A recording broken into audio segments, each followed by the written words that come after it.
this computer's slow. I synced it up and it's like frozen. I had to reboot this one this morning because it shut it down and it wouldn't let me restart it. So finally just maybe I need to restart. relaunch it. So I just rebooted to my makeup early. All right, I think we're live. So good morning. I'm meteorologist Nate Larson. We're going to kind of be live. We're not going to kind of be. We're going to be live throughout our morning newscast to give updates here on digital platform on our storm system and kind of walk you through some of the timing. So woke up to kind of reports that the storm is just running a little bit behind, but it looks like with radar, let me see if I can pull it up. We're really not doing too bad, too far behind from what we originally thought. So waiting for this weather computer to kind of wake up. It looks like radar is coming through, but my other graphics are delayed. But as you can see, we've just got some rain and snow moving into far northern Utah, Box Elder County, Cache Valley, starting to see some shower activity out there. So good news there. Get going on this storm system. So what else are we missing? I'm missing our Fox logo. Where's that? I think that's the right one. Hold on. There we go.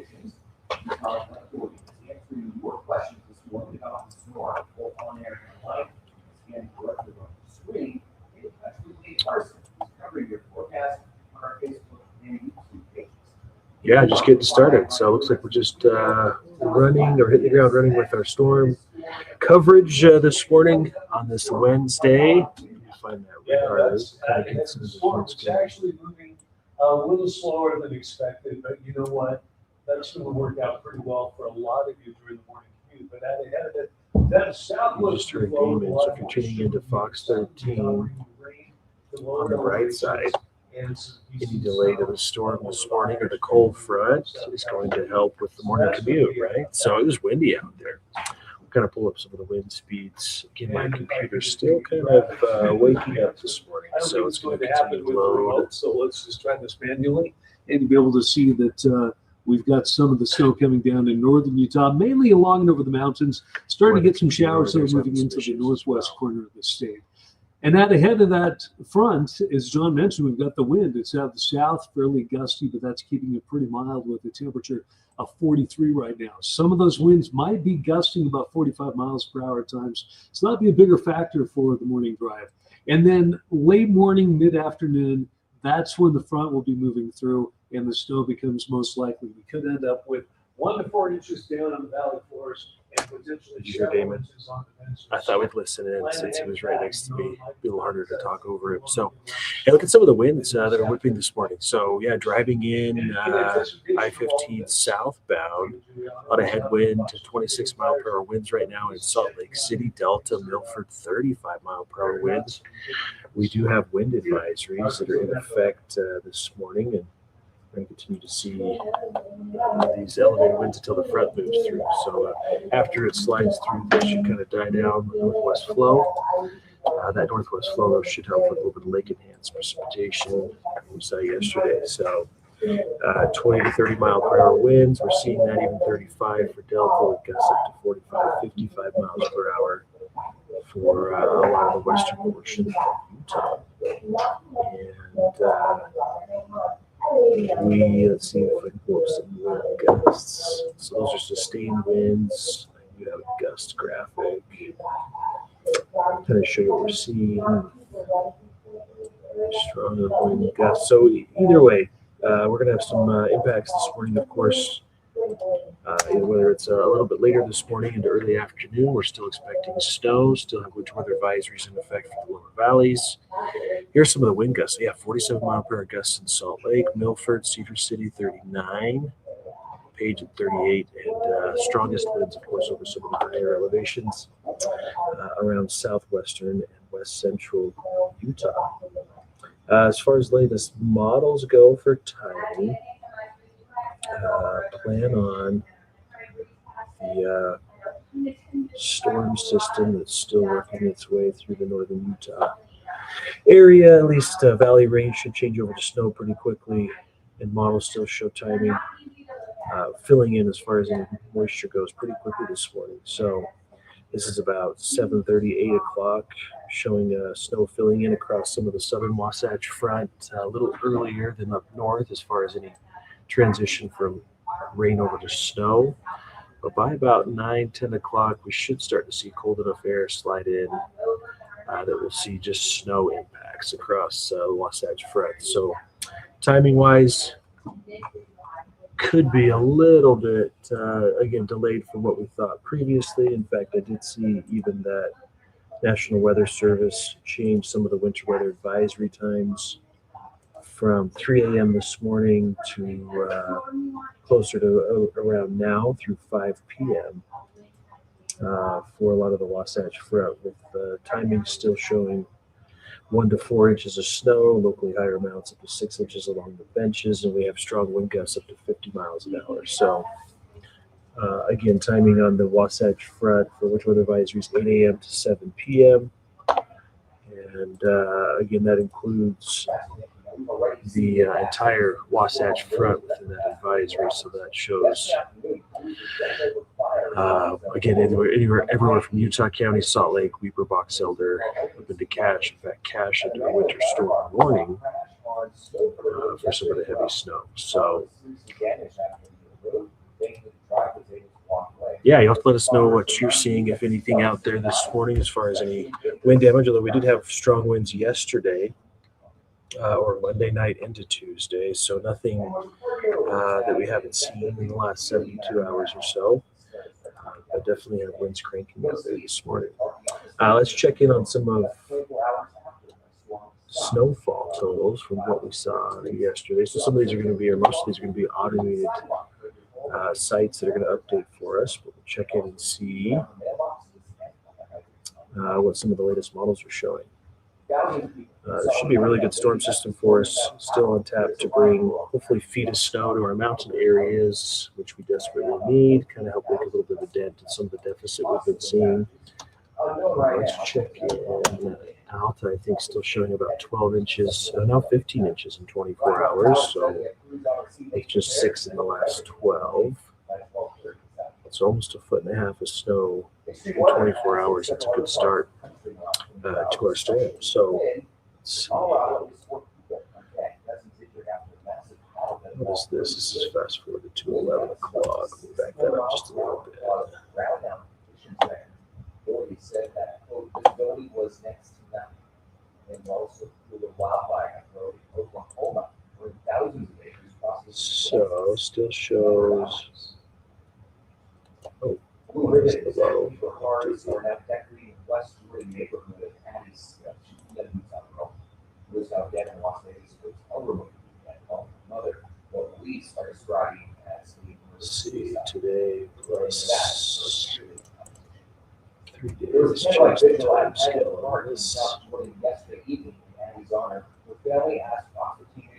So yeah, it still shows roughly 9, 10 o'clock as far as the front moving through Wasatch Front, southern Utah, showing you getting a little bit earlier on the snow action here, with our Thursday, Friday storm still looking to hit mainly central and southern Utah. Before it lifts northeast. Just see that.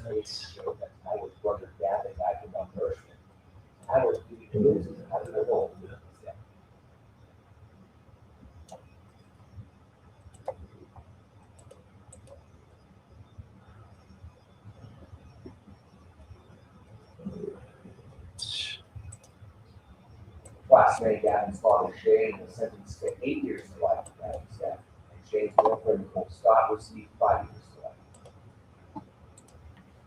Utah has now surpassed 300 measles cases statewide since the outbreak began last year. One major location of the measles exposure is at the Salt Lake City International Airport. Since we're getting some healthy snow in southern Utah, just check Ryan Head's website, see what they're reporting. And it looks like we don't have visibility of their snow stake. Now Utah's Capitol Hill and Here's a good shot. Let me pull that up for you. subsidized units to people who don't have that Um, will be moving forward. Representative Trevor Lee says it's windy. common sense approach has fiscal, moral, and ethical responsibility. Those who spoke in yesterday's hearing Let's see.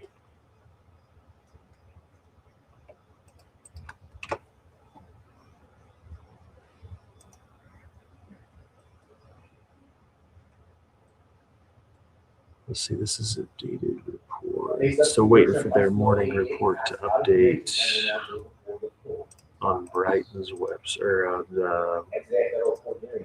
Bryanet's website, but I'll show you. So yeah, hard to see how much snow they've had. It looks pretty healthy.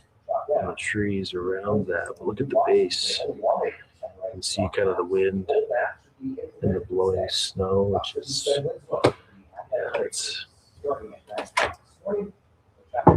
pretty nasty out there. Let's see, a little base express base showing stuff coming down really good at 9,700 feet. Love to see that.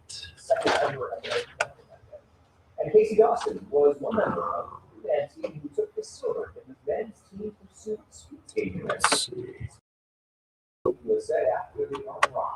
Where did that go? Oh, we can stop sharing. There's much more to come after the break this morning. How the audience men's basketball team plans to carry on after one of their star players suffered a season injury. There we go. And for the break, you don't have to wait to get real-time updates. So yeah, it's coming down. Snow in full swing in southern Utah. Impacting, of course, mostly the higher terrain. We're seeing some showers or rain falling in lower Washington County this morning. Winter weather advisories, of course, in effect for the lower valleys of southwest Utah, in addition to the Wasatch Front that we talked about. So still expecting quite a few impacts there. Zion National Park until 5 o'clock this afternoon, looking at 1 to 4 inches, higher totals up to 10 inches above 7,000 feet. And of course, the strong wind gusts that we're seeing blow through that area right now. So yeah, kind of as you head out the door this morning, I think the biggest impacts, if you're leaving here shortly, is going to be some of the winds.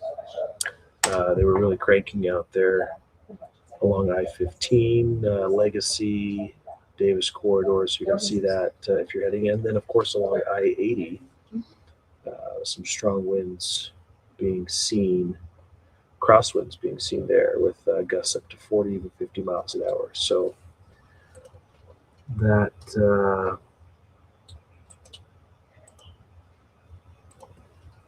is most notable. And then as far as timing on some of the showers, again, they're moving a little slower this morning than anticipated, but could help out with some of your morning drive.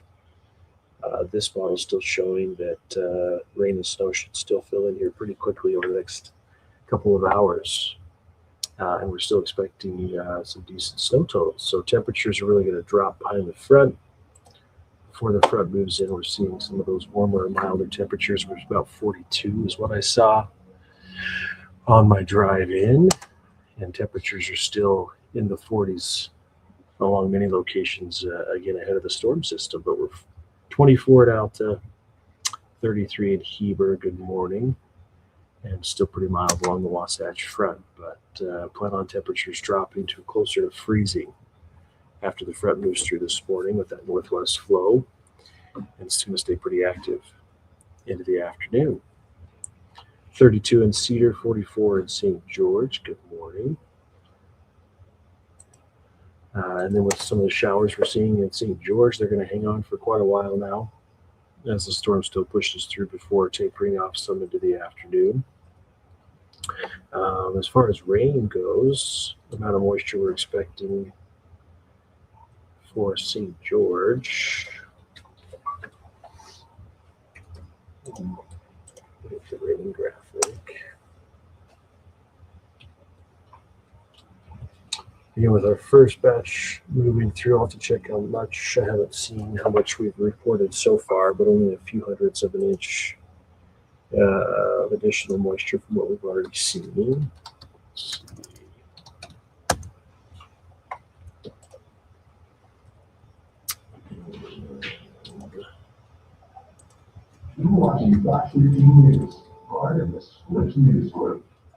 Yeah, unfortunately, only a trace has been reported at the airport so far. Part of our state here, all morning long. But Black Ridge has had a quarter of an inch of moisture. And we've got still quite a few inches of snowfall being reported. It looks like up near Bryan had 6 inches in 24 hours. So again, yesterday they had 11 inches in 24 hours. So again, we're adding to some of those totals. Moisture content, though, we're still looking at a healthy amount of rain over to snow along the Wasatch Front. It's going to amount to several inches of snow as well. Just behind the cold front, we'll see temperatures drop. But again, we talked about this morning temperatures being in the 40s along the front. I did have a little snow that came in on my drive in. There was a burst of snow near Farmington, but for the most part, the cold front, a little delayed this morning. I'll show you where we're seeing some of the showers heavier this morning. And it was still focused primarily over some of the West Desert, Great Salt Lake area. Continue to see some of the bigger impacts out even along I-80s. We're having strong winds and now low the moisture coming in.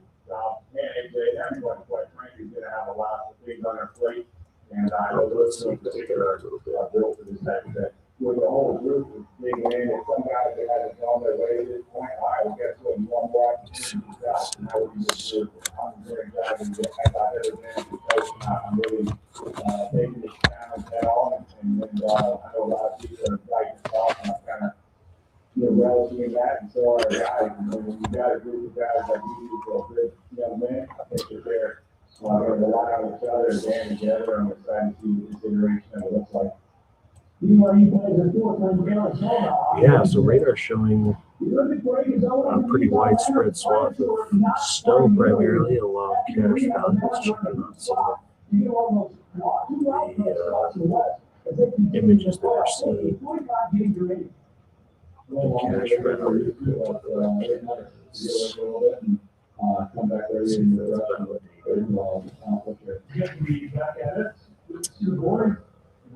This is rough stuff a little bit today. Like the intention. We've got a couple cameras higher on the dam cam usually.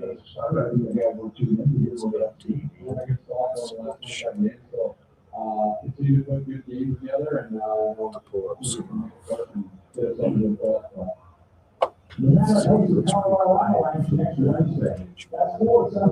It's pretty active. David said the wind's pretty crazy. Yeah, it has been blustery out there. Generally 30, 35 mile per hour sustained winds is what I've already we're had a little bit of snow coming down. Even in northern seeing. Utah, but that is Summit, approaching storm. sunshine. Southwestly flow with a lot of moisture bringing heavier precipitation. Lower Yeah, elevation we've got snow coming down. That's Logan Summit. Southwest Utah, we have had some valley rain and snow coming in. Just starting to get Far going northern Utah, there. but most of it so far has been along and over the higher terrain.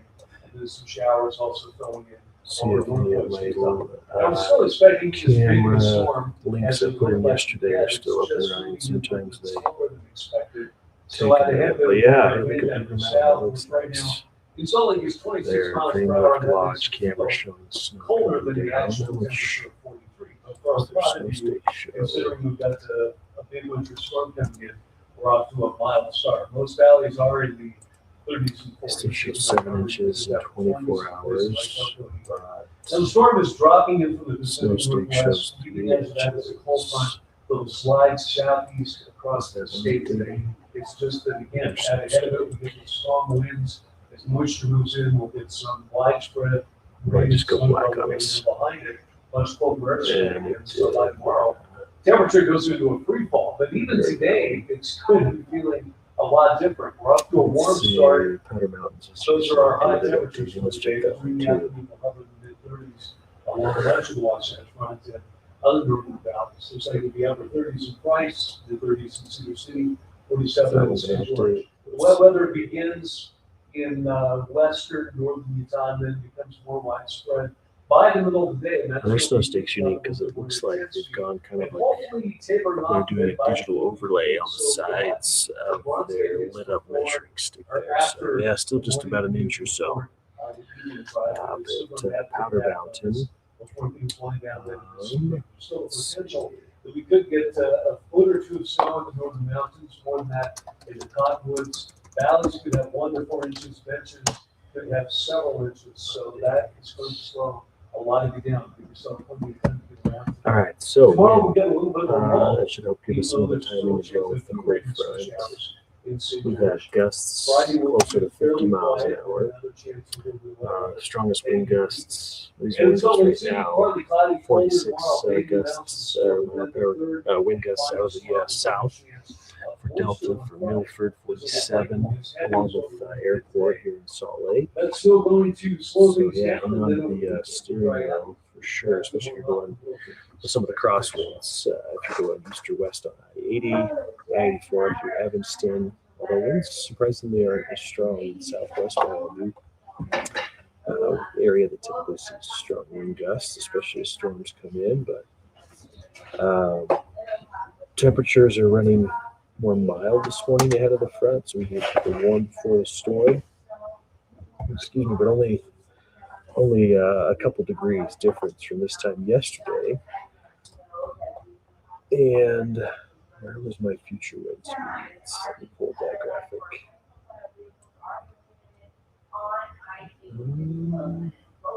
Here we go.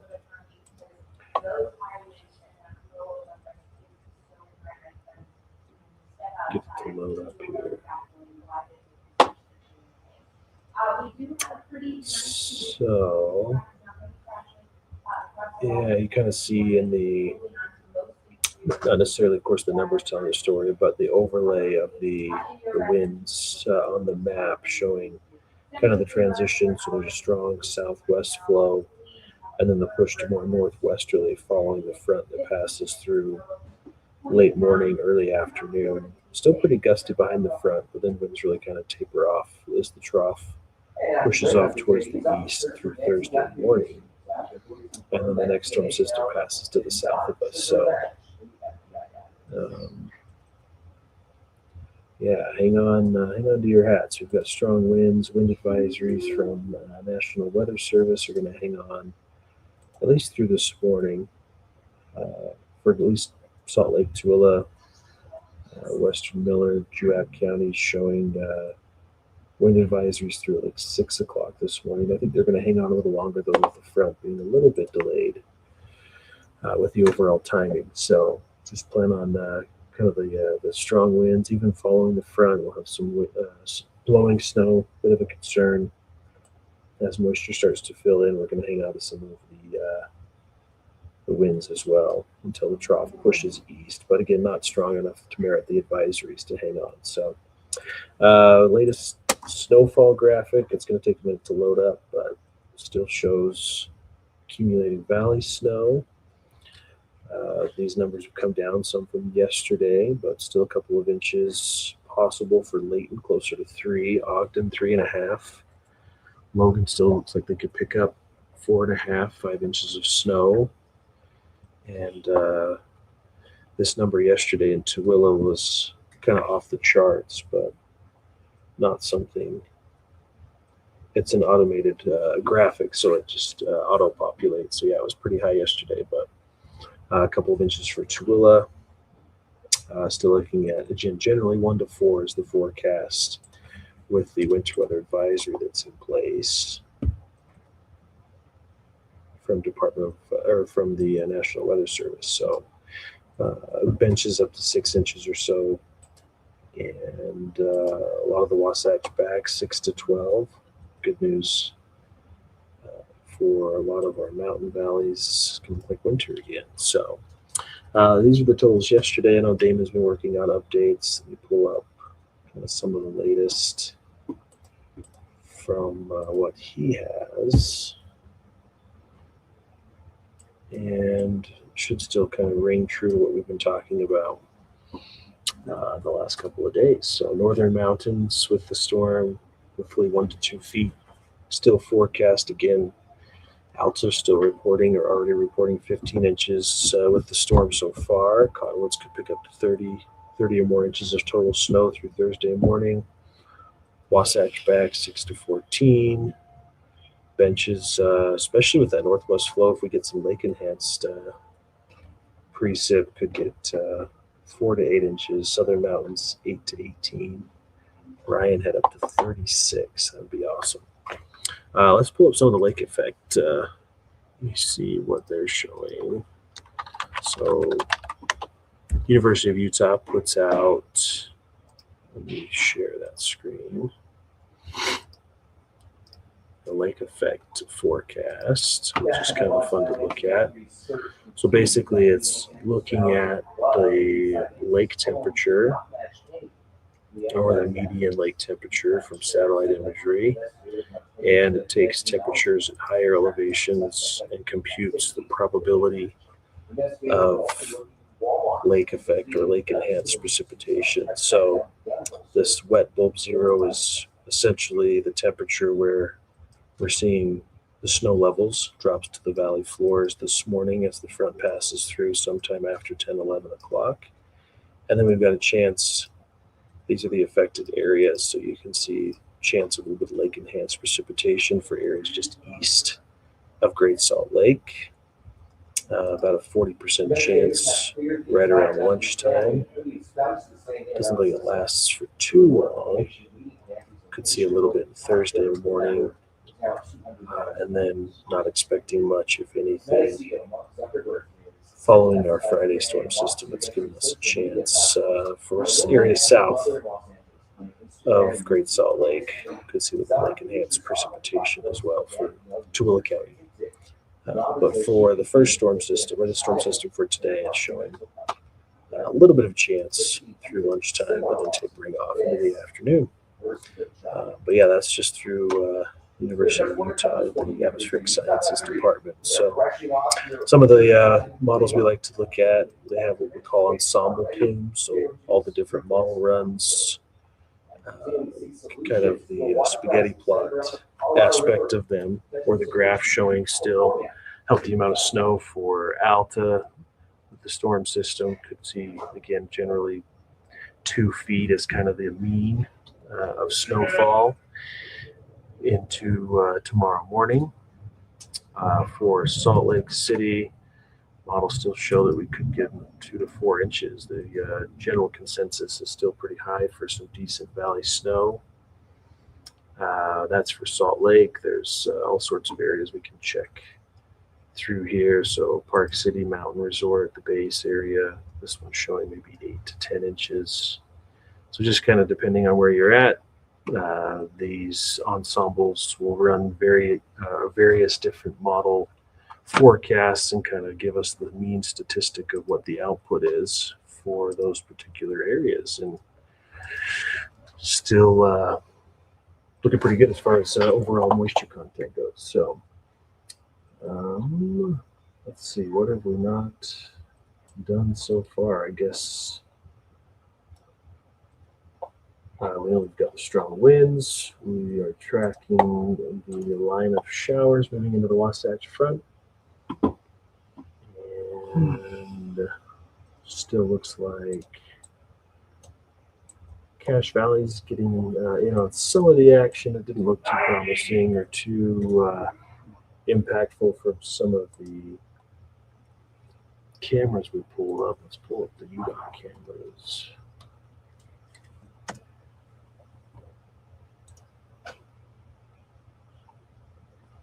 Okay.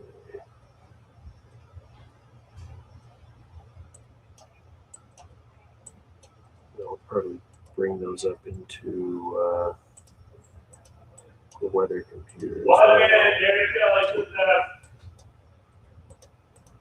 Yeah, pretty quiet. Oh, there's a little bit of snow up near Clarkston, west of Trenton,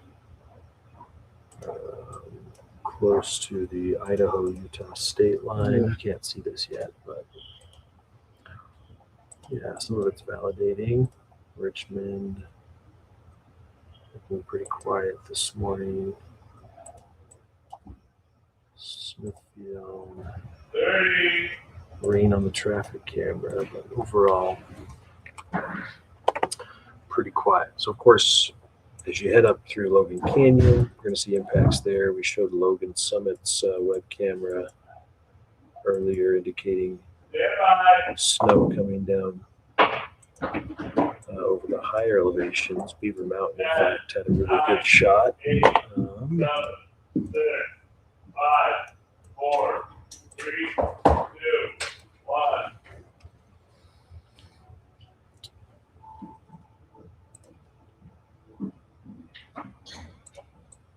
Good morning. All right, we're just kicking off the next half hour for news, tracking some of the latest of the storm.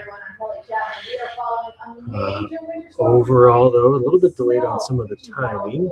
Still on track, though, to see impacts this morning.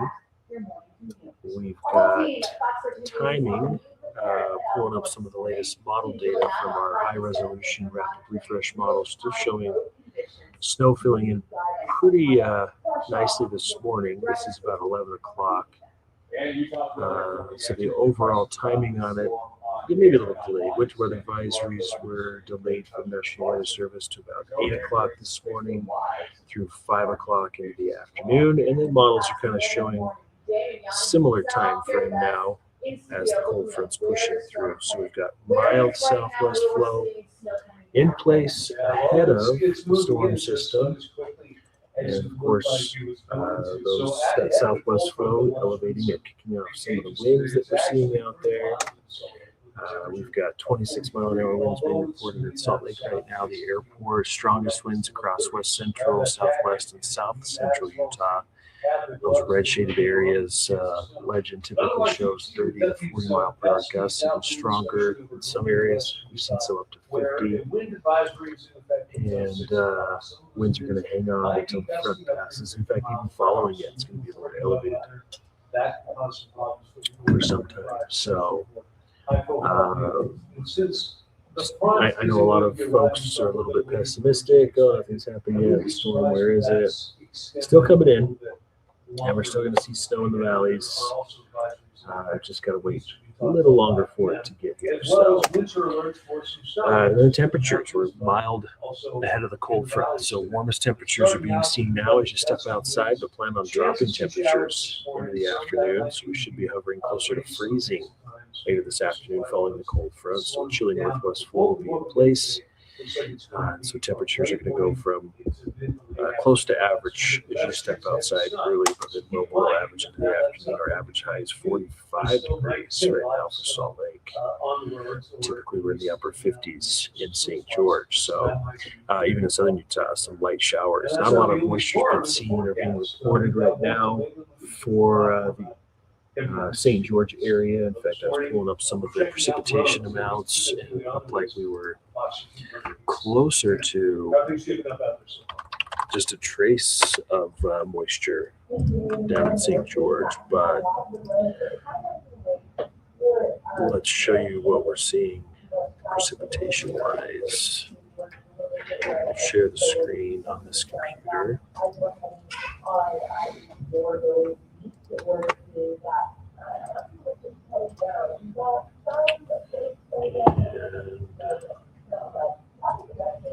share screen. I need to log in to Facebook and show what you guys are sharing on our weather page.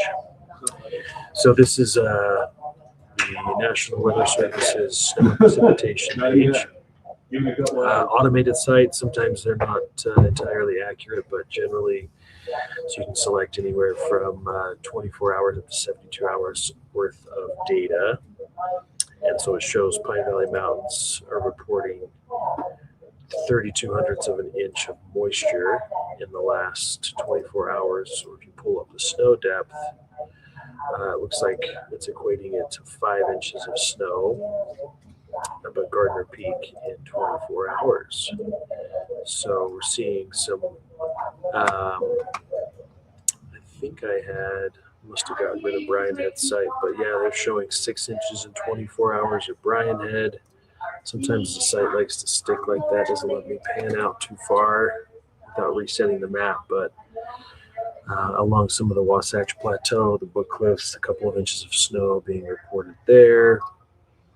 If I go to refresh this because it's not letting me zoom anywhere else. Let's see, snow depth, 24 hours.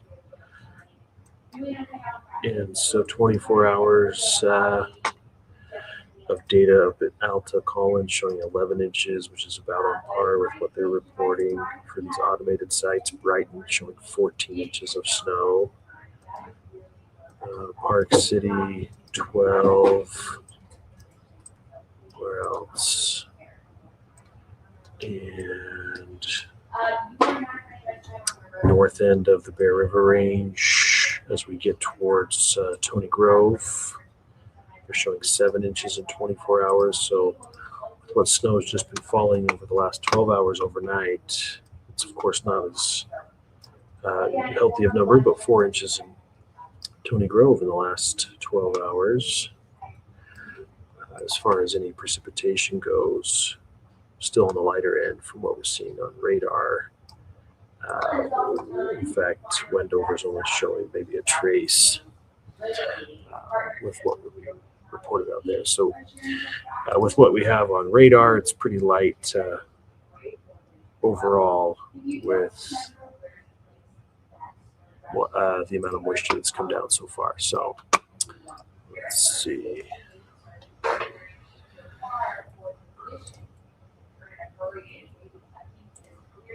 think I'm going to fill up my water while we're waiting for. Hey, look at Brian Head. That looks cool. Did they clear off their snow stake?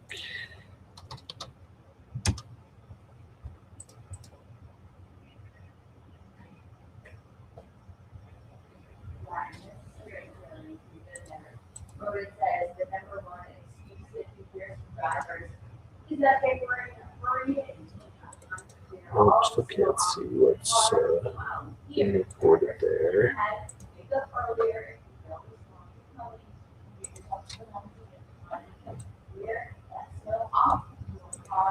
Need to get Beaver Mountain Snow Stake back in the system.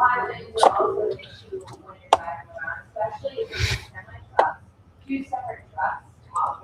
Ooh.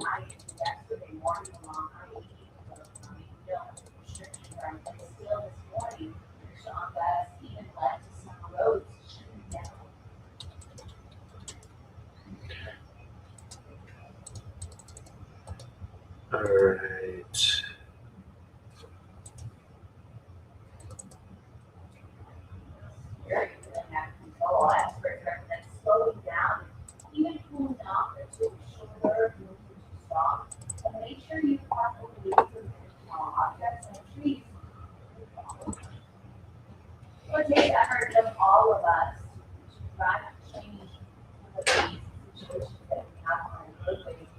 Sorry, if you're just joining us, I'm trying to grab the Beaver Mountain Snow Stake IP address or their video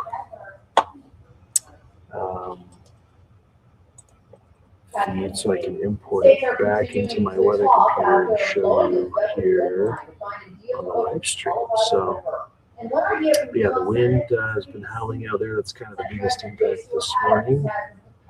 As you're heading out the door, we're a little bit mild this morning ahead of the cold front. Temperatures closer to our daytime highs. And stream video.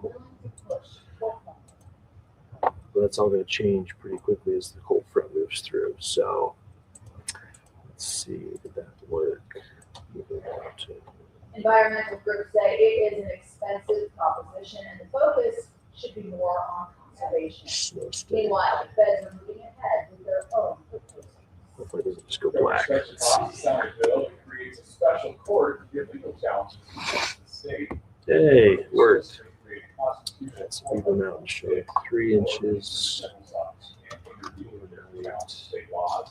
Parties can request a three-judge panel of hearing, which is part of the series of filed in response to controversial court rulings, including redistricting, abortion rights, and others.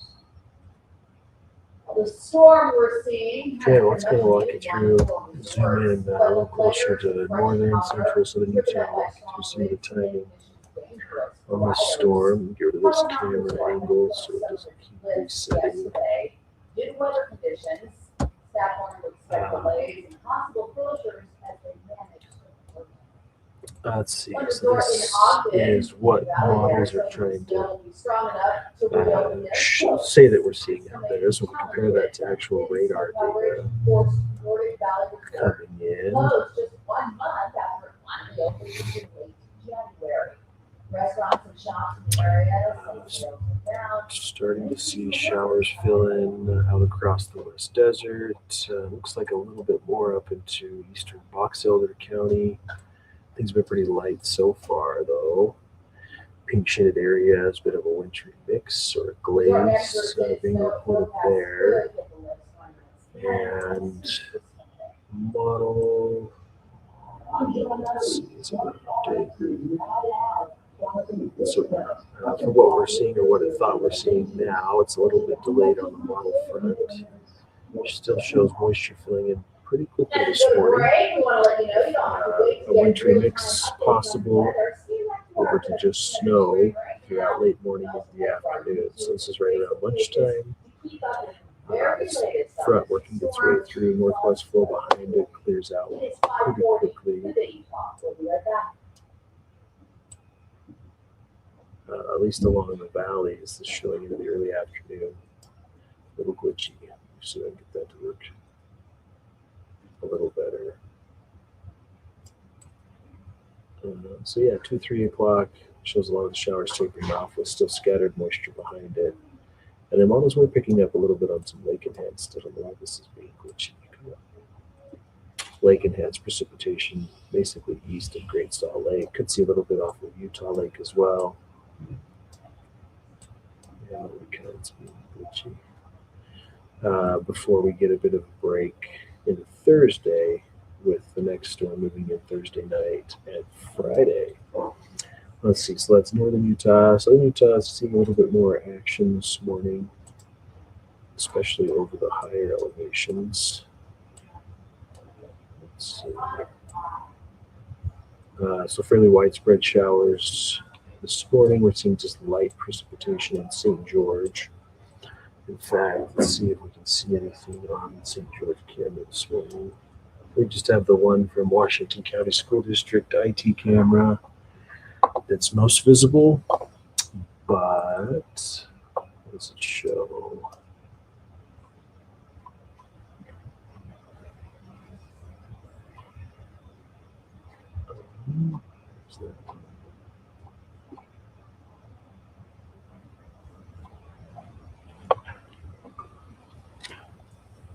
No, I can't find it.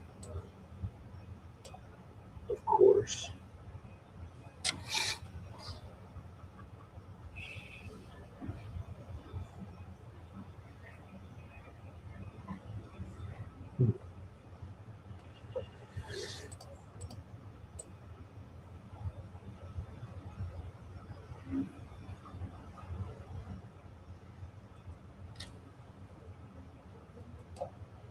So we do have a St. George.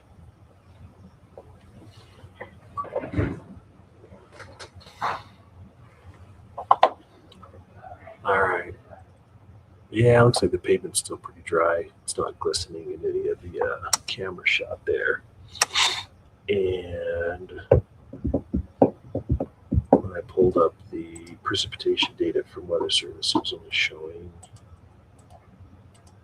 about a trace, just a trace of snow or a trace of moisture in the last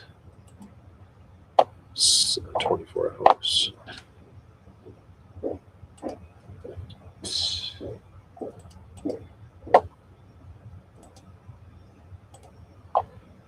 Alta just updated their website. Alta's showing 8 inches in 12 hours.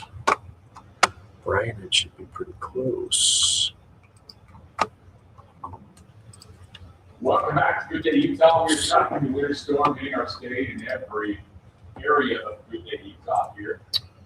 Yeah, so we're looking at, I think, for the most part, again, what widespread showers we're seeing this morning. We'll see the front slide through also around midday, and then behind it kind of clearing out with scattered moisture over the mountain areas into the afternoon and evening. But for the most part, again, most active even in southern Utah this morning with the initial wave of moisture moving through. Not expecting snow in southern Utah, at least the lower Washington County area, but could see a bit of a wintry mix as the front moves in. This is right around 11:30 lunchtime. And then snow showers, as I mentioned, continuing in our mountains throughout much of the afternoon. For east central Utah, expecting some showers. As we mentioned, valley rain, wintry mix at times, higher elevations seeing snow. Most areas under winter weather advisories or winter storm warnings. And If you that are does in too much include of the pharmacy, you're not alone. Lighthouse Lodge, portions of Trump eastern RX Utah. pharmacy, Notice southern massive Grand discount on and Uinta County are under winter weather advisories, but that's essentially for the Book Cliffs and looks like the La Salle, the Abajo Mountains, expected to see quite a bit of moisture as well. Those winter weather advisories for eastern Utah showing, pulling that up for us real quick. Eastern Utah's 4 to 8 inches for the most part. LaSalle, Monticello, above 8,000 feet, 4 to 8 inches of snow as well, with gusts up to 65 miles an hour. The Tabaputs, 2 to 5 inches. Book Cliffs, storm.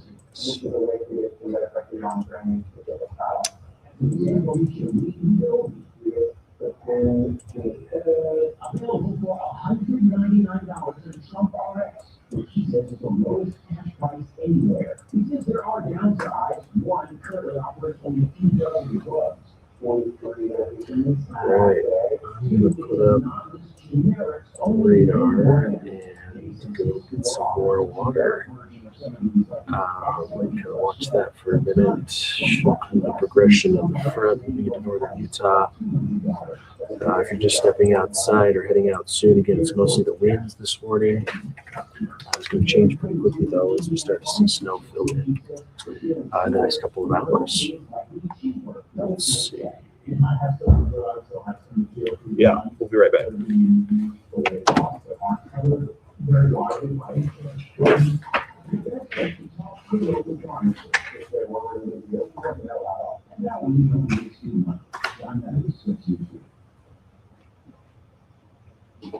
It was a wind that kept me up all night long, and my neighborhood this morning is just littered with garbage can. Everybody's garbage can was Don't not you hate over. that? Don't you hate that? It's terrible. Well, problem solved. Garbage is need to be picked up. Well, hey, it gives your kids a service project. Right, so after they shovel and Let's see stuff. what you can do. And it's probably interesting too. Yeah, exactly, yeah. This is what they can do. Yeah, the wind's just one factor in some stormy weather today. I had a decent view of downtown Salt Lake City where we're up to a mild start, at least with our actual temperature of 43. It's in the upper 20s in Park City, a little bit below freezing at Vernal and Cedar City where it's 31, 44 right now in St. George. Warm up before the storm. Everything's coming in initially out of the southwest, deep moisture from an atmospheric river, really bringing heavy rain from California to southern Nevada. Some of that moving into Utah with rain in lower Washington County while we've got some snow coming down over the higher valleys and mountains. That's where some of the most impressive snow totals could be. But in the north, we've got mountain snow, a few rain showers in the valleys, and a little more widespread over northwest Utah. That's all associated with our storm dropping in out of the northwest. The leading edge of that is a cold front that's moving slower than anticipated, but it will slide across the state today. Behind it, we'll get much colder air going in along the front, widespread precipitation that could become heavy at times. And with that being the case, temperature will be dropping mild morning, but heading into the afternoon, we'll be hovering in the low to mid 30s, it looks like. 31 for the temperature in Park City this afternoon. All right.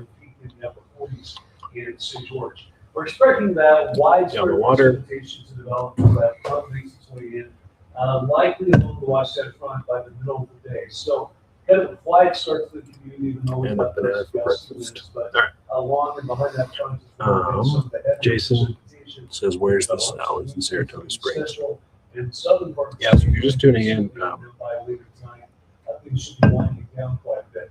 But I'm by then, tracking we're still the, expecting the overall progression of the cold front moving through. It is a little slower than what some of models were anticipating yesterday. So it's still coming in, obviously. And we're still going to see valley snow just a little bit later this morning, which in many ways is a good thing for the drive this morning. So some delayed impacts if you're heading out on the roads. Won't see hopefully some of the delays that were anticipated with the timing of the snow coming in. So it's looking like the actual cold front should swing through in the next couple of hours. So generally between 9 and 10 o'clock, we'll really start to see snow filling across the entire Wasatch Front. Already seeing snow. That's Salt Lake City, sorry. Already seeing showers filling across southwestern Utah. Again, overall moisture content for St. George has been pretty weak so far. In fact, look, I was just barely wetting some of the pavement, if not reporting a trace of moisture down in St. George. But the mountains are getting clobbered. In fact, let's pull up Brian Head again, showing some of the snow really coming down. To check and see if a snow report has been put out, but that's a look at Brian Head right now. Wind and snow, very visible there. And the Navajo Base Express camera showing, just kind of whiteout conditions, at least from that angle or vantage point. Their snow stake was kind of buried, blocking the camera view, but we know we're seeing some precip out there. Here's the Beaver snow stake. This one showing now 4 inches, so still pretty good up at Beaver Mountain. Alta snow report was showing, I think, 8 inches in 8 inches of snow in the last 12 hours. Let's see.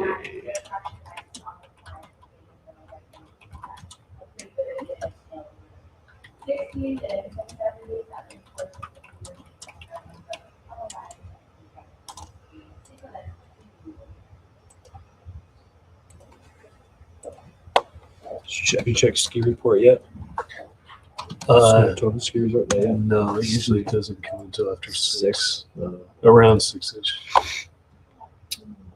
So the other showing 15 inches in 24 hours at Alta, right at 17. That's awesome. What were you gonna say?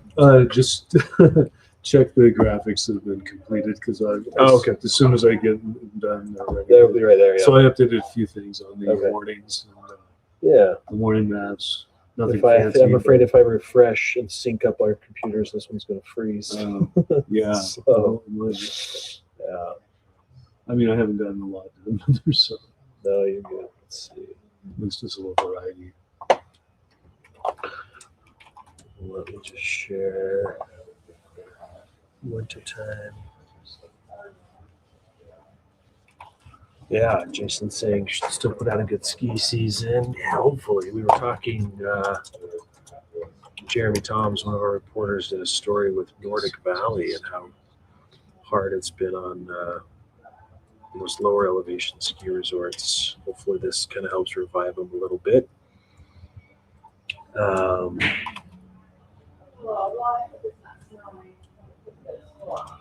Oh yeah, Jennifer. Yeah, we're not expecting 1 to 4 feet of snow in the valleys. 1 to 4 inches. So check that graphic. All the other drivers are. Let's see, which one was it? This one? Oh, snow totals. That's not the right one. Let's see.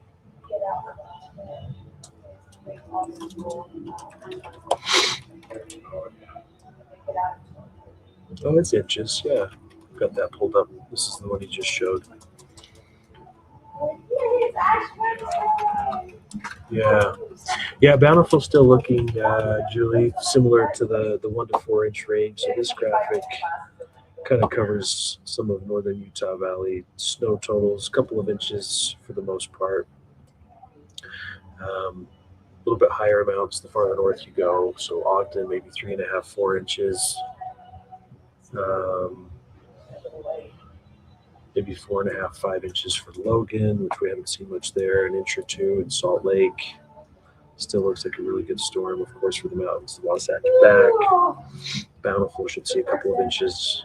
Benches again could see locally higher bounds, especially if we get some of the lake enhanced precipitation, which some of the models, of course, are picking up on. The northwest flow behind the front could fire up some of that. But it might be pretty short-lived from what I can see right now. Let me see. There's this graphic. Good morning, everyone. This one Let's up go ahead and for check out you. this. Show you. Flooding from heavy rain in Southern California left problems in Los Angeles. One resident found a creative way to get around the Icons skating that are building on moving surfing right through place. flooded streets on a board is water. So yeah, front Rush moving down through. the It's right around roadway. 11 o'clock along the Wasatch Front early afternoon.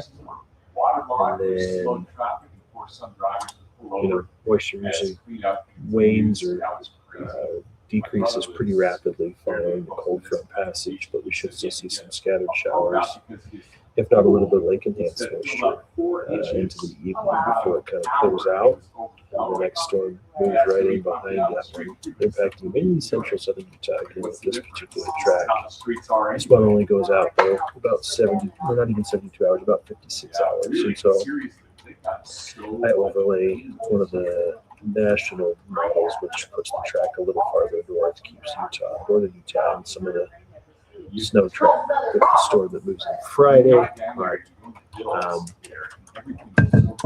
overall, it's going to be less impactful with that Friday system for northern Utah. Still ahead at 6 o'clock, right here on Today Utah. A fierce debate over a bill changing whether undocumented people can Forecast today access shows, services. Look at those again, our highs that we're seeing or temperatures right now is what we're expecting to get.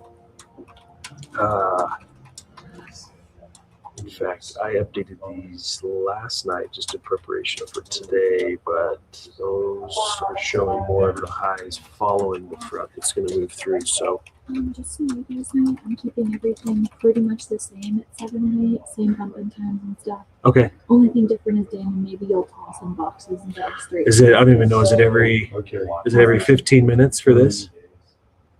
Top and the no? Whatever we've been doing, Okay, I haven't been paying attention to be honest, but sometimes I hear it. end Okay. of A and D blocks, and then full bump ins beginning of the beginning. Okay, perfect. Thanks. Let's see.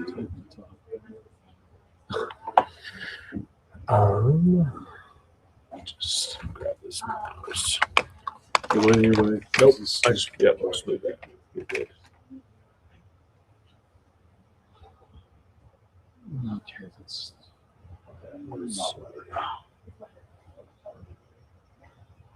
Okay.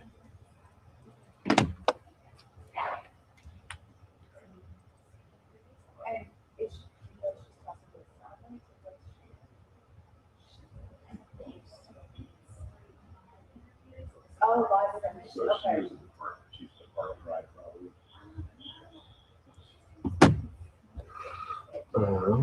Let's see. Temps say we haven't gone over 7 day or anything yet, but Okay. um, All right, we'll see. let's see. Spanish Fork, bring on the snow. That's your whole show. Yeah. Well. Let's see, Tahoe's gotten slammed. Yeah, the Sierra, the Nevadas have gotten hit really hard. So, all right. So, yeah, so then I guess we're going to kick off the 6 o'clock hour. So, we'll give away all the goods, man. But,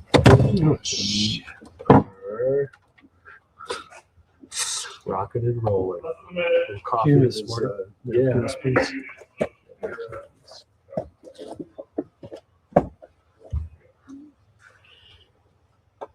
We're starting to see a little bit of moisture fill in, it looks like, in over Tooele County, at least, or Tooele Valley, I should say, Rush Valley area. 30 seconds. Looks like we're starting to see a little bit of moisture filling across the south end of the valley as well in Salt Lake County. We'll have to pull up UDOT cameras and see if any of that's actually hitting the ground yet. Or if it's still filling in. Yeah, Let me share. Yeah. 10, 9, 8, 7, This one up. 6, 5, 4, 3, 2, 1.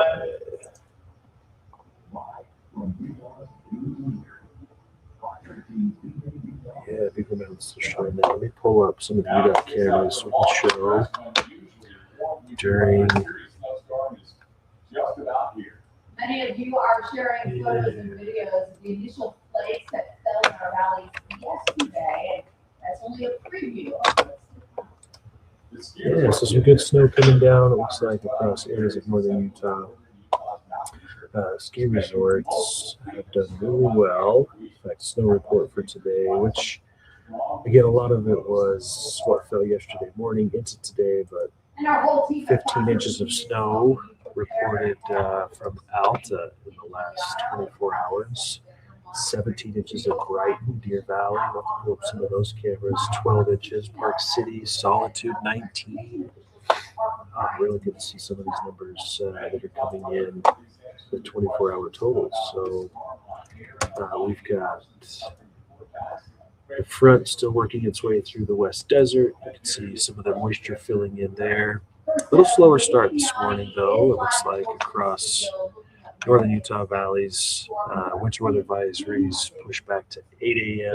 for the valleys to 5 p.m. this afternoon. But generally, it's still an active Wednesday across the state. So, Even that ahead of the storm. Some of that is bringing some snow to parts of the Washington corridor, north of St. George, where it's still getting down to spring. But even looking farther north, the showers have been filling in. Solitude wrote their website. Even certainly at ahead of the storm, heading over the higher spring, you will have to deal with those rocky conditions in some spots.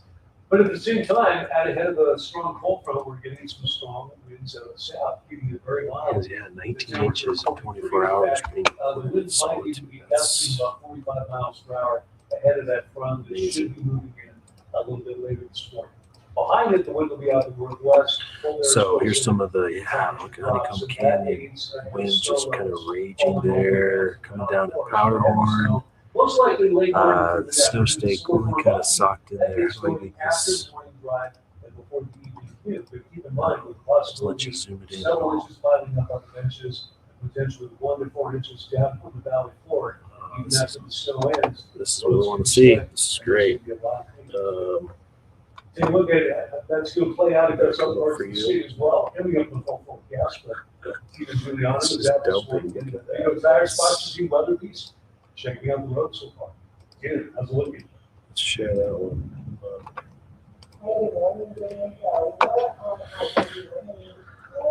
It is nuking that Solitude right now. That looks awesome.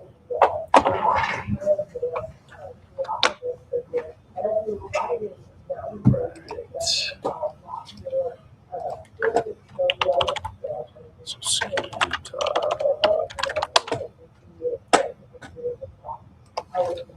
Get rid of this. There we go. Let's see.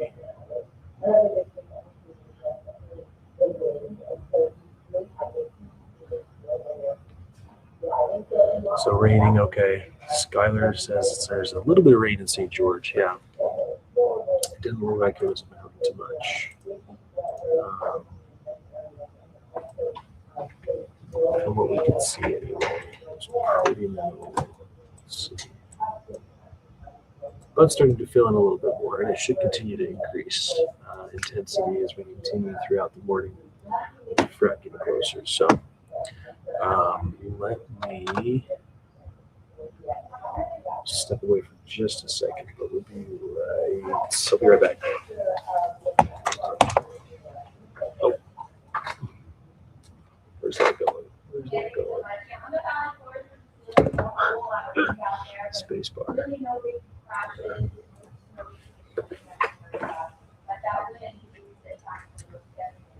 We get further up I-80, we are very much conditions in the last off there. In some of the projects that you want to think a lot of that and snow hanging out of those areas that have like lots of so it is still fairly early. They are out there in full force. A little bit of time to do that.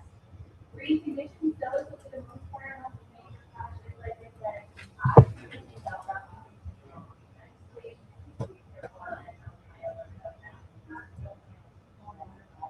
Seventy-three miles per hour. There is a high vehicle profile, vehicle restriction. Semi, very likely to have a lower risk. For the most part, we are in the same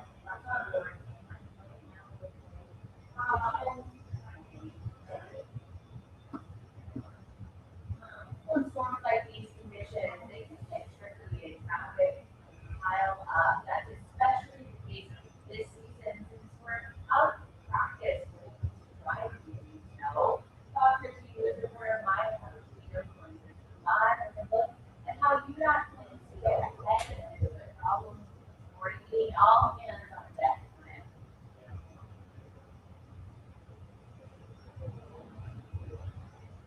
Here at the Traffic Operations Center. And one here is Mark Harrison, who's the project manager here. And we got Mark Murray doing more about what you want to do today.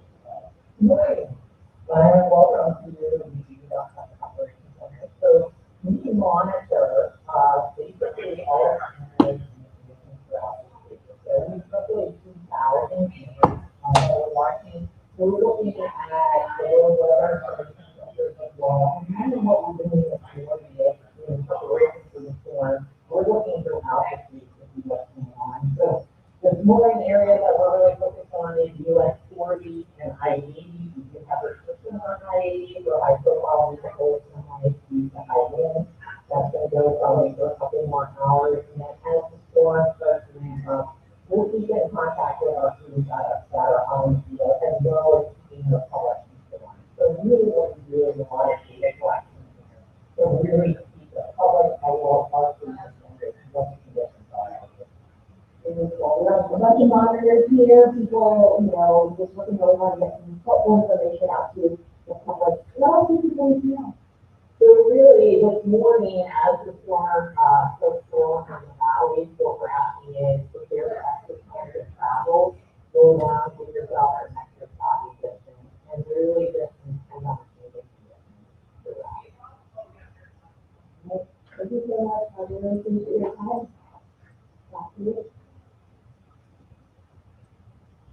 Hi, Maya, thank you so much for looking inside the Traffic Operations Center this morning.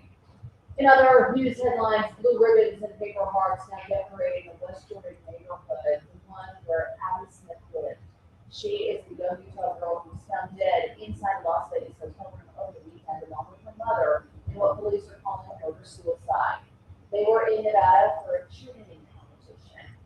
There was a candlelight vigil at Highland Park in South Georgia yesterday evening in Abby's honor. Her family, though, asked Fox News not to cover that event. We, of course, respect that it should be offered up damages. That is extremely difficult. The brother of Gavin Peterson, a 12-year-old West Bay boy who died of child abuse in 2024, is headed to prison. Tyler Peterson was sentenced to 5 years to life at a child abuse outside conviction and 1 years for aggravated child abuse and obstruction of justice. An investigation showed Tyler's brother Gavin died from malnourishment. Tyler pleaded guilty to playing a role in the abuse.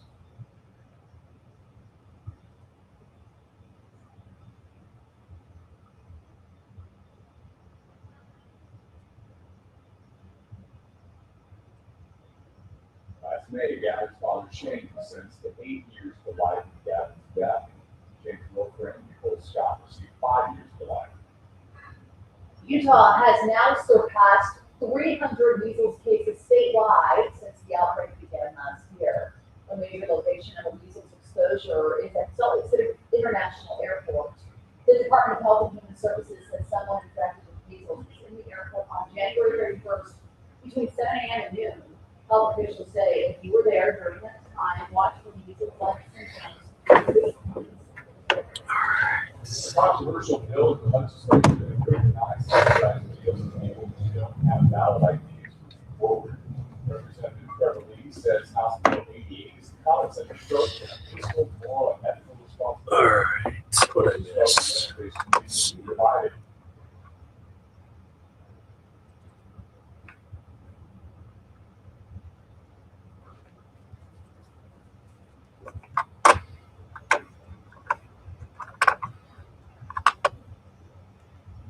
A substitute version of HB88. Jason's talking about, how big those flakes were. What are we talking about? Let's see. Today, a federal court hearing is scheduled around a lawsuit surrounding Utah's redistricting battle. The hearing will deal with an injunction to block a new congressional map chosen by a Utah judge after a proposed map from Republican lawmakers was shot down.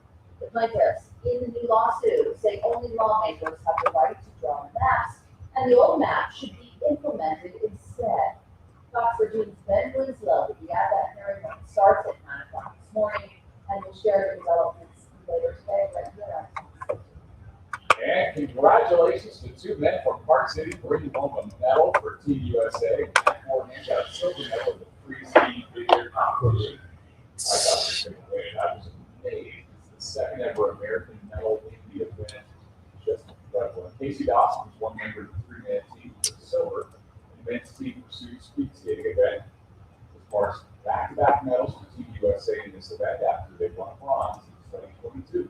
Oh, cool, Utah Olympians.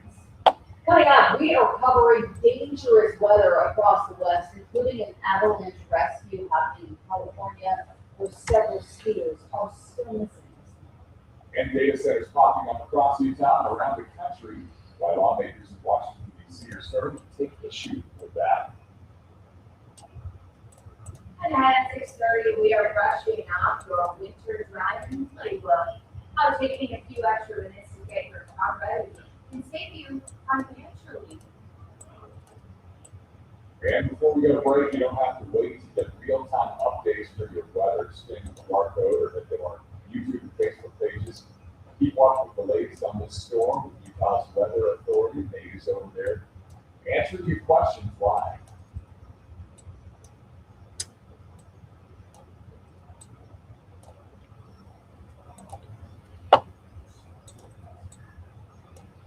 All right, position that a little higher.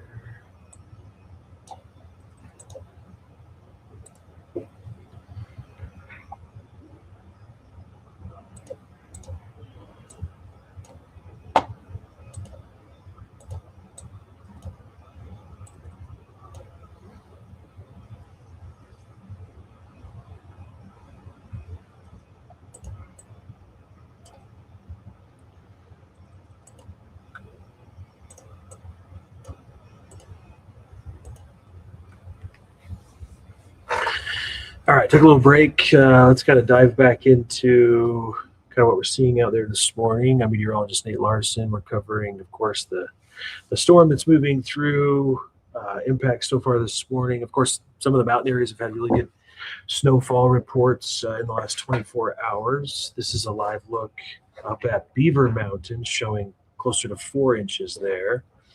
But mainly the wind has been the culprit this morning ahead of the cold front. So we're still seeing milder temperatures for the most part ahead of the cold front. So temperatures already closer to our average highs in the Wasatch Front right now. So Salt Lake City, 43 degrees, 37 in Logan, and St. George is at 42, where we've had some very light rain. But notice some of the wind speeds. So 28 mile per hour winds out of the south for Salt Lake, Logan 16. winds are reportedly pretty calm in price right now. If we pull up kind of the larger graphic, you see with those wind particles, kind of where the front is, you see the northeastern portions of Nevada, the core of the storm system still pushing through central parts of Nevada towards us. And so we've got that strong south flow, and it has generated some strong winds. 36-mile-per-hour winds being reported in Delta, 29 in Milford. Wind advisories are in effect there across these areas, or they have been. They were set to expire at 6 o'clock, which looks like they have dropped off, but we are still seeing some elevated winds, and we'll continue to do so until the cold front moves through late morning, early afternoon. So elevated winds as you step outside. As far as the overall storm system, kind of as expected, a little bit behind schedule as far as timing on it, but we are going to continue to see moisture fill in across the state. In fact, this is a statewide front or storm system that's pushing in from northwest to southeast. And so we're seeing some of the showers, as we mentioned, across areas of southwestern Utah, and we're going to continue to see some of the snow fill in even along the Wasatch Front. So even though it's pretty quiet right now, we're going to see that shower activity really increase, I think, late morning, timing on it roughly 9-10 o'clock for much of the Wasatch Front, with some of the rain over to snow. And then behind it, we're going to see temperatures really drop as well. So we're in the 40s now. We're expecting our highs to kind of plummet to right around freezing as we get into the afternoon. Here's a look at the hourly forecast for the Wasatch Front. We've got showers basically throughout the day today, tapering off some later tonight. Temperature-wise, though, those were hovering just right near freezing into the afternoon. So I should start to see some cooler, wintry weather finally fill back in across the entire state with this strong storm system. So let's see. St. George forecast, chance of rain mainly this morning, and then as the front passes through, a lot of that kind of tapers off, and we'll see a mix of sun and clouds, temperatures into the mid-upper 40s for highs. So one particular model, this is the high-resolution rapid refresh model. It's trying to imitate what we're seeing out there. It's doing a pretty good job. Maybe less widespread snow across central southern Utah, but initial timing, I guess you can't see my icon there, showing the front pushing the initial front pushing through the Wasatch Front, as I mentioned, right around, this is 9 o'clock, lunchtime, early afternoon, still seeing some fairly widespread snow. So if you're traveling today, you've probably seen the alerts. Not a great day to be traveling north to south across the state. This is still showing fairly widespread snow along I-15 corridor from Wasatch Front towards the I-70, I-15 junction in central Utah, with showers tapering off in the southwest corner. Scattered snow continuing in the afternoon, and then we'll see a bit of a break into Thursday with another storm pushing in Thursday night into Friday. So depending on the model you look at, some still showing a different path. Most keep it a little further south over mainly central southern Utah, with lesser impacts for northern Utah. Temperatures as you step out get still pretty mild, as I mentioned, ahead of the cold front. So we're in the 40s. These are closer to average highs, 43 in Salt Lake. Lehigh's at 40, 43 in Provo. We're still hovering right around 33 this morning, with temperatures near freezing for Cedar City, Milford, 42 in St. George. Oh, excuse me. Let's pull up wind chills with some of those strong wind gusts this morning. What's the feels like? Really not too bad, though, with how mild we are. The wind chill temperature is not even terrible. In fact, just closer to freezing for the Wasatch Front. But it feels like 17. I don't think I've ever said that town. Kemmer, Evanston 14, 30 in Roosevelt, and 18 is the feels like temperature in Cedar City. So bundle up. Most valleys First temperature was just 31 degrees there. Or it's 25. So windy ahead of the front, one behind that will give our Let's best see. chance of heavier snow showers. And then behind that, later tonight, the cold air spills in. And besides looking like winter with that fresh layer of snow, it's certainly feel like it right now. Even this afternoon, well, I'm in the mid-30s along much of the Wasatch Front, which is cooler than it is right now. Let's go over. So we talked about timing. So Overall within that intensity being, still looks chilly, like a really healthy storm system. So even though we're a little bit delayed this morning, but about an hour or two is all. The snow totals are still coming in to the 1 to 4 inch range for a lot of the valleys. Benches expected to see some of that 4 to 8 inches, just put on winter driving conditions. In fact, I want to refresh, make sure I'm getting the latest updates to these graphics. But because it's syncing the two weather computers, so Damon's on the weather computer to my right. I'm on the kind of the backup computer that we use for live stream. So any graphics that we update, we kind of share. And it shows that I need to update the graphic, but if I do, I'm afraid it's going to freeze this computer for a while. So maybe I'll set it on a graphic that I can let it sit St. on. George, it should stay as rainy with those snow at the time. Some of the showers. Yeah, so for the valleys, this graphic shows a couple of inches for most valley locations. Still kind of similar to what we've been seeing all morning, so maybe up to an inch or so for Salt Lake, Provo, west of that. Unless we get some lake enhanced moisture areas just east of Utah Lake, Great Salt Lake could see the lake effect moisture as cold westerly northwest flow sets in behind the front this morning. Hoping for about 3.5 inches. Oh, you can see Damon behind me there. Yeah, he's doing the weather on the green screen. 3.5 inches in Ogden, 4.5 in Logan. Mountains still expected to get clobbered. Park City, we'd love it if we got 8.5 inches or so there. Summit Park, 15. Models still showing really healthy amounts for the mountain areas. So I kind of like these zoomed in. They are automated, though. These are automated amounts that we're seeing populate here for portions like Park City through Friday evening, Beaver Mountain, Alta 24 inches, Sundance 6, and then in southern Utah, hopefully it shows Brian had just getting clobbered with that storm Friday. This one goes through Friday morning though. Yes, I am. I'd be shocked if we got 10 inches. We're expecting, I believe it was 1 to 4 inches across Zion. Let me check the winter advisory. Well, 1 to 4 inches. I guess up to 10 at the high elevations above 10,000 feet. I'm not sure where that automated, I guess, pinpoint is for Zion National Park, where we've got that put, but elevation makes a difference. So yeah, up to 10 inches above 7,000 feet with strong winds up to 45 miles an hour. Roosevelt should get a snowflake.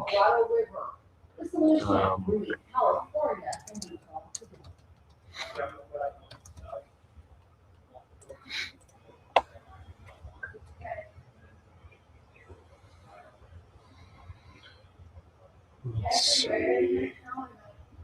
We're not looking at winter weather advisories for Roosevelt, but let's look at the forecast.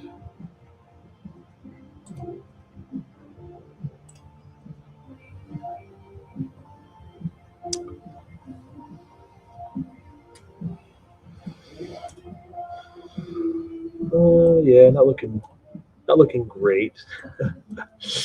The low end, no snow. You should see some snowflakes at least. 1/2 inch is kind of the average forecast for Roosevelt. The high end shows about 4 inches, Jay. So timing on it though, if we kind of zoom into the Uinta Basin. In fact, Vernal wasn't looking too impressive either. Where's Vernal?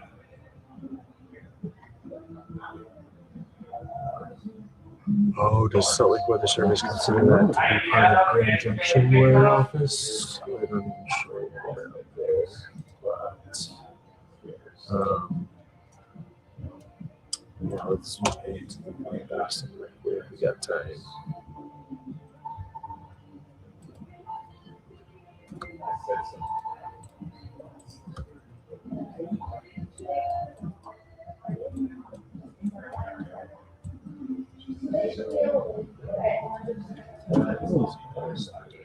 Yeah, as the front kind of sweeps through, that might be your best shot at seeing any snow into the afternoon. It's looking a little more sparse though for Uinta Basin. The high Uintas again are doing pretty well, but the valley not as great. And then at least chance of snow again on Friday. We'll take that. Let's 30. see.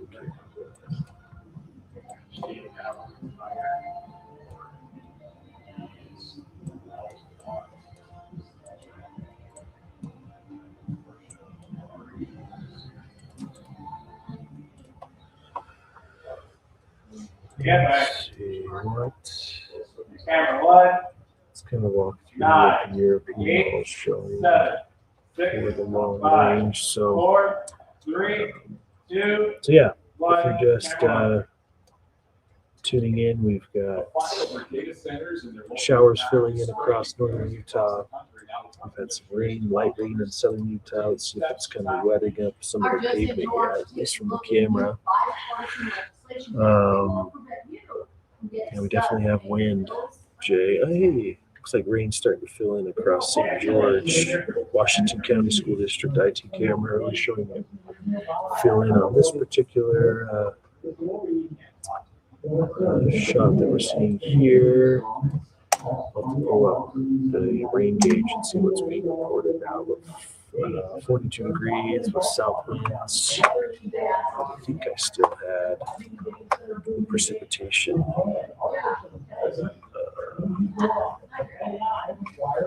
Site up. Let me pull that back up and share with you so you can see what we've got so far.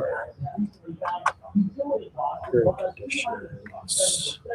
This headset.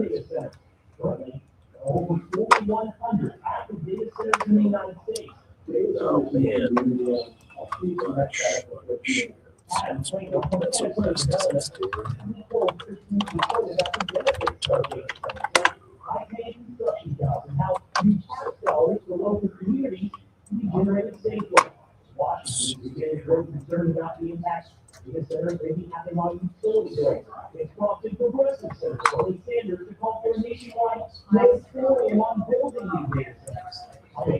Share that site with you so you can see where I'm getting the data from.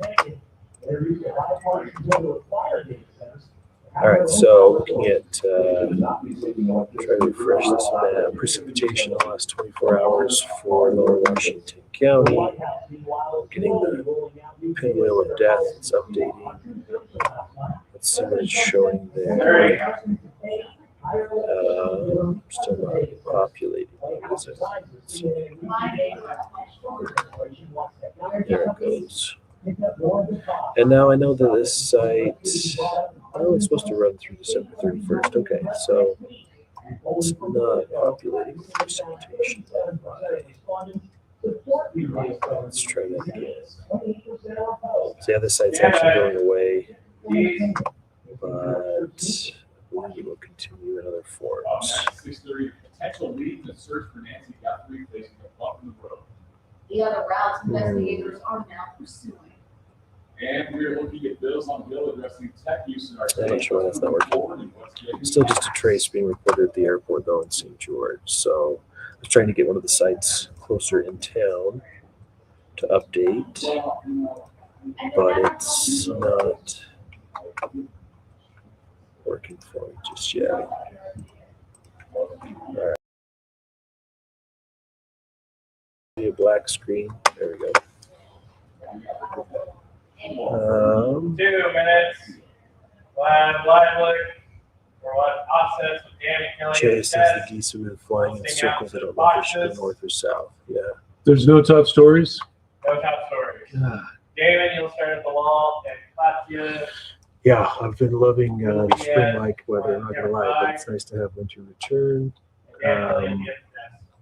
give us some of the moisture that we desperately need. So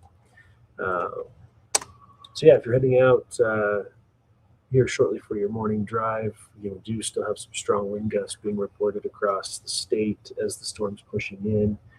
Wind advisories have been allowed to expire, although we're still seeing some elevated winds with that strong southwest flow ahead of the cold front. So strongest winds being reported in west central Utah, Delta, even the airport, 28-mile-per-hour winds being reported there. And then the moisture starting to fill in still across mostly the West Desert. We're seeing some up in Cache Valley, but we need to check in on some of the cameras, see what changes we've seen. But for the most part, it's been mostly eastern Box Elder County showing rain in the lower valleys with the mild temperature still, but the cold air is moving in not too far behind it. In fact, I think this is a cloud icon. It's supposed to be an arrow. But yeah, you can see the snow filling in nicely with the colder air pushing through the northwest corner of the state. So does our temperature change graphic show that yet? Some of the colder air spilling in. Pull that one up for you. See the drop for eastern Ohio. Offsets, that's the covering boxes. So yeah, we've seen temperatures drop about 5 degrees from where they were this time yesterday for areas of eastern Nevada. Still a little warmer than this time yesterday for the Wasatch Front, as we're waiting for some of the snow to kind of fill in. So if you're heading out shortly, for the most part, you're going to be okay with the drive. The roads are expected to get a little worse, though, over the next couple of hours as snow continues to fill in and the colder air transitions any rain over to snow along our neck of the woods. So still going to impact the roads today, even though it should steer clear, it looks like, of a lot of the morning commute for at least the Wasatch Front. We are seeing snow, though, if you're traveling at all. From Cedar City to St. George, so we are seeing snow across I-15. Of course, if you commute that way at all through New Harmony, and we're seeing snow across much of South Central and even East Central parts of the state. Milder temperatures, though, for lower elevations, Green River, Moab, seeing rain. Higher elevations, though, definitely seeing some of the snow showers fill in. So, not too bad. Weather filling in across much of for the state so far. Looks like snow totals have come in. Some of the reports showing. Let me see if that's updated. I think it. Yesterday's numbers. Yeah, let me kind of refresh. It might kill my system for a minute. Maybe we'll pull up a different camera shot. Let's update it. It's the mountain cam shot. Natural History Museum. It's on the way, so jonesing for the freshies, yeah, you're going to be excited about that. Topping our day plan plus the fact that it's still going to be very. So I'm just syncing up. I'm syncing up our weather computers, so it shows Damon at the bottom, and so it's kind of frozen for a minute, but he's updated some of the graphics while I've been chatting on air. So I just want to make sure I'm putting out the latest information with what he's gathered from snow totals from ski resorts. And so I'm going to just show the camera scene for a minute. What else can I show?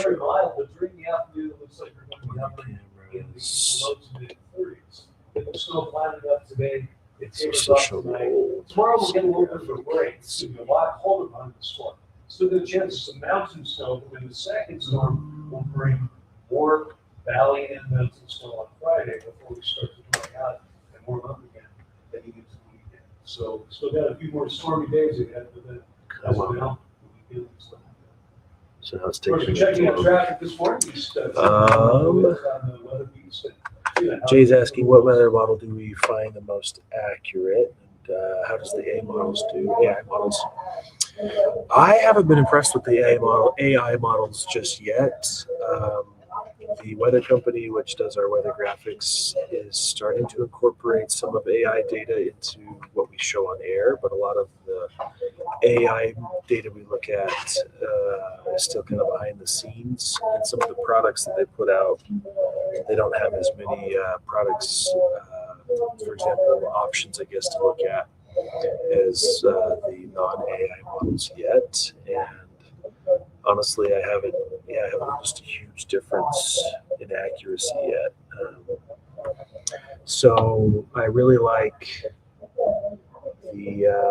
so we use quite a bit the high resolution rapid refresh model, which updates every hour because there's so much computation involved with the model data that we do use. Sometimes they're only updated every 6 hours, like the global models. So those are updated every 6 hours because they're forecasting for the entire globe. The high resolution rapid refresh models are run on a smaller scale, but they're updated every hour. And then we also have an internal model called the Graph, which I feel like does a really good job as well. It's also the same model that is uploaded into Utah's Weather Authority app, which will go out 24 hours, and I feel like it's usually really accurate as well. So we've had good luck with, I think, the Graph model. The HRRR tends to kind of overplay a lot of the moisture and storm coverage with what I've seen, and usually we just best is kind of use a blend, or a lot of the ensemble means do a pretty good job at kind of giving you a better guesstimate of what to expect as far as precipitation totals and whatnot go. But the in-house models, the Graph model that the weather company provides to us, does a really good job. So this is that model here. So again, trying to imitate what we're seeing. So this is the current snapshot, or what it thinks we're seeing on radar. Still shows showers filling in pretty nicely across Wasatch Front. Might get a little bit of a rain shadow over some of the Okers as it fills in, but with the front moving through right around 11 o'clock, maybe lunchtime now. And then that northwest flow filling in behind it. As far as moisture content goes, yeah, same models, pulling similar data through Friday morning, showing, some of the valleys could pick up a good 1/2 of an inch of precipitation, or overall moisture content Fillmore, this is showing 1.5 inches. And when it comes down to overall snowfall, again, it should start as rain before it changes over. A couple of inches of snow, though, so it just depends on the overall timing.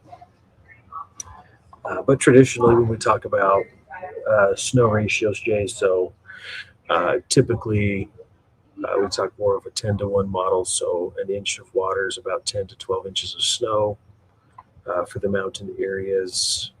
Of course, if it's a really cold storm, an inch of water could put 15, maybe even 20 inches of snow, depending on how light and fluffy it is. It is starting a little bit more mild, though, so it's not going to be a really cold, fluffy storm initially. But as we get the colder air moving in behind the front, and then we get maybe even a little bit lake-enhanced precipitation, we should get that really light, fluffy snow up at the higher elevations, the Cottonwoods, the Wasatch Range, which kind of what we're expecting to see happen. So yeah, overall,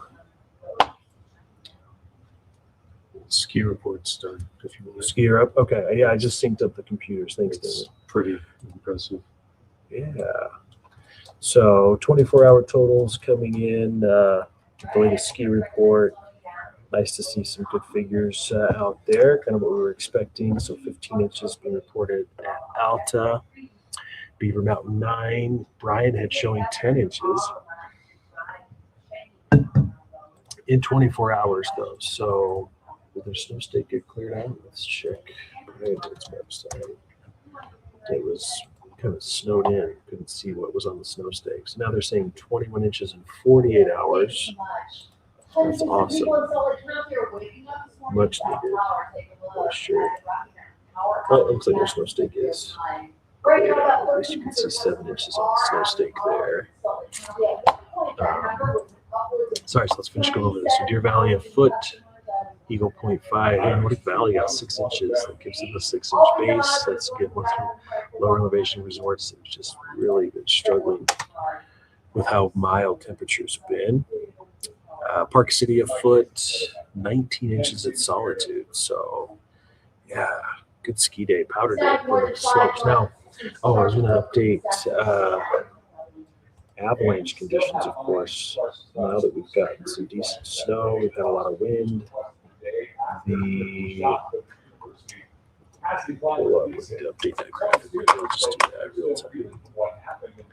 Utah Avalanche Center. So if you're thinking of going into the back country, always a place you need to check out. It looks like they're still updating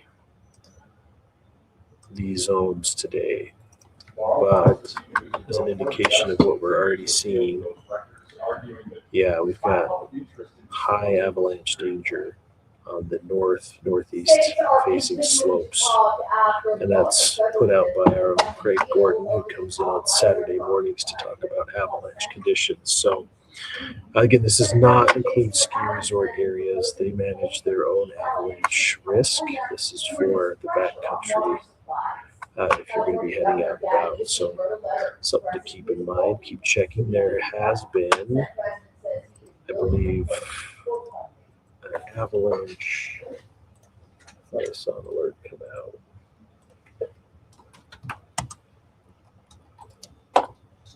Environmental groups say it is an expensive. Yeah, we do have avalanche warnings that have been issued from 6 a.m. Wednesday to 6 a.m. Thursday for the mountains of northern, central, and southwest Utah and southeastern Idaho.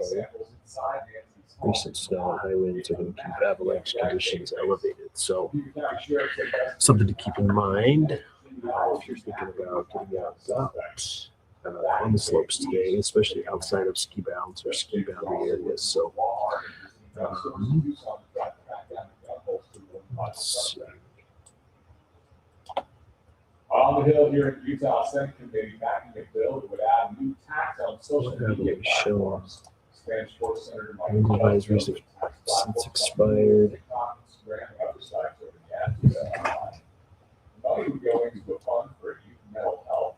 The bill passed on 4 to vote and now it's the full Senate. Utah House Republican leadership appears to be backing off an AI bill after pressure from the White House. The bill from Harriman Representative Doug Fiafio would demand artificial intelligence companies publish safety and child protection plans. But the Trump administration has been pressuring Utah lawmakers, saying the bill does not fit the president's AI strategy. Lawmakers are pursuing other bills regulating AI. Still looking Bill for trying to create the House issues. State's lunch debt is moving forward on a bill. House Bill 148. Yeah, so if anyone, let's see, we'll check our weather authority group. Has anyone posted anything that's worth showing? And we have snow this morning, waking up to in the mountain valleys, Wasatch back. Let's see, Still ahead, ski resorts praying for powder after a warm winter. rain has been impressive. That would be kind of fun. Let's show 48-hour And the arrival snow of fresh snow totals. is causing problems. What one resort says you should expect during the storm. Before we go to break, we want to let you know. All right, so kind of a fun graphic to look at. So this is the snow and precipitation data from the National Weather Service. It shows 48-hour. You can go to 60 and 72-hour snow depth totals. So this is showing Tony Grove has had 15 inches of snow, so almost a foot and a half in the last 48 hours. Garden City Summit's 10, 13 inches at the USU site there. Of course, that red 119 inches is an error reading. This 52 inches was likely an error or two. That's a little outrageous. But Bright Crest reporting 18 inches with this automated SNOTEL site. I think we just went over some of their totals. Their official figure, what was it for Bright 17 inches. So yeah, pretty close to what that was. Excuse me. Brighton was reporting that in the last 24 hours.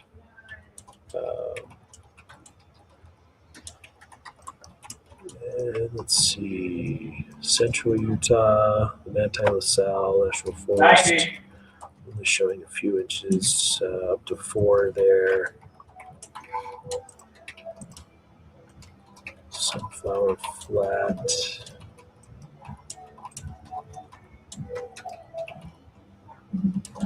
Let's see, 20 inches being reported along Midway Valley. Let's come back to screen. All right, looks like we're going to come back on a break on the newscast. Going to tune in, so we'll come back up to what we're seeing out there right now. And mostly it's been the wind this morning. Wind on top of what mountain snow we've had in the last day or two has led to increase in avalanche danger. There's an avalanche warning in place 30 seconds. through tomorrow morning for greater risk of slides due to some of the wind-driven snow. Temperatures are a little mild. Ahead of the front that's pushing through, so we're sitting still at 43. We've got south winds at 28 miles an hour, so tugging on the steering wheel, especially if you're traveling on I-80, so those east to west corridors. A bit of a harder travel day. I-70, notice there's got strong winds there, so crosswinds where it is out of the south, or even a headwind if you're coming south on I-15 on some of that. Storm system right at our doorstep, though. We do have the cold front, the actual trough of low pressure pushing into the west coast, so it is going to continue to bring widespread state impacts. We've got moisture coming down across northern and southern Utah. A little bit later, though, as far as the timing of the cold front, you can see it's pretty well defined here with our radar showing rain and snow really starting to fill in across the western part of the West Desert, but it's going to continue to push in to the Wasatch Front. So could start as rain, or it's expected to start as rain with these milder temperatures, but drop pretty quickly behind the front. It's expected to move through. It's looking like closer to maybe 10 o'clock time frame through midday. So we're going to still see fairly widespread snow, even though you're not seeing it as you head outside early this morning. It's the wind and the mild temperatures. We're still going to see the storm push in just a couple hours later than what was anticipated yesterday, with widespread impacts still into the afternoon. Could even see a little bit of lake effect snow. It's expected to continue to push in behind the front. So let's see. Snowfall amounts for the valleys, we're still looking at 1 to 4 inches generally for a lot of the valley locations. Benches could do a little bit better. Let's kind of pull up some of the latest numbers. So Damon got here earlier. He's been looking at more of the numbers and the forecast a little bit more than I was able to. But so this is the latest updated graphic from what we're expecting across the state. So Northern Mountains still showing a foot or 2 feet of snow. Typically, the upper cottonwoods get a little bit more of the pie. Up to 30 inches or more is expected in total. Again, we've already gotten halfway to that area or that point, if not a little bit above that, with some of the snow totals that came in this morning. Wasatch back 6 to 14. Most of the valleys 1 to 4. Benches could see 4 to 8. With Southern Mountains 8 to 18. Brian had, if we got 36 inches, that would be incredible. Their website showing that they have 21 inches in the last 48 hours. So let's share that screen. Kind of walk through some of what their web cameras are showing.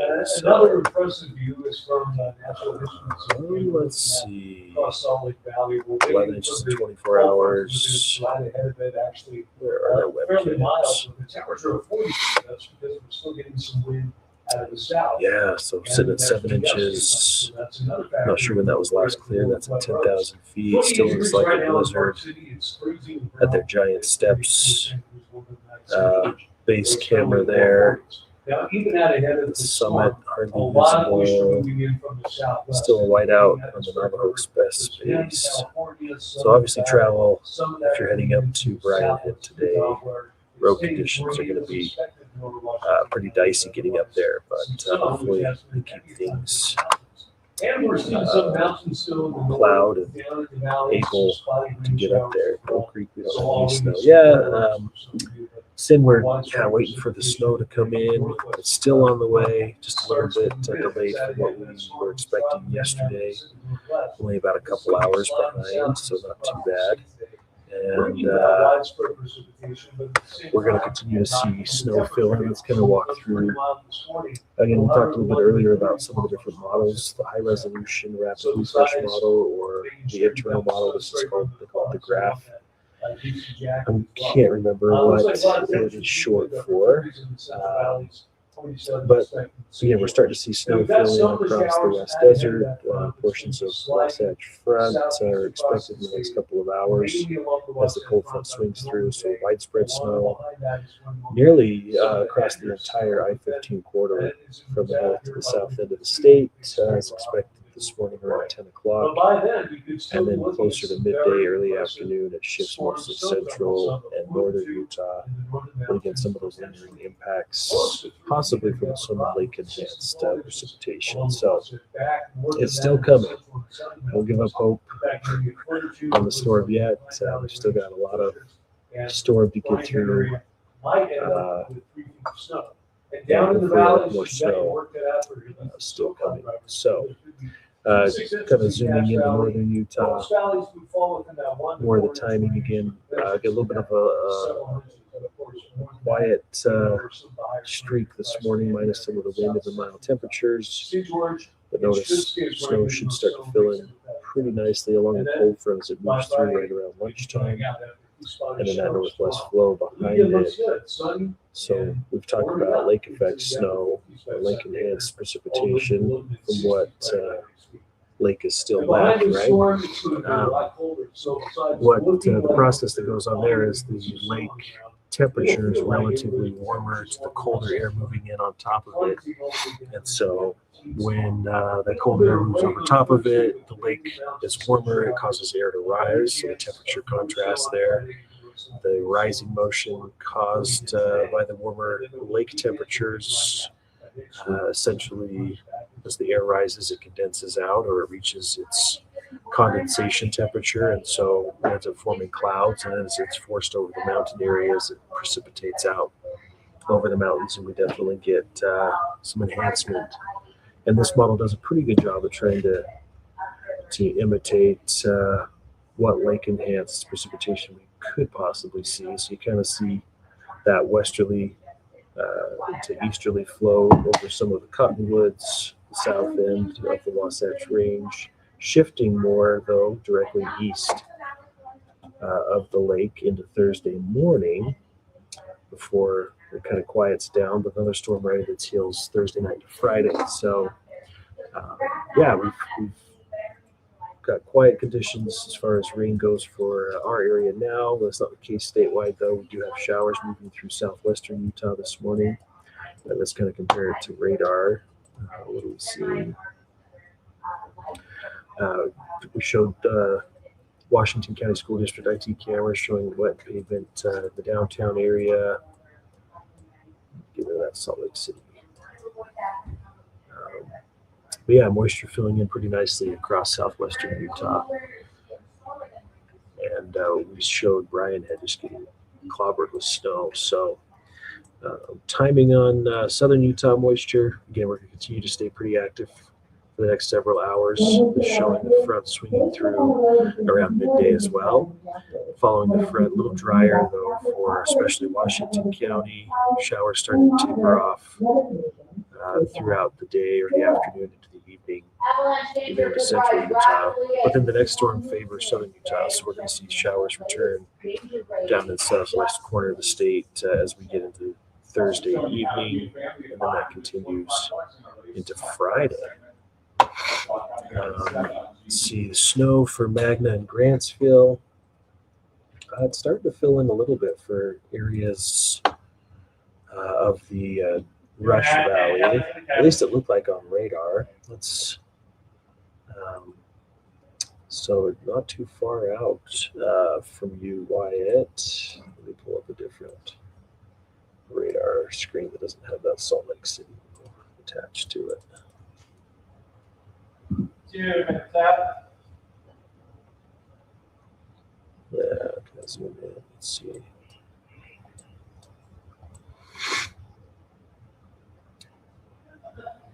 Yeah, so in the next hour, we're going to start to see showers really increase across Rush Valley as that front gets closer. And 90. I think, let's see, what time is it? 7.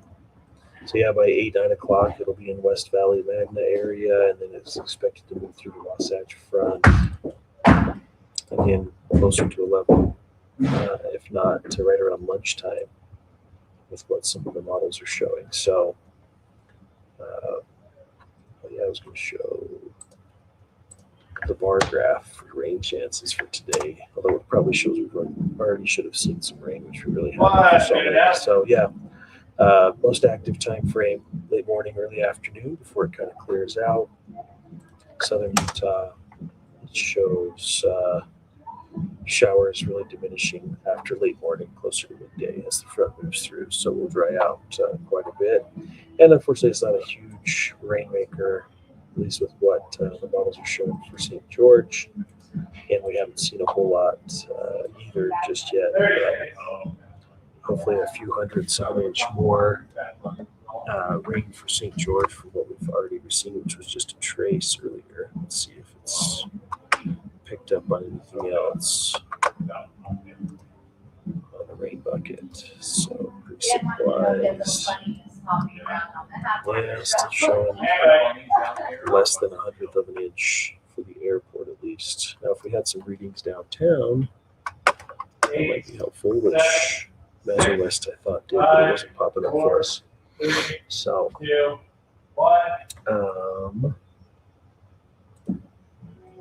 so generally snowfall graphics looking pretty good. This one is showing that we should continue to see. Yeah, still looking at feet of snow for the mountains. Wasatch 6 to 14 inches. Mountain Valley's 1 to 4. Let's see if Park City forecast or Park City webcams are working.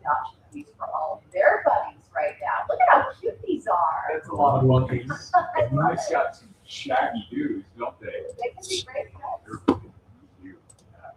I'll be right back in 7 o'clock hour. Good day, Utah.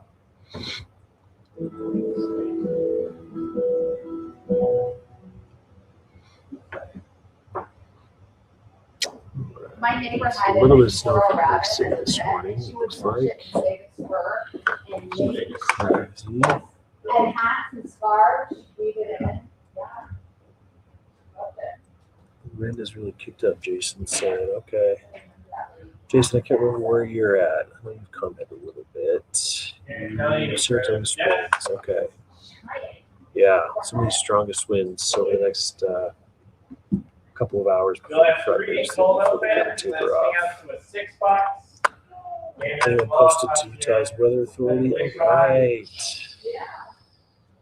Ashley Romero, she's good at showing off Duck Creek Village. Let's show you what she posted. Like that. So, yeah, share your photos with us. Utah's Weather Authority Facebook group. We've got, car buried in snow there.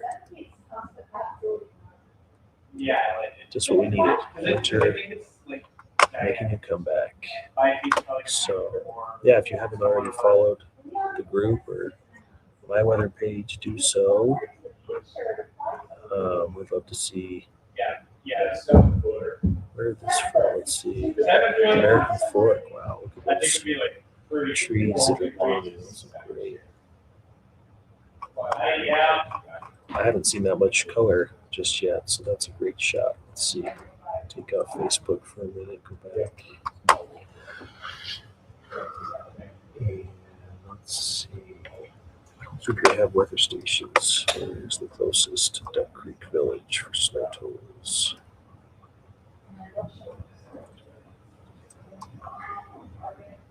I have no idea where she pointed these things, where they go back. Oh, that's me. What, and that, regional Lopez, got the, third one, do that. Then we're gonna have to, keep our responses.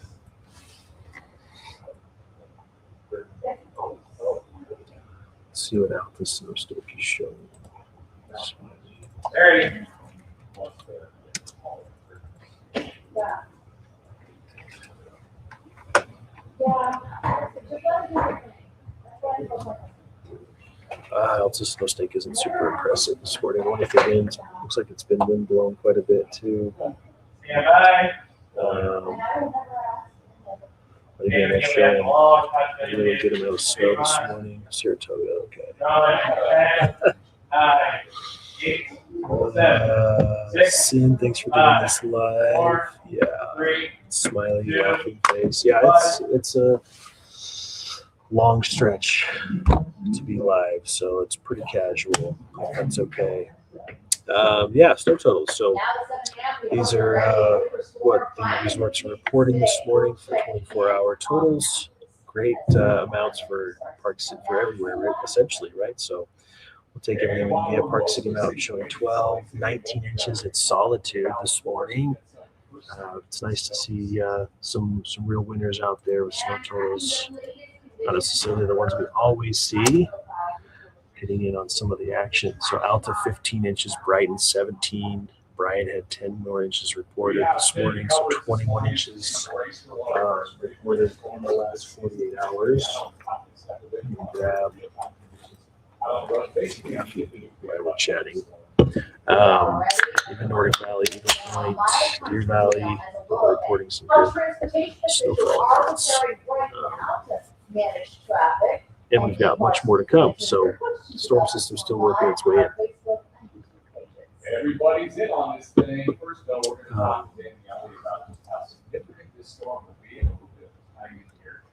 Gotta go figure, 3 months into the season, we're finally getting the first notable storm, but be prepared for that. In fact, some of the heavier precipitation we've had. They keep texting me when they're going to take me on air too, so trying to keep up. As expected, it stayed its way. And even though we've had some showers, we've had All right, what haven't we shown? over the last couple hours. The cold air isn't here yet, so while we do have mountain snow, there's still a little bit of rain down in the valleys. And some gusty winds, Yeah, which could continue to make Yikes, their way. does bust up forecast. Let's see what it's got. So with the front kind of holding off an hour or two later than we expected this morning, kiddos kind of, for the most part, are going to just have some of the wind and even some milder temperatures to deal with. But then heading home, we're really expecting the snow to start to fill in. So you can see Damon behind me there. And temperatures are really going to drop by the front. So we're expecting our temps to hover right near freezing in the afternoon for the Wasatch Front. And then down in southern Utah, we're going to be in the 40s. In fact, we'll kind of go over some of that with really the best chance of any rain for St. George just this morning. Let's see. Take a look at what kind of Tapers off pretty quick. So hourly forecast, we go back to those. Potential for that. Juliana, is that the box you look at these, check these out. Where's the weather beast at? Yeah, we're definitely hitting the spot where a lot more snow is accumulated there on the ground, a lot coming down as well, and a lot also. Let's see what we're showing here. So we've got the weather beast out. Looks like they're tracking road conditions up to Canyons. Does it say where she's at? Mouth of the Cottonwoods. Mouth of the Cottonwoods. Nice.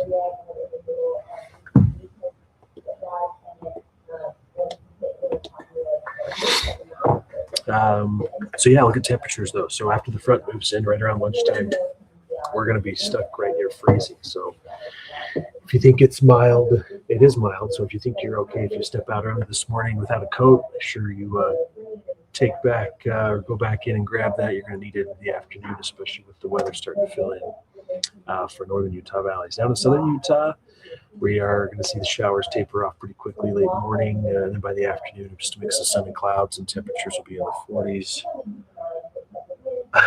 They need to keep it down. I asked him a question. He's got to chime in, right?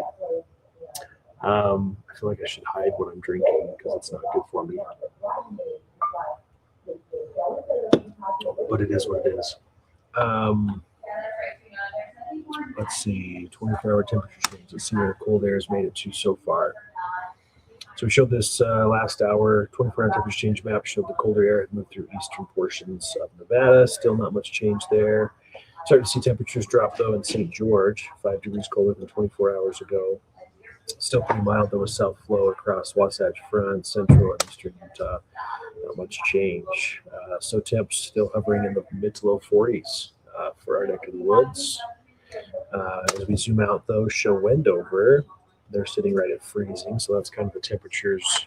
Those are the temperatures we're expecting. As that front continues to march towards us. We're just 30 in Cedar City. I showed wind chill earlier too. And that puts Cedar City in the teens for the feels like temperature, but where we're still in the 40s, we're doing all right in our neck of the woods. Evanston, though, is just 25. They had wind chill values in the teens as well. And we're 41 in St. George. So let's see. We'll get updated this morning.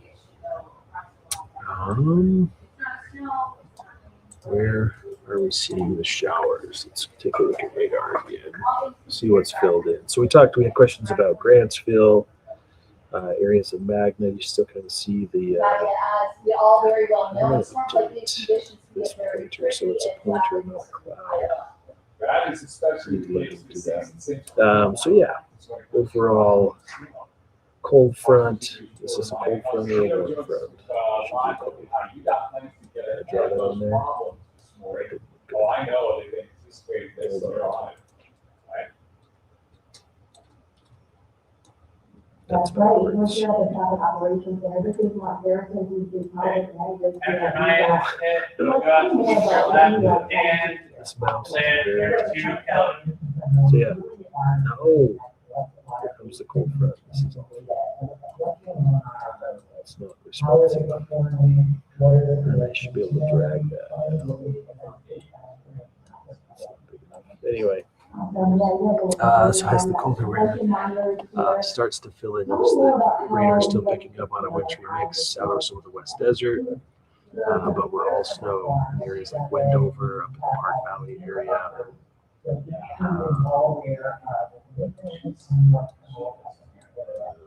Which is widespread.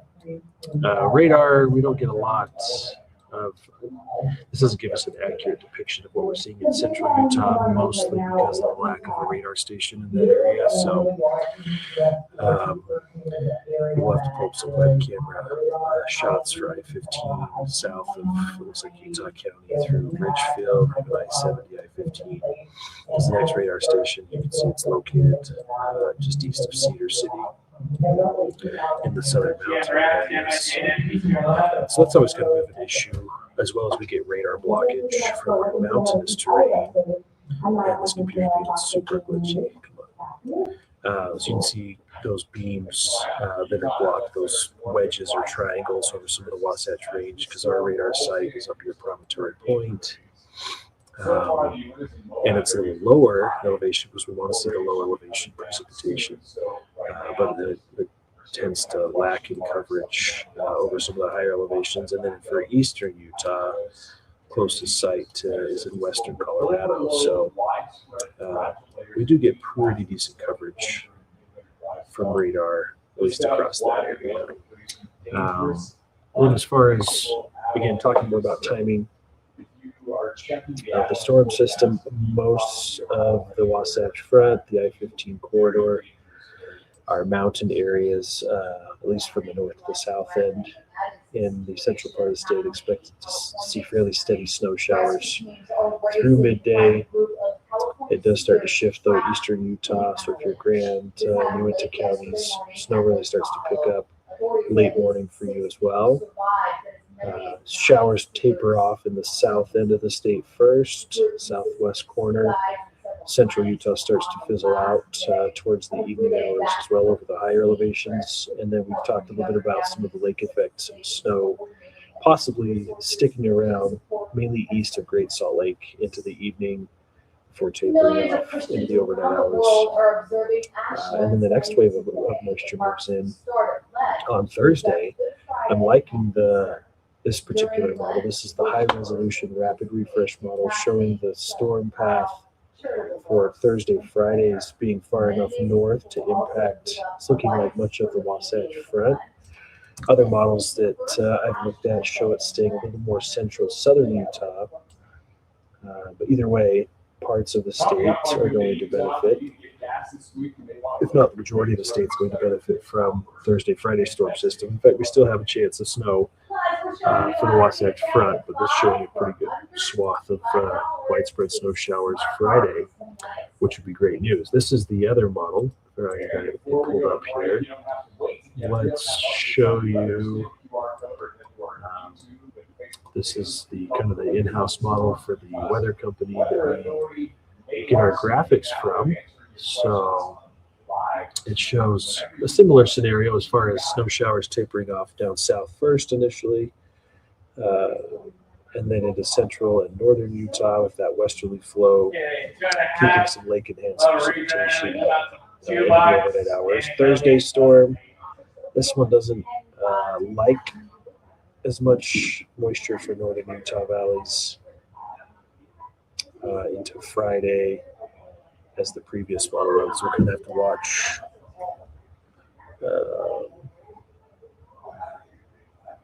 Yeah, radar is constant as far as when it updates. Orem, yeah, you will get some snow. Utah County wasn't, at least with some of the automated graphics that we were looking at. So it looks like we're only live streaming 2 minutes. We're live streaming continuously, but they're going to take it on air. So let's get it set up. Orem, Provo 2 to 4 inches. What's that? You should take a break. I can take a break? Yeah, I will. I will. Just let it show you the backdrop. Right.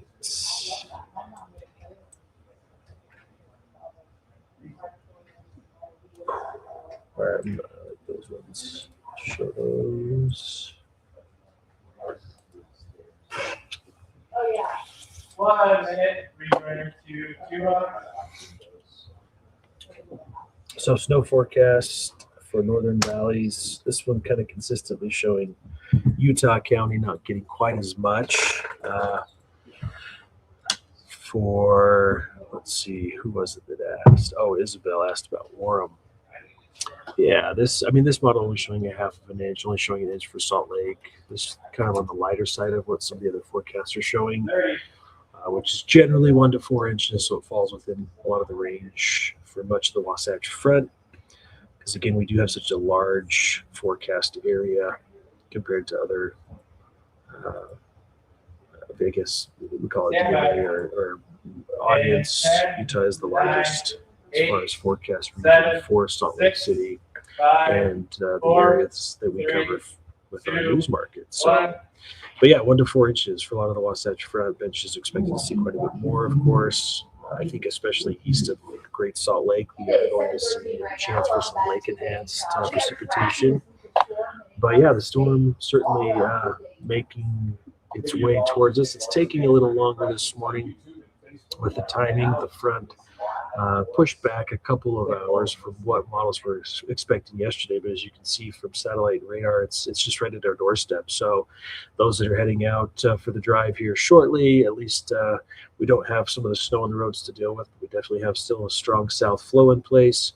and there is moisture coming. So the later you are getting out the door this morning, especially closer towards late morning, early afternoon, the more impacts you're likely going to see out on the roads with some of the timing of the snow that's pushing in.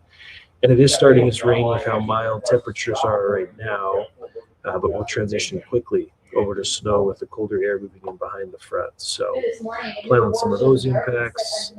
If we go over some of the timing with Futurecast, it still looks like, right around 11 o'clock lunchtime, the front moves through northern Utah. In fact, almost simultaneously with southern Utah. It's generally moving west to east, and so front pushes through a lot of the western part of the state late morning, early afternoon, and then clears out pretty quickly this afternoon. So keep I'm gonna find something else to say, graphics to show. So take a little break, I think. This is showing some of the northern valleys. These are all automatically populated, so this is just what the computer models, their best guesstimate is showing for those areas. For the ski resorts, still looking like a great snowstorm through Friday evening. 1 or 2 feet or so for Alta. Park City, hopefully 9 inches or 10 there. So Basin, hopefully about a foot. And then southern Utah. There we go, with the next storm system coming in Friday, favoring southern Utah. Brian Head should do really well again. Zion National Park, again above 10,000 feet, expecting some heavier snow, but 1 to 4 inches in the lower elevations of the park for the storm system that's pushing through today. So, I keep thinking we need to go up some of the webcams, especially for central Utah, to show off some of the road conditions there. No kidding, hopefully you know where that is and don't have to dig too far into the shed of the garage to find that. A lot of you will have to clear the driveway and the sidewalks, even the car windshields for the first time this season. If you can see that ahead of the main part of the storm, we've got some wet weather that's filled in. It's been heaviest over south Whiskey Valley.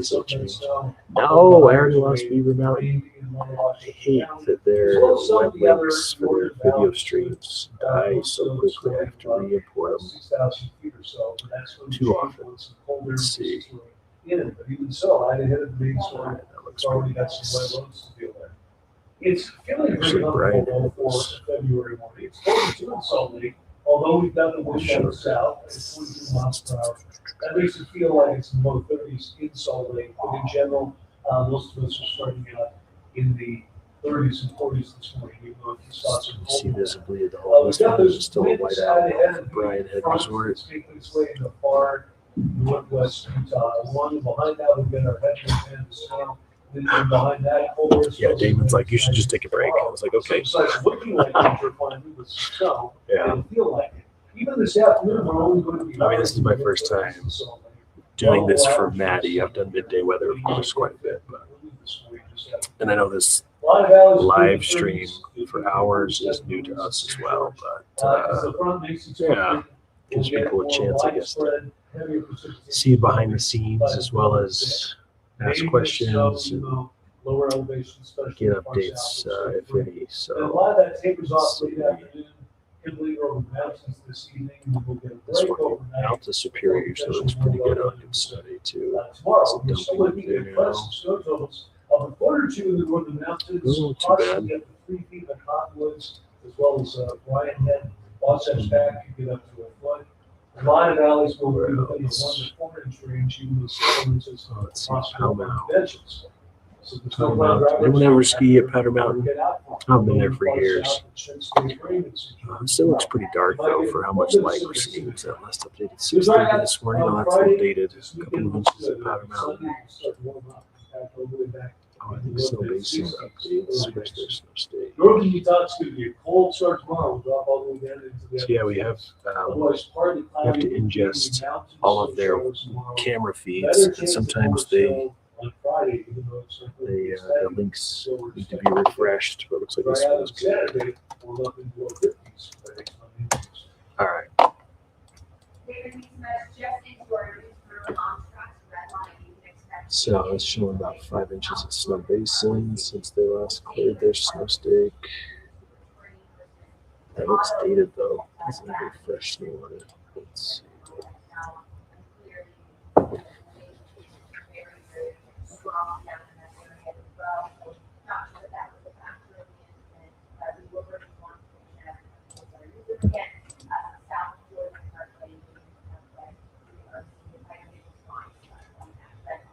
Dang it. That's actually a good camera too. Need to update that one.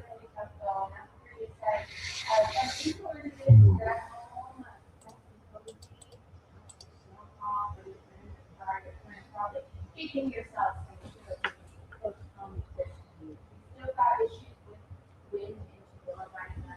Oh, that camera's not working.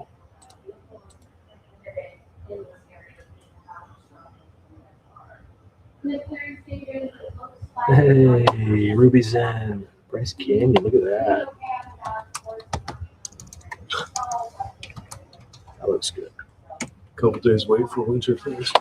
Say what? Couple days late for Winterfest. Yeah, I was say Breck was showing that he was in Bryce Canyon this weekend, and he's like, there's no winter to be seen in Bryce Canyon, but look at it now.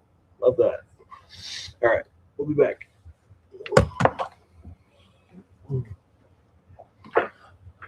Go now.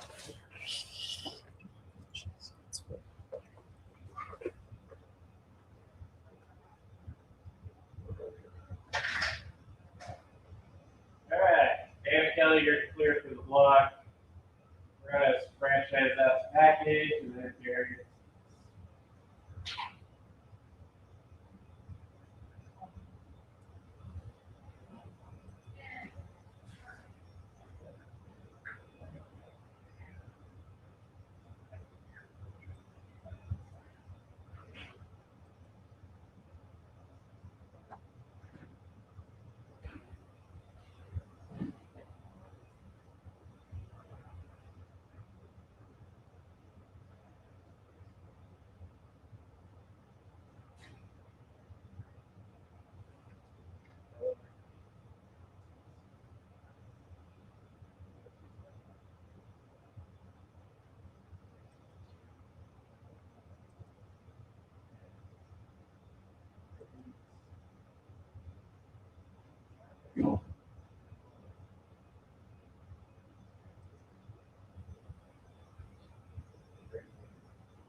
Hey, we're at Macy's for another edition of Smart Car. We're going to Ashley Hoffman, the place here, also a regular package for Ashley.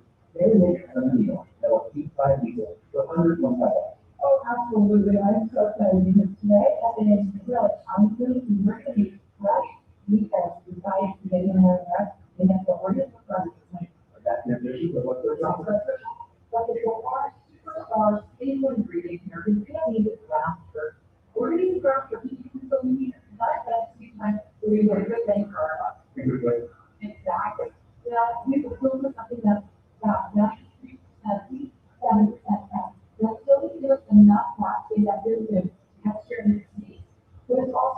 primarily instrumented authentic, will be better for your partner for the customer.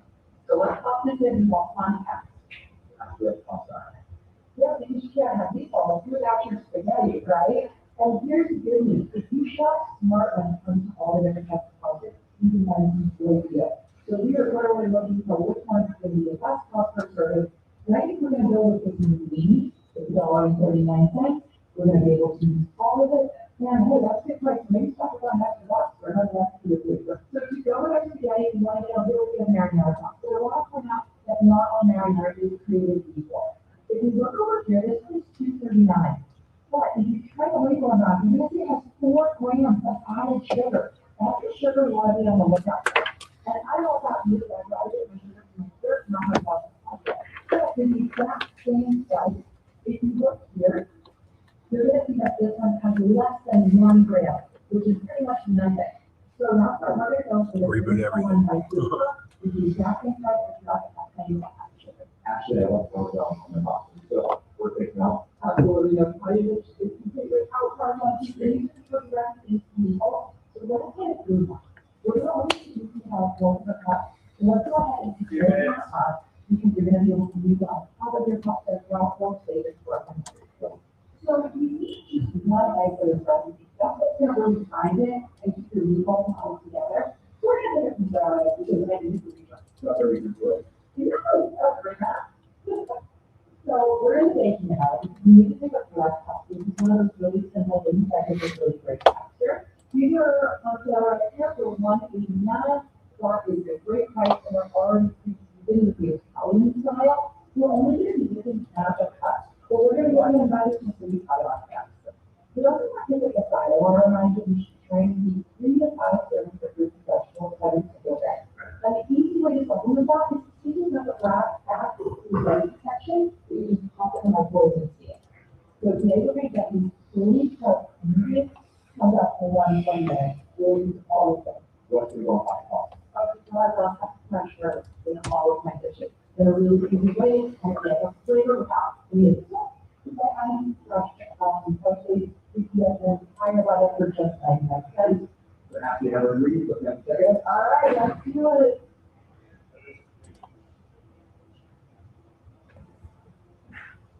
Okay. So So the key right now is $22.78. Without the quarter, we actually calculate the cost per serving because we want an entire dozen eggs and all of the cheese. So when you actually break it down, this whole meal is going to come out to about $45 per serving, which is going to be just under $20. So we did it. Top of that, if you order this in a local restaurant, it's definitely going to be upwards of $12 for all week. So I can always share the recipe of this and try to go home and make them. Let me know what you think. To see the recipe, just go to fox13now.com. We may we're doing, they're running, Fox 13 is detail. A lot of students are going to be happy with this. Know that you're coming down in Park City and coming up, we're taking you to a place that they can see and is accessible for everyone.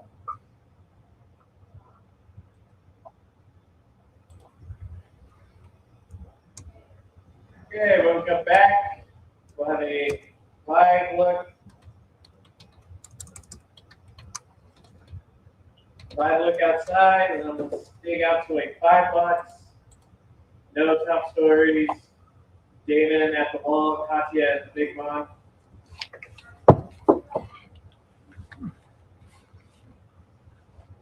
Oh, the stream froze. Okay.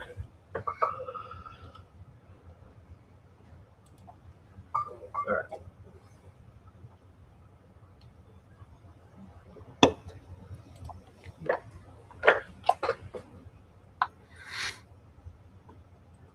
We've got avalanche warnings updated. 2 minutes. Live look outside. What else?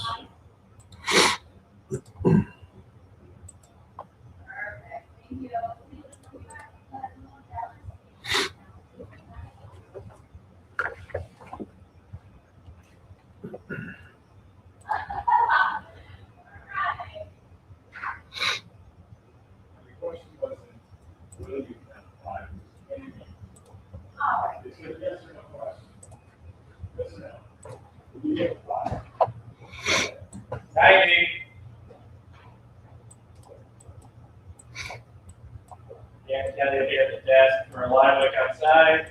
They'll go to the team coverage boxes.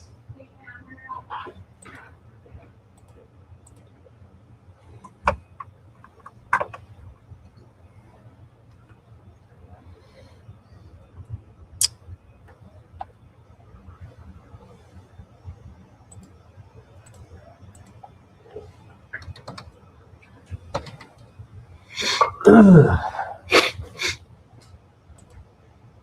1 minute away.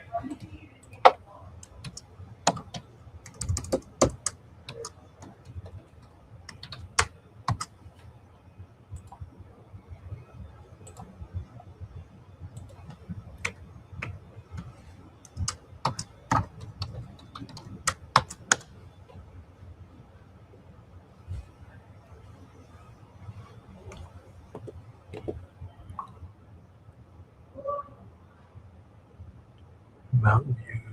Oh, train wreck. Yeah, I want control of the weather cameras. Let's see. 7, 6, 5, 4, 3, 2, 1.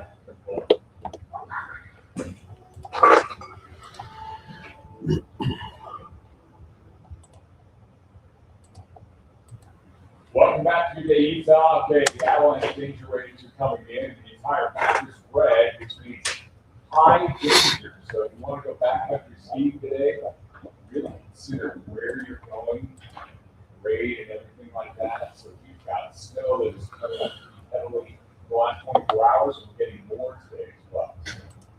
We have team coverage of that storm as it moves in here. We are copy a step of it. Our tracking the latest conditions up road. And Nick Larson is answering your questions live on Fox 13 Facebook and YouTube page. But first, we have to go over to Damon Yanni, who's tracking this storm. Dan, for the most part, we've seen a lot of rain in the valley. Are we still expecting snow? Oh, yeah, it's just that the coldness area hasn't moved in yet because the cold front is moving slower than expected. But honestly, that's worked out pretty well for the morning commute. The front just made its way into northwest Utah. The data ahead of it, you can see by the green, we've got some rain in the valleys. Look at the snow in the mountains, which has been heavy at times overnight. In fact, some very impressive numbers at the resorts already. In fact, foot in Deer Valley, 15 inches in Alta, 17 in White. All right. Yeah, took a little bit of a break. Jack says he woke up to no snow. What a surprise. All right, well, it's coming, Jack. We've front's a little bit delayed for what models were forecasting yesterday, but still on the way. I was just going to update some of the avalanche conditions. Quick break as well. We'll put out the Utah Avalanche Center. Just kind of gives you, I guess, a sneak peek at how some of our graphics have to be updated. We have just gotten readings that it's high, or reports that it's high in all areas of the state today because of how strong the winds have been. No surprise there, on top of seeing some heavy snowfall for at least most areas. So this means that avalanche danger, of course, is avalanches are inevitable, essentially, right? Human triggered and natural avalanches can be triggered from a distance, from all sorts of. We've been checking out the roads. They're looking better than we expected because the storm is taking They can be triggered from a distance. Continuing storm will create wind slabs and new snow avalanches. So avoid all avalanche terrain, which is, of course, slopes that are greater than 30 degrees. And you want to stay away from under those slopes as well. Be mindful of what's above you if you're going to be trekking into backcountry. So stick to the low angle stuff if you are going to go out at all today. No. Are you kidding me? I forgot to hit save, so I have to do it again. Yes. Trial and error. Hopefully I don't get 3 times. 3 times the chart, right? Okay, 22. Change the color.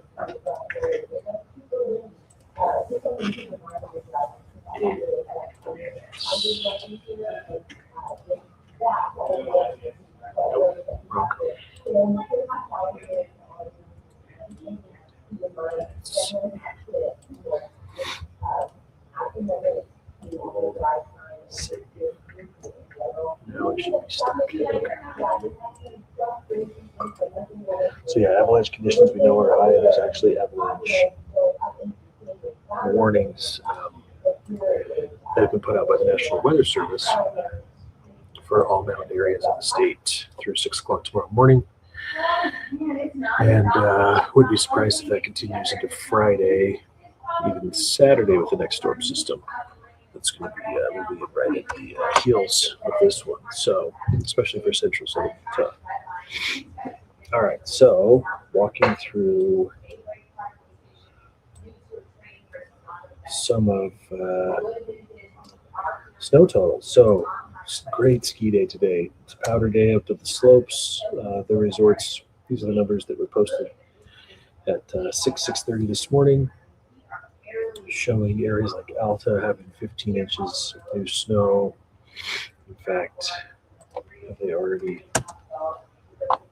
Yeah, now they're showing 18 inches in 24 hours. So we're adding continuous snowfall, which is great. Bryan had 10, Brighton 17, Deer Valley 12. Not as much, of course, at some of the lower elevation resorts, but they will take anything we can get. We have reports of a foot at Park City Mountain, 19 inches at Solitude, and 11 inches at Snowbird. So in fact, I would imagine Snowbird's added a couple more inches to their total since this was updated. They're showing 18 inches in 24 hours as well. So of that. Snowbird. 18 inches.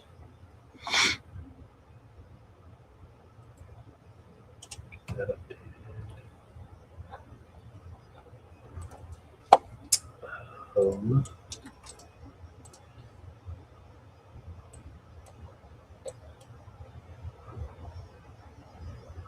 I was going to try to update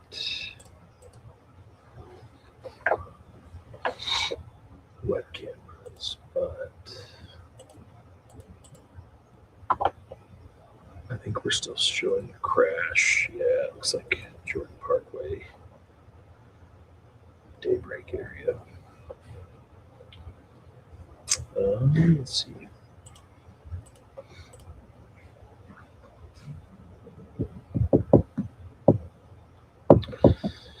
And I know it's still early, it's hard to analyze for reasons for all these. All right, let's kind of walk through. I guess we'll do another forecast. Kind of walk through the setup for today. This is, if you're just joining us, meteorologist Nate Larson, just tracking the storm progression this morning, kind of the impacts. We are seeing fairly widespread impacts over the higher elevations, travel impacts, of course, with snow coming down. This is a live look near Bryce Canyon. Really nice wintry scene there. We've mainly seen the wind and still some milder temperatures across the Wasatch Front, though, as we're waiting for the cold front to move in. So this is showing the Natural History Museum camera. Pretty quiet conditions there, but it is still windy outside. We're still at 42 degrees. Logan's at 34, Price 33, and then St. George at 41. With some of the strongest winds still across the southwest, west central portion of the state. Delta's still showing 35 mile per hour winds. You can see where the front has actually moved through, so it's right near the Wendover, Ely area as it is transitioning that south flow to more of a westerly northwest flow behind it.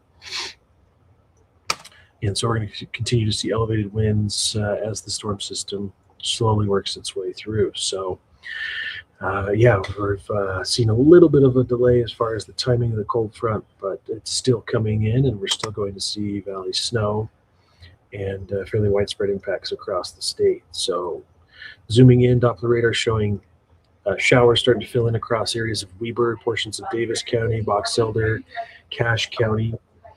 We're seeing with the milder temperatures, first initial wave is going to be rain, but it should transition pretty quickly over to snow.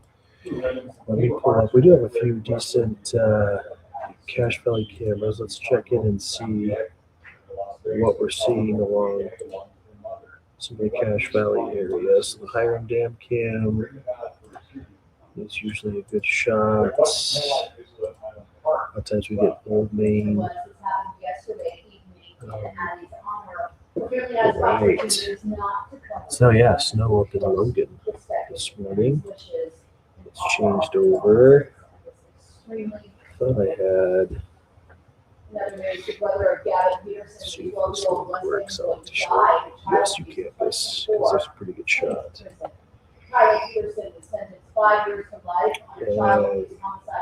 Snow coming down. An investigation showed Tyler's brother Gavin died from malnourishment. Tyler pleaded guilty to having control. Where'd it go? Okay. So rain has officially changed over to snow in Cache Valley. I'll pull up temperatures here too. Last May, Gavin's father Shane sentenced to 8 years. So radar shadow, the beam gets blocked because of the mountain range over Garden City area. Still heavy gearing up for lots of snow You can today. see that temperature still being warmer ahead of the front. It's keeping primarily rain along the Wasatch Front, but it should change over pretty quickly as you see some of the colder air off towards the west of us. You'll start to see some rain fill into Davis County, some towards Point of the Mountain. I don't think that's changed over to snow. Cameras. We've got quite a bit. Let's see.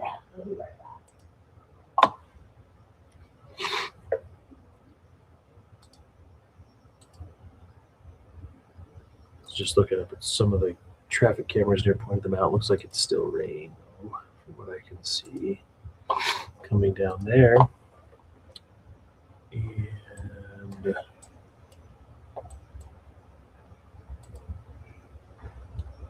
snow starting to come up Harley's Canyon.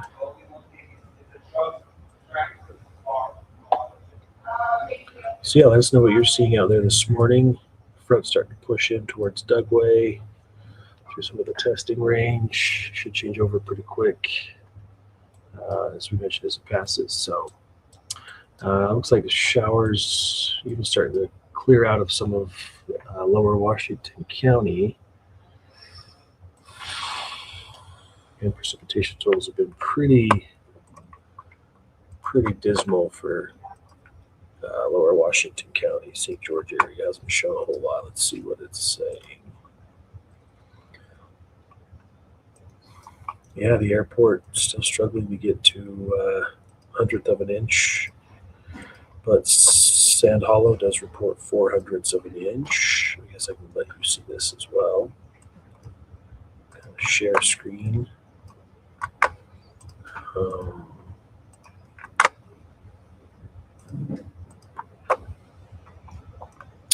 So yeah, what we're seeing, basically a trace of rain at the airport. Sand Hollow 400s, looks like up towards White Reef, 0.08 of an inch of rain so far in the last 24 hours.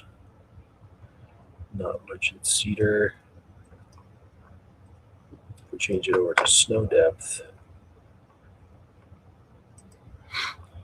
14 inches.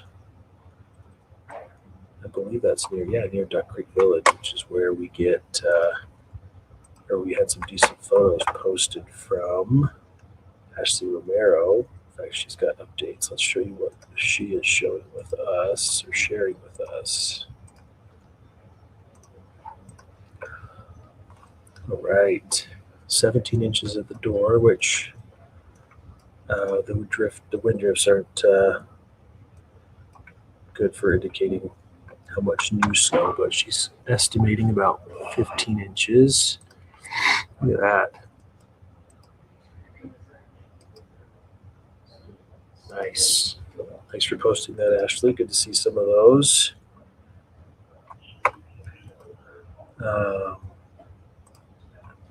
Let's see.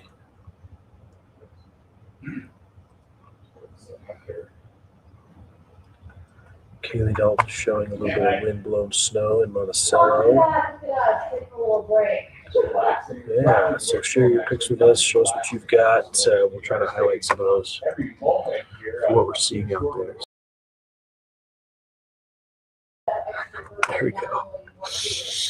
All right, so we still had some showers kind of tapering off. It looks like in the southwest corner of the state. Still a chance though of some rain. See the band of snow still moving in. See this cloud cover there. As the front moves through, after it though, a lot of the showers taper off in southern Utah. Similar situation across central Utah. They hang on a little bit longer. And then behind the front, northern Utah, we have a chance of a little bit of lake-enhanced precipitation sticking around a little longer into Wednesday evening before it clears out. So still on track for valley snow. It's a little bit delayed this morning, but it's still coming, and it's going to switch over pretty quickly, it looks like, as the colder air moves into northern Utah late morning, early afternoon. And we will see a couple of inches at least in some of the valleys. Model's still on track to show 2 or 3, maybe even 4 inches of snow for some of the valleys. So not much change there. The updates this morning, I guess, are avalanche conditions. We've been monitoring some of those with the heavy snow, the wind, the north aspects, the north-facing slopes with a strong south wind have been kind of snow laden or have become a little more heavy with snowfall being pushed onto that side, and so there are more slides that are expected to take shape. And so avalanche conditions are going to be elevated statewide, in fact, over the next couple of days. So this is from the National Weather Service. So all of our mountain areas are into the avalanche warning through tomorrow morning, 6 o'clock. And you want to stay out and away from the slopes that are steeper than 30 degrees. And David was just showing some of the Wasatch back. Yeah, it looks pretty dicey across some of the higher terrain. Let's see. I need to get access to the traffic cameras though.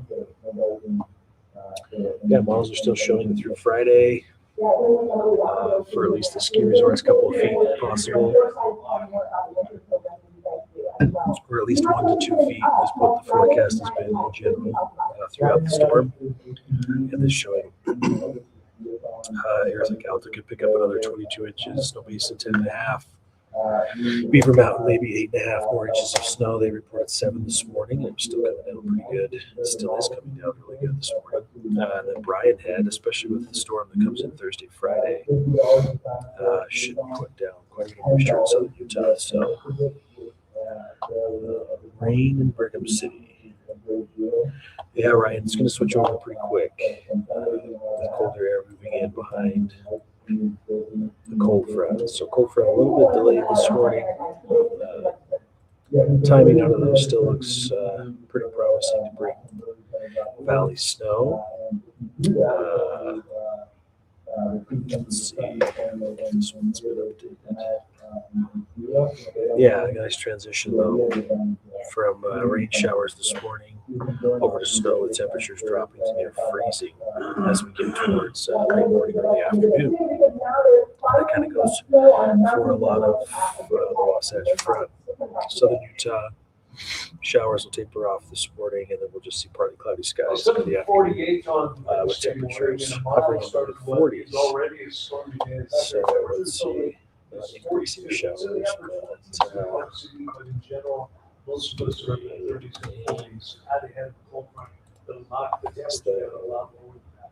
We've got a southwesterly flow keeping it warm, but at the same time, deep moisture moving in from that direction, really hammering southern Nevada, but also some heavy snow with a higher terrain south of Utah, while lower Washington County. It's staying as rain. And looking farther north, you can see we've had some snow filling in, not just in the mountains, but also across parts of northwest Utah. But the green indicates We've also got some rain down in the valley for us, so one portion. Let's see, price. Kayla's asking as far as timing on But moisture. also gusty winds about 50 miles per hour, so there's another reason to keep on hands up.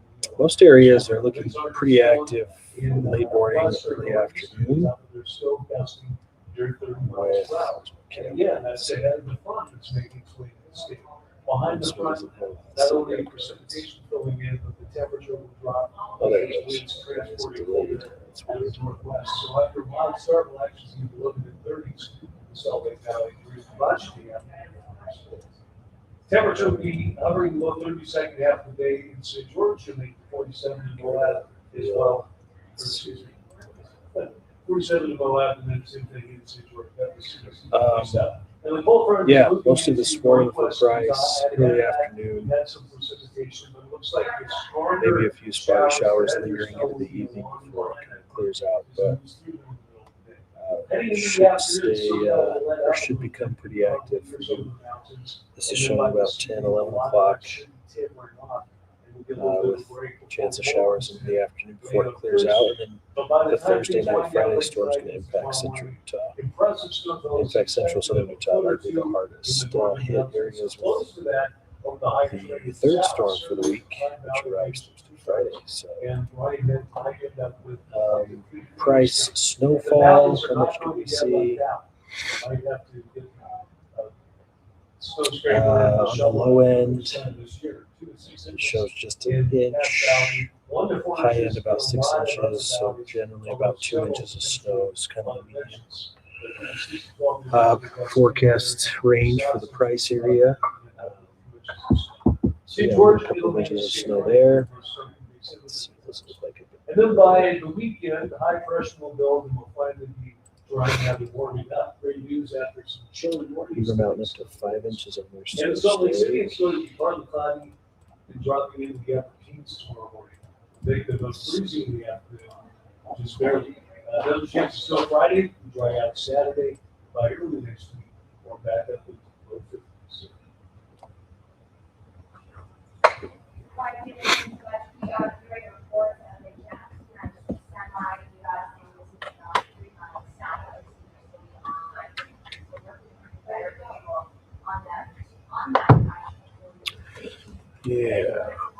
Yeah, you're welcome. No problem. Kayla, happy to help. Let's see. I can get control of the UDOT cameras on our weather computer, so let's show you. Show you some of the worst road conditions.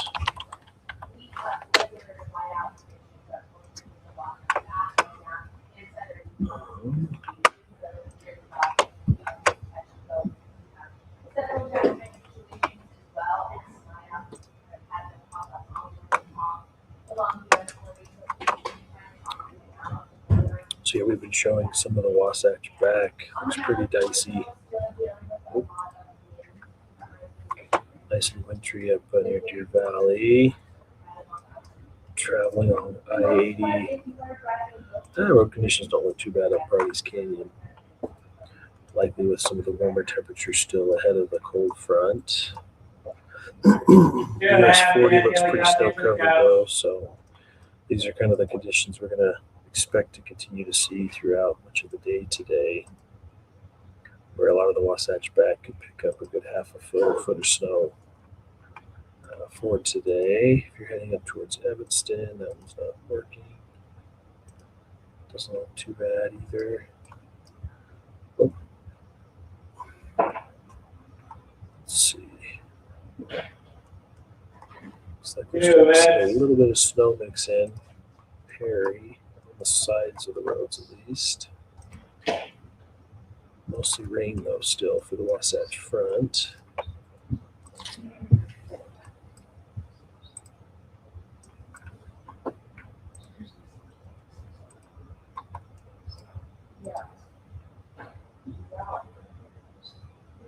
And yeah, I-80 east and west look pretty snowy too. But snow not quite towards Grantsville or past the School Valley area just yet. Now areas that have already, oh my goodness, stop. Now traveling, we've had pretty widespread snow showers from Cedar City along I-15 south into at least the higher elevations before you drop down into St. George. So plan on winter driving conditions statewide today, at least for some of the higher terrain. But zoom in there. Well, if you're headed to Bryan Head, backside looks pretty 30 nice. seconds. Okay. 143. Yeah. Yeah, there's stuff. Looks like a mess.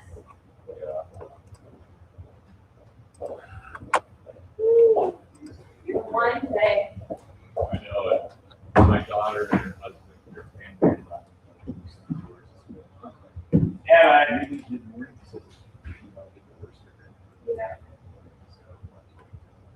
Ten, 9, 8, 7, 6, 5, 4, 3, 2, 1. Okay, it's time to Starting to snow. Okay, Brandon says. Okay. Okay. Yeah, Brigham was looking like they should get, they're saying about 3 or 4 inches of snow. Official forecast showing Brigham City. power is out. Low end 3 inches, middle ground about 5 inches of snow. It'd be nice to get closer to 5. But that is starting to change over. Some of the colder air is starting to fill in. If there's light on, like Let's see.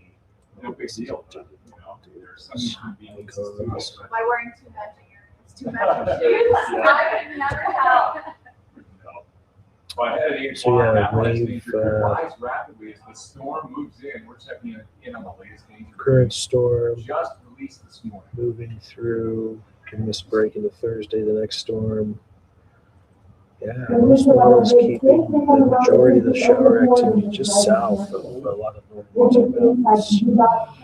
But some of the overall path can still fluctuate enough to where we get a little bit more or a little bit less across northern Utah, but central southern Utah is still favored. The Thursday, Friday storm, bit of a break with potentially more active weather into Tuesday, Wednesday next week. So Stormbush should stay open, which is kind of exciting. So kind of one of our in-house models, what it's showing for areas like Brigham, Ryan, it shows, I believe it goes into Ogden, but yeah, this is showing about 2 or 3 inches. It's up a little bit of the forecast for areas like Salt Lake and Provo. Again, generally still falling in the 1 to 4 inch range, which is what the general forecast is for the valley floors. Benches could see higher amounts, even up to 4 to 8 inches, depending on where you're at. And then we've been talking a little bit about some lake enhanced precipitation that's possible as the storm pushes out of here. It'll generate a nice cold westerly breeze, which over the lake can generate some lake enhanced precipitation. So I doubt there's much update to the lake effect guidance from the University of Utah, but I'll show it to you. Let's see. Just share the screen again. Where is it? There it is. So this is derived forecast from the GFS model, which is what we call the American model. So it takes into account where freezing is taking place in the atmosphere. So the wet bulb zero is estimated snow levels essentially. So it takes the lake temperature, Great Salt Lake temperature, into an account. The temperature at 700 millibars or a little higher up in the atmosphere, and calculates probability of lake effect snow based on the temperature differences and what impacts are estimated from the relatively warmer body of water in the Great Salt Lake. And so showing that there's a chance for areas just east of the lake, Blythefold, northern Wasatch area, seeing some lake enhanced precipitation this afternoon. Not much of a threat this evening, but it could pick up a little bit again overnight with westerly flow. Again, for areas east, northeast of the lake, chances are pretty low, though, 20% or less. And then as we get into Friday's storm, it also shows a chance for the area south of the lake, the Oakers, the Twila Valley, seeing a chance for some effects as well. So showing temperatures are cold enough at the higher elevations. This is Celsius, of course, showing the temperature at 7 bars. But yeah, could see the lake and have snow. Our models pick up on it pretty well. Stop sharing that screen. 9, 8, 7, And if we zoom in on it, 4, what it shows is 2, 1. those same areas kind of getting similar lingering snow shower impacts. So this is into late tonight, early Thursday. See a little bit more of that lake effect moisture for the Wasatch Range, just east of Great Salt Lake. Kind of zoom in for And while we're mostly seeing wind and rain in Salt Lake City, it won't be that way for long. Let the valley floor. So yeah, get some of the first timing on it, not seeing a lot of travel impacts in the valleys just yet, but our mountain valleys have certainly been dealing with more winter driving conditions. I think Cottontail on Fox 13 is going to go over some of the traffic conditions, but we do have quite a few wrecks out there. Snow is falling, and so are various winter sports, where live and national road center and parking. But yeah, we're talking about lake effect snow. So that westerly component, the winds, you can see it go over Great Salt Lake, could usher additional snow showers. This is about 11 o'clock this evening. So you really kind of see models picking up on some of that enhanced snow lingering, with potential for it even into Thursday, shifting farther north of that south flow increasing ahead of the next batch of weather that moves in Thursday, Friday time frame. So we're going to keep an eye on any lake effect chances into tomorrow. Generally, it's mostly just the higher terrain that see the real benefit from it. Sometimes the valleys do pretty well, especially when it's southeast of Great Salt Lake. First notable storm bringing widespread heavy snow. This morning, most of that's been over the higher terrain south. There's a lot of moisture streams in from that direction, but in St. George or Washington County, it's mainly been rain. And you can see that the precipitation is filling in. Avalanche conditions. Mainly mountain snow, although some that's been falling in lower elevations in northwest Utah. Primarily valley rain, but you can have some rain, some of that air spills in. On top of that, it's been very windy. And the winds are going to be decreasing over northern and western Utah behind that front a little bit into the spring. It'll stay pretty gusty in the eastern part of the state all the way through late afternoon. So those winds out of the south could still gust about 25 miles per hour, but behind the front. Sorry, let me just share. So we had shown the Hiram Dam Cam. Must be a little higher in elevation along the south end of the valley, because it looks like downtown Denver. I know we showed Old Main USU campus. We're starting to see, which they're a little higher up too, transition over to snow. Snow levels are just above Because there is such a big impact. Cache Valley floor, where we're still seeing, it looks like we're starting to see some snow mixing as well, but it's mostly just wet roads out there in Cache Valley until you start to head up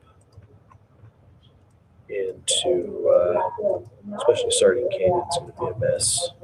Although UDOT, they're live, well, no, that would be a mess. It's still showing good travel conditions with the traffic map. Definitely seeing snow-covered roads up the canyon this morning, so take it slow. Go down to Manaway. Brigham City's seen change from rain to snow. Willard still looking at primarily rain. The snow levels have just been hovering above about 4,400 or 4,300 feet. So most of the valley, the lower points, at least around 4,200 feet elevation. So we're still just above the valley floors. Fogged in. Huntsville's probably getting snow.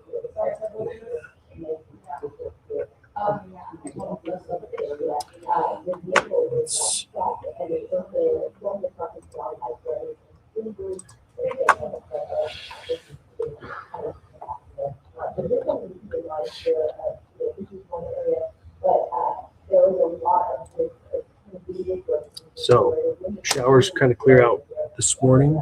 By the afternoon, we'll see partly cloudy skies in southern Utah. But again, we're not done with the shower activity yet, or the moisture. We'll see showers move back in Thursday into Friday with rain and snow expected. And then the next wave of moisture could move in as early as Tuesday, maybe even Tuesday, Wednesday, depending on timing.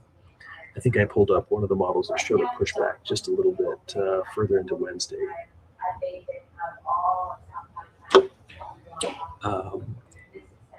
And then temperatures down in the 40s over the next couple of days. So should feel like winter's kind of made a comeback across the state. Northern Utah, again, we've got snow moving in. Temperatures are dropping to around freezing behind the front. So we're sitting at around 40 degrees now. And then plan on a slight chance of showers late Thursday. The temperatures just near 34 on Friday. We could see a little bit of snow. We start to rebound next week. In fact, by next Tuesday, if rain does come in, we'll likely be looking at, or if moisture comes in, we'll likely be looking at rain again, rain event versus snow, with some of the mild southwest flow that's likely going to be in place. So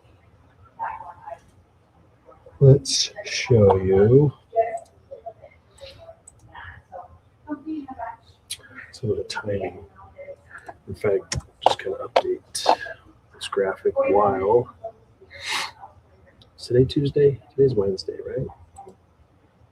This graphic is dated.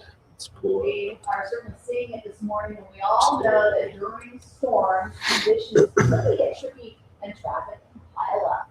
That's especially the case this season since we're coming on practice when it comes to driving in the snow. We've got Fox Team for Maya Constantino showing us live a look at how UDOT plans to get ahead of these problems this morning. Maya. So we graphic system's kind of like a fancy PowerPoint. Overlay the highs and lows to draw usually the fronts on the timeline as it progresses throughout the day.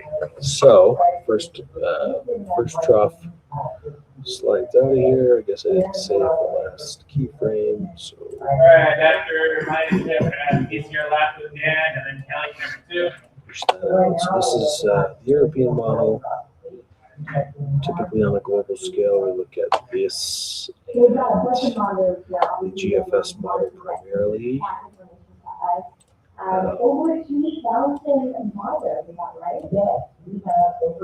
Both average about an 85% accuracy, 3 to 5 days out. I know it doesn't seem that way with all the complaints we get about the forecast, right? But generally, they do a pretty great job considering we're trying to forecast the future. Let's see what's going to look up. Anyone in the mountain valleys of northern Utah? What do we see now there? Let's see, we got a new, let's see. Ooh, near Cedar City. Shelley's showing maybe 4 inches of snow. That looks great. Let's show a few updates to the weather group. Some share screen. Yeah, look at this. That looks awesome. Love that. This is from Shelley, Cedar City area. Diamond Valley, north of St. George. Higher elevation, of course, as well. Love that. Brett's sharing that one. This morning, rescue teams are racing to find This a looks group of nice and California skiers. stormy, at least from a distance. Springville looking towards Spanish Fort King. Kayla sharing that one. And then we showed Ashley's Snowmageddon shots. Love those from Duck Creek Village. So a lot of wind drifts. Wind drifted snow there. So thanks for sharing those photos. Extreme weather. Need to get those imported into our system so we can show through our weather computers as well. So yeah, as that storm system clears, we get another one right at its heels. After a massive pileup along the Let's 30 make that vehicles, more wind transparent gusts up so to we can see 60 miles through it. per hour caused brownout conditions. Authorities said, quote, visibility was mixed. It moves north.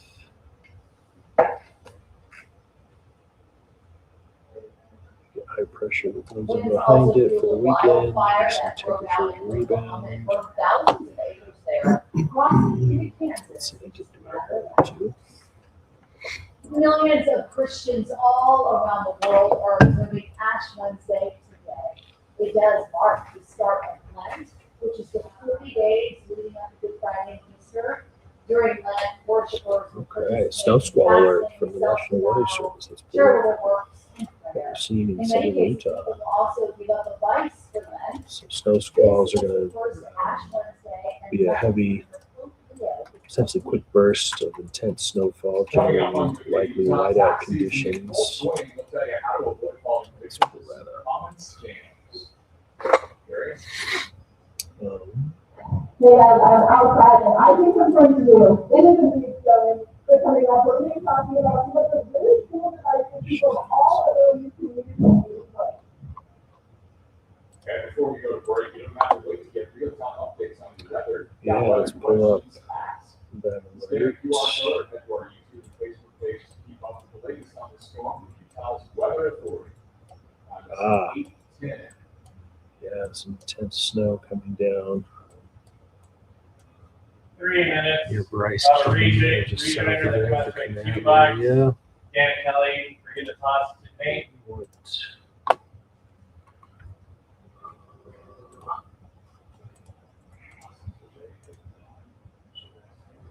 Did they issue an alert?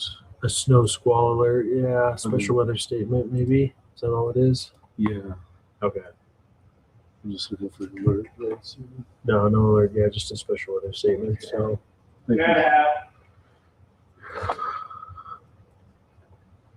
So winds of 25 miles an hour, visibility's drop 1 to 2 inches per hour. Cool. We'll show that and we'll pull up.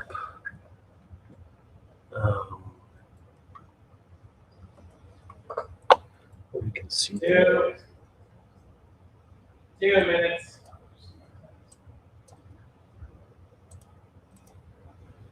Is that Ruby's in camera still showing a little bit of heavy snow?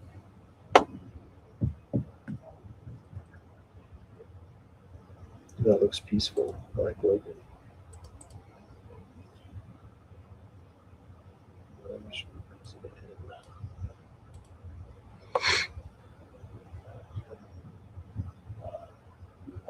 $90.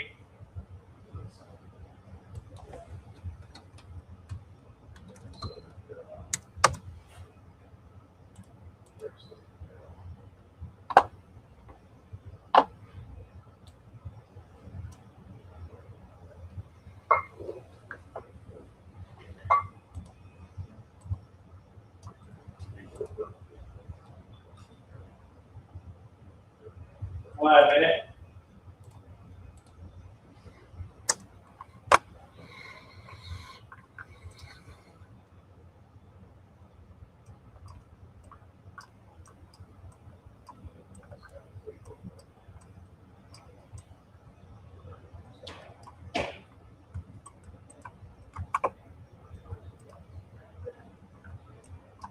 $30 seconds.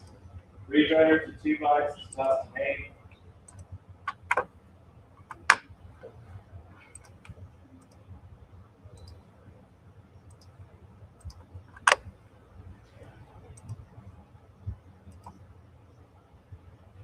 Yeah, man.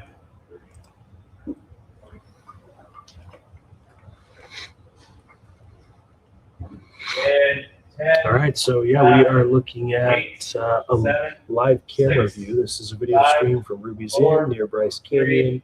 2, The National Weather 1. Service talking about a line of snow squalls, essentially, or some heavier bands of snow moving through south central Utah.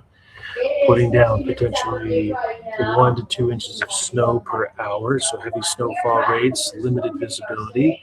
Doesn't look too bad from this particular camera shot, but if we take a look at Doppler radar, you can see where we're seeing some of the heaviest bands of snow move through. So western portions of Kane, Garfield County, you can see these blue shaded areas indicating some of the heaviest snow that moving through these snow squalls towards Bryce Canyon. So that Ruby's in camera should start to fill in even more so.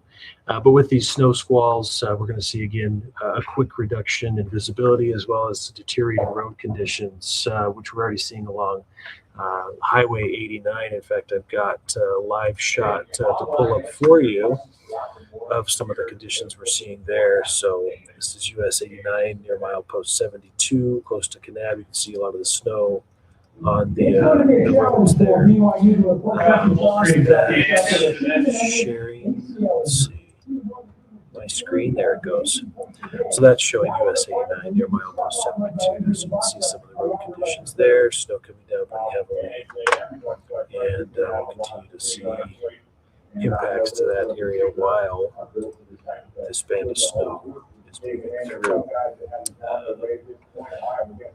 Let's see. Wind speeds. So it talked about winds at about 25 miles per hour. That's at least the speed that these snow squalls are moving. Some of the strongest winds still out of the south, southwest across areas, at least west and south, west of I-15, south of I-70. So winds of 35 miles an hour in Cedar right now, Page 22, but around Page, the higher terrain, seeing those stronger wind gusts. And 37 wind speeds for Delta. I-70 between Richfield and Cove Fort. Yeah, you're in for some heavy snow for the next couple of hours, at least into early afternoon before it tapers off. If we were to pull up that drive, what's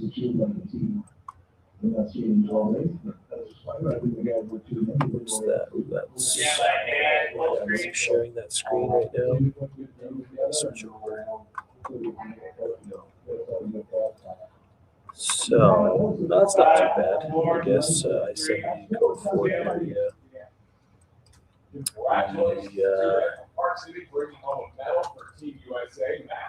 Seeing snow at least coming down, but roads are still doing okay for the most part. Nailed it. It's the second ever American medal in this event. Casey Dawson was one member of 3 magazines. Obviously, as head up into the higher terrain, you'll see degrading road conditions along I-70. But yeah, looks like we can still see some pavement. Darren DeRulla is at the National Ability Center this morning. Great group of people who let others experience things that they may not necessarily be able to. Darren, it's snowing where you are. Currently coming down up here, Mercury Mountain Resort this year at the National Ability Center. Talking about the Institute program, we're going to the best day for us to do it because it's really season snow and the mountain after it was the power intimidation this morning. So pretty fun to be on the outdoor mountain. But right now I'm here with Rail. We both have some programs here at the National Ability Center. You know, what are that you guys do? That looks Hi, yes, welcome to the mountain center. Bryce Canyon, see We it. got a bunch of different. All right, no back to the All different building levels, whether standing or you can sit down. What's good is be able to home in the road when they have some fatigue or partial paralysis. A lot of fun options. Yeah, those ones we have all small, we have all of those experiences. Even if you're working on a lot of these people, the other person is really good. People all different aspects. Yeah, it doesn't look too bad, My trust was but definitely winter returned to Bryce Canyon. Love it. It's all about the Let's take a full screen. It could be about that personal experience and Yeah, another part is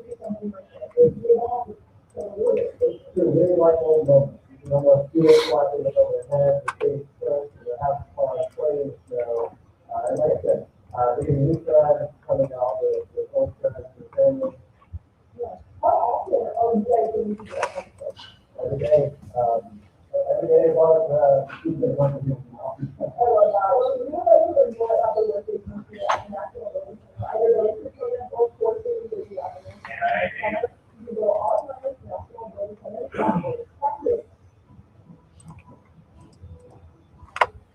Well, we're coming up on 8:20 on Wednesday morning and already dealing with some stormy weather as the latest system makes its way in, bringing wind. All right, rain, and David's snow across Utah. In fact, some of live that on Fox precipitation 13. has been in the southwest corner of the state, while a If lot of you're that is wanting to making watch its him way on the green screen, but yeah, our storms There have been some snowstorms. finally starting to make its way into far northern portions of the Wasatch Front. So timing on the cold front a little delayed, but still going to bring widespread impacts to the valley floors, even even the down, yeah, even Salt Lake County towards midday. So a little bit delayed as far as the timing of the cold front, but as you can see, it's still certainly very active across the areas west of us. The initial band of moisture moving in is going to be rain, but it's going to change over to snow. In fact, we've seen on web cameras that rain has changed over to snow in Brigham City, moving south towards where some of the colder air is moving in. So we could be seeing some snow along some of the bench areas of even eastern portions of Davis County. We'll have to check in with the south end of the south end of Salt Lake County. See if it's actually changed over there, but definitely been seeing some rain, a little bit of some rain precipitation in that area. It looks like Utah's still showing good dry conditions there. And it looks pretty soggy. Might even be a little bit of snow on the grassy surfaces. Maybe just rain. But definitely going to see some impacts over the next couple of hours through at least early afternoon. So I think we're going to stop for a quick break, but let's see what we can show. There's still a potential for a foot or two of snow in the northern mountains, close to that over the higher turn to the south. In fact, there might be close to a few feet of Bryan Head as well as that shot. Wasatch back to get 6 to 12 inches, possibly more than that, near the Park City area. And a lot of valleys could get 1 to 4 inches with several on the benches. St. George will stay raining, though snow makes it into that at times. Start Still to some see showers tomorrow, and then heavier by snowfall Friday, up you're at going to be drying out, Alta. so that's right now, the weekend looks A good. little bit less And so visibility it's going to showing get a bit of a there. break, so we're valley cold. It's going to be pretty chilly, but then we'll get more snow on Friday. Looks like Then that when one it's camera's heavy, not so we're updating. looking at this storm. Then we'll dry out and start. Snow basin, snow stake. Got about 5 inches earlier on it. Let's see where it's at now. Closing in on 6. Looks like snow's coming down really heavily there. I haven't seen Oak City for a minute. Let's see if their stream is updated. Pretty quiet. Oak City still. Heber City.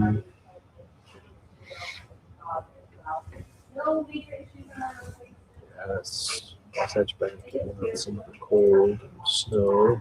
That's Heber City Airport looking north. This is looking south.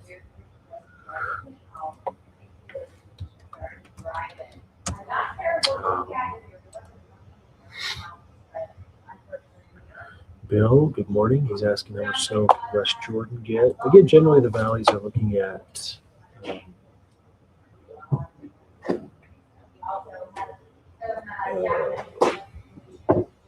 1 to 4 inches of snow. It doesn't look like with the direction the air will be moving from after the front moves through, we won't see. Typically, West Jordan can get some good lake effect snow, right? If you get a nice northerly and northwest flow. It looks like it shifts more, shifts more westerly. And so areas directly east of Great Salt Lake, like Bountiful, could see a little bit lake enhanced snowfall. But for right now, West Jordan, sorry, I was just pulling it up.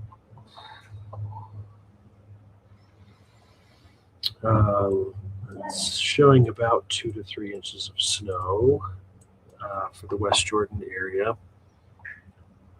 with 3 inch kind of being the median. Could see slightly more than that. What else are we seeing? Logan Summit just getting clobbered.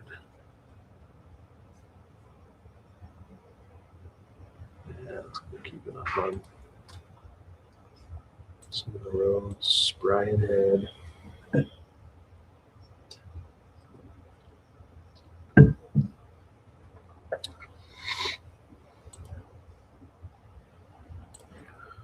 This Canap camera actually works. Let's see if it pulls up. 1 minute, the answer to the big one.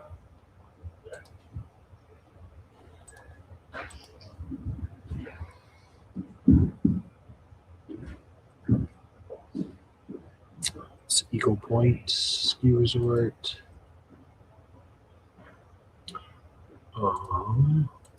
Pariah Overlook.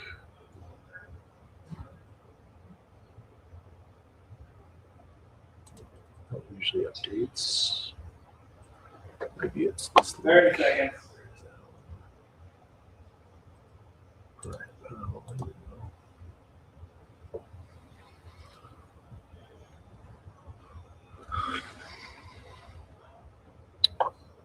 Not much going on near Lake Powell yet. Of course, Yeah, you but- can see that on radar. But Camera 1, 10, 9.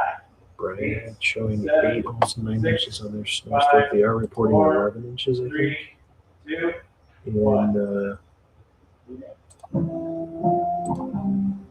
It is officially tax season and the 24 IRS says hours. Americans are getting more money back. The latest IRS tax filing data shows taxpayers being close to $2,300 in returns, which is an increase of 10.9% from last year. The data also shows this filing season is having a slow start with only 7.4 million refunds filed as of February 6th. That's nearly 8.1 million people fewer than 2025. While the number of refunds has declined, total amount refunded has risen 8.9% to nearly $16.7 billion, $17 billion. Tax experts are sharing some tips for you to avoid becoming a scam victim this tax season. Better Business Bureau says scammers might try to give people false information like a fake name or badge number when calling, or use a series of got a lot of broken camera links, it looks like. But officials say it's important to pay attention to the language they Refresh use. those. Push you into action Yes, you instead of helping you canvas. understand the information. Officials say the IRS will never demand a specific payment method or demand payments from taxpayers or ask any debt or credit card information via phone. Still ahead, you may want to give yourself extra time. The next couple of mornings, we'll break down the rules around clearing off your car before hitting the road on State 27.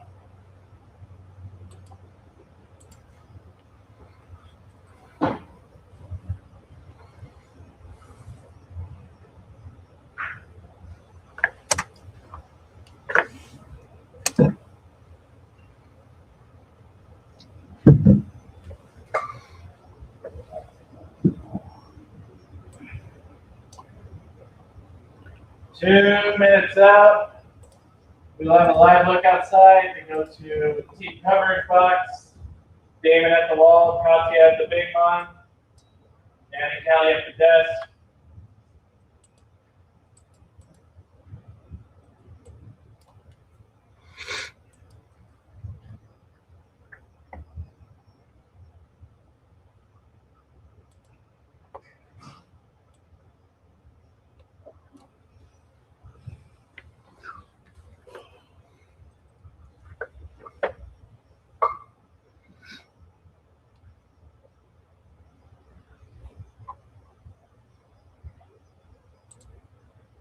Ninety out.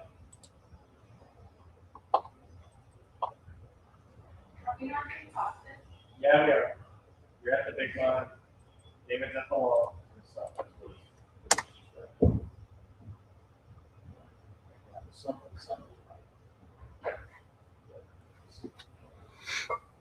One minute out.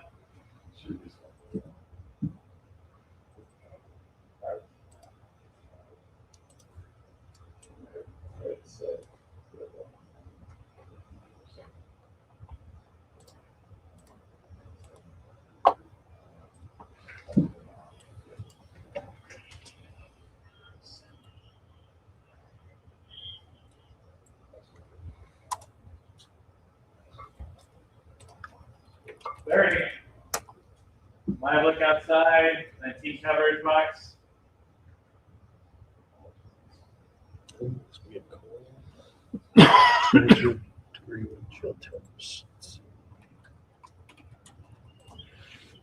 by.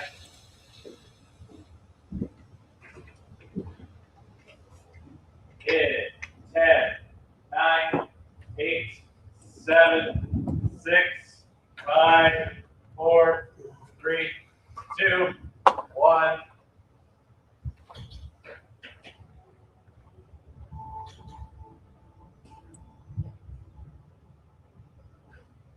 It is 8:30 Wednesday morning, and look at the snow and look at the line.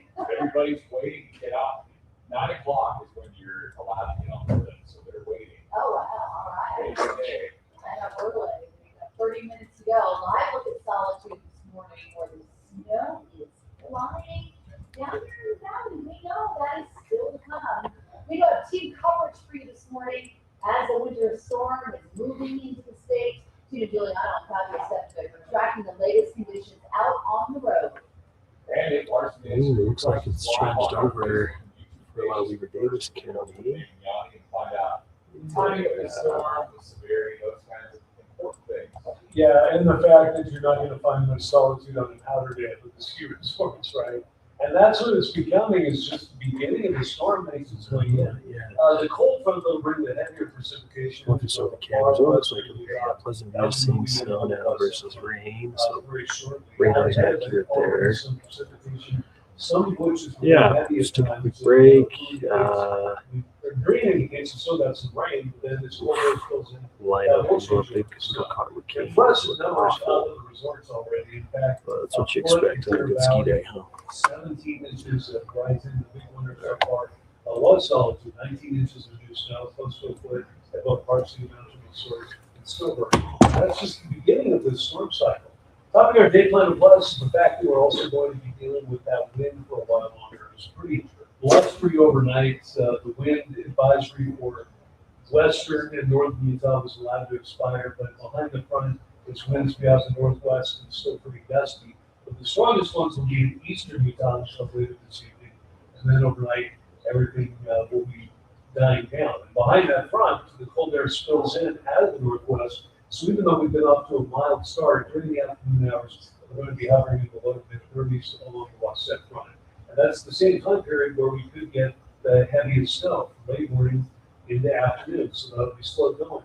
But by tomorrow, we'll get a break. Not from the cold, we'll only peak at 36. Another chance of snow on Friday. And then on Saturday, we're going to be drying out and we'll start to warm up again. But the next couple days, active weather, and of course, we're not used to that, so a lot of problems out on the roads, or at least the potential for that, which is why Tina Giuliano's out and the Fox and weather piece this morning. Tina, how are things looking right now? Yeah, and really seen a lot of different stages of this film this morning. Pretty much over we were driving over the top of the area. A lot of the snow that was coming down was basically going sideways. It was so windy, and we're still seeing that in the right now. We're on obviously the lower area, in the north, and we see that a lot of the parts are not flat. For the most part, there are still some sprinkles. And the road is wet, and the road is also a factor. It's kind of a soft door. But definitely in South Florida, we saw more pocket of weather, and over here, we're seeing that it's letting up just a little bit. So that's what we're seeing in this area. It's definitely good to keep in mind. It's going to go a little bit more. Even if it's traffic, even if you got anything that's in, so that's what in this area. So we have to get we have to get a confidence. There was, I think, a lot of people trying to get up there, like they said, so watching the good traffic situations where you're at the so far, around this area. So definitely a better place to kind of be a drier pocket, but kind of so now it's in the pocket. Yeah, just echoing everything you just said, Tina, definitely stay kind of that rain snow mix starting to take shape throughout other portions of Charlotte County, not just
finally has not the winter driving skill.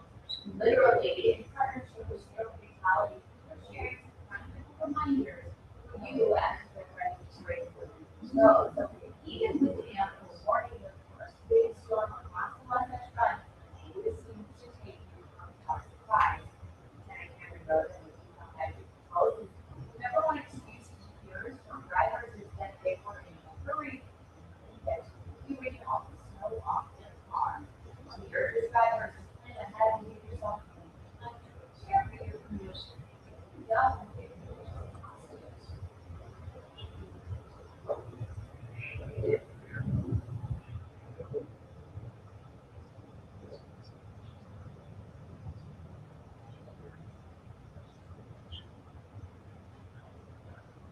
If you can't remember where you sat next paper, get a new lunch.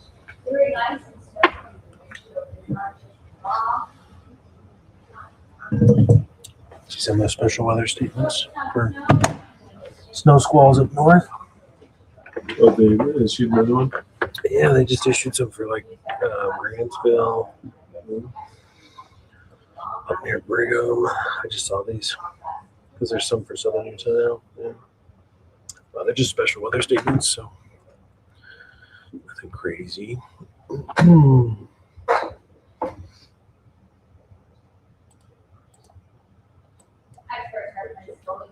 Tell you what, I'll give it to. This is the timing that the graph model was showing yesterday, right? More of a 9 o'clock. If you have any questions or concerns or please contact the market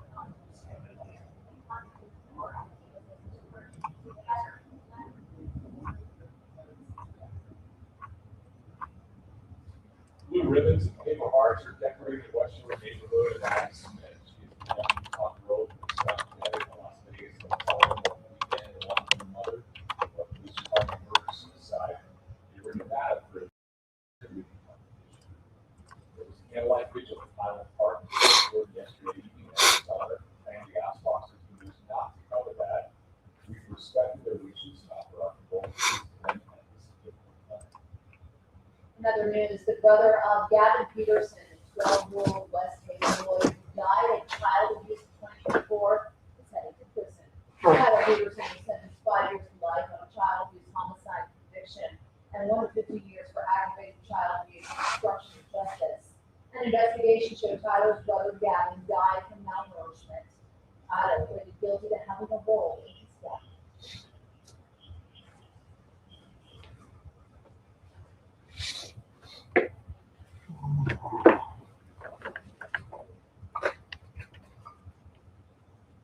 Last May, Gavin's father, Shane, was sentenced to 8 years to life with Gavin's death, and Shane's girlfriend, Scott, received 5 years to life. A controversial bill in the legislature that could deny subsidized deals to people who don't have valid ideas moving forward. Representative Trevor Lee says House Bill 88 is a common sense approach to fiscal, moral, and ethical responsibility. This was spoken yesterday's committee meeting relied it.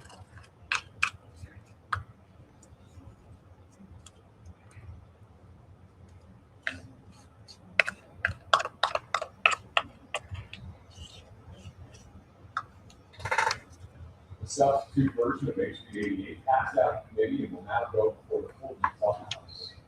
Governor Spencer Cox has signed a bill that creates a special court to hear legal challenges against the states. Now, the bill doesn't explicitly create a constitutional court like it once did. However, the Attorney General's office can intervene if there's a challenge to state laws, and parties can request a three-judge panel to hear it. This is part of a series of bills filed in response to controversial court rulings, including redistricting, abortion rights, and others. And a bill trying to take down our state's lunch debt is moving forward on the bill. House Bill 148 will allow taxpayers to donate money toward paying off student lunch debt. The donations would go toward a fund that would be dispersed to school districts across the state. The bill has already passed the House. The Senate committee gave the green light yesterday on this full Senate. So ahead on Heat Day, Utah, we are gearing up for a lot of snow today, but that has not been the case for most of the season so far. I'm glad that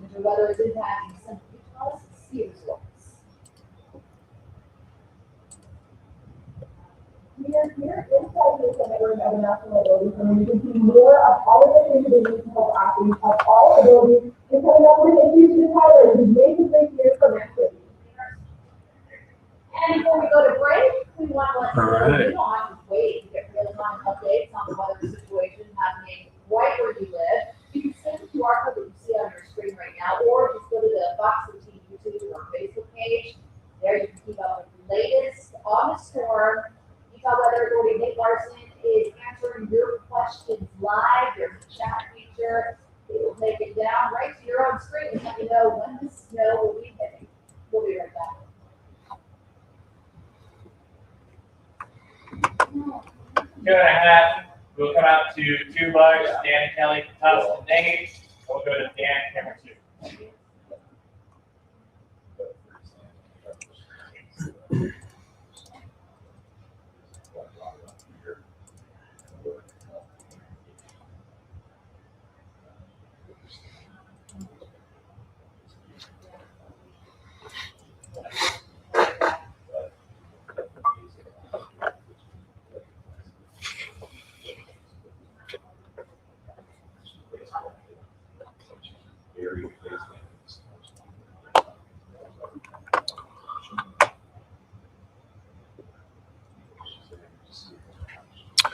All right, let's kind of dive back into forecast after a little bit of a break. Seen some updates that we're seeing changeover from rain to snow. It looks like in northern portions of the Wasatch Front, heavy snow being reported. It looks like in Brigham City. We have a few snow squalls moving through. In fact, there's some special weather statements. You can see them very well defined here in southwestern Utah. The snow squalls are just really heavy, quick moving bursts of snow, and this wall of snow is going to generate a quick reduction in visibility and is going to deteriorate road conditions even further rapidly. So this one moving towards Enterprise, so western portions of Iron, Washington counties. Just check some of the road conditions. They're already pretty poor, so it's just going to continue to add to that. Winds of about 25 miles an hour. We're seeing some snow squalls along the initial front moving through northern Utah as well. So yeah, right through areas like Brigham City, Willard, now Ogden, with the changeover to snow taking shape in Davis County as colder air is moving in. And so we're going to continue to see a quick deterioration in some of our road conditions. A lot of the roads look like we're kind of pre-treated, but still can have some bigger impacts. There's this snow squall as well. It's moving through the Rush Valley, areas like Grantsville. So we're seeing that quickly deteriorate, or rapidly, I should say, deteriorate as well. And some of the heaviest snowfall coming down right now in eastern portions of Box Elder and Washington County. So definitely seeing some impacts there. Let's check in on some of those road conditions. If we pull up, I'll have one of the web cameras in store for you. But yeah, so looking right now at live radar, this is showing we've had reports of some heavy snow, maybe an inch in the last 30 minutes or so. So snow squalls, there's special weather statements out for them indicating that snowfall rates of 1 to 2 inches an hour are expected with this front that's moving through. So we're seeing some of the biggest impacts to roadways right now in areas, as I mentioned, like Brigham City. In fact, here's kind of a live stream for you with UDOT cameras showing you some of the impacts that we're seeing on Main Street in Brigham City. So it hasn't been snowing there for too long, but you can already see just how quickly we're seeing the roads become covered with snow. So this is along Highway 89, about 1100 south. And Brigham looks like traffic's kind of backed up in that area. And looks like I-15 is doing okay. Still seeing a lot of pavement out there, but definitely snow on the side surfaces. And if you're trying to head up to Logan through Sardine Canyon, looks like the summit's a pretty treacherous drive right now with a lot of snow on the roads. If we inch our way further south, looks like you went to South Weber, East Layton, starting to see Syracuse.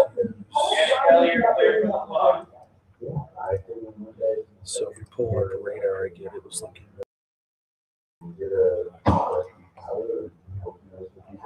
But we're not quite seeing that shape just yet.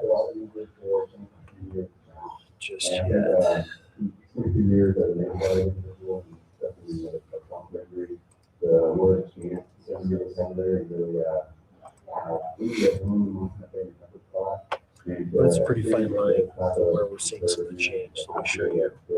So you saw on radar. So radar showing we're seeing rain change over to snow. It looks like for much of Weber County and now portions of northern Davis County. If we take a look at some of the traffic cameras, which some of them don't update, I guess, instantaneously. This is a couple minutes old. That's showing the camera out near Kansville along 4700 West. We'll jump over to West Haven. It's just starting to see snow come on down. So, in that image is more updated than the previous one. But, yeah, that was.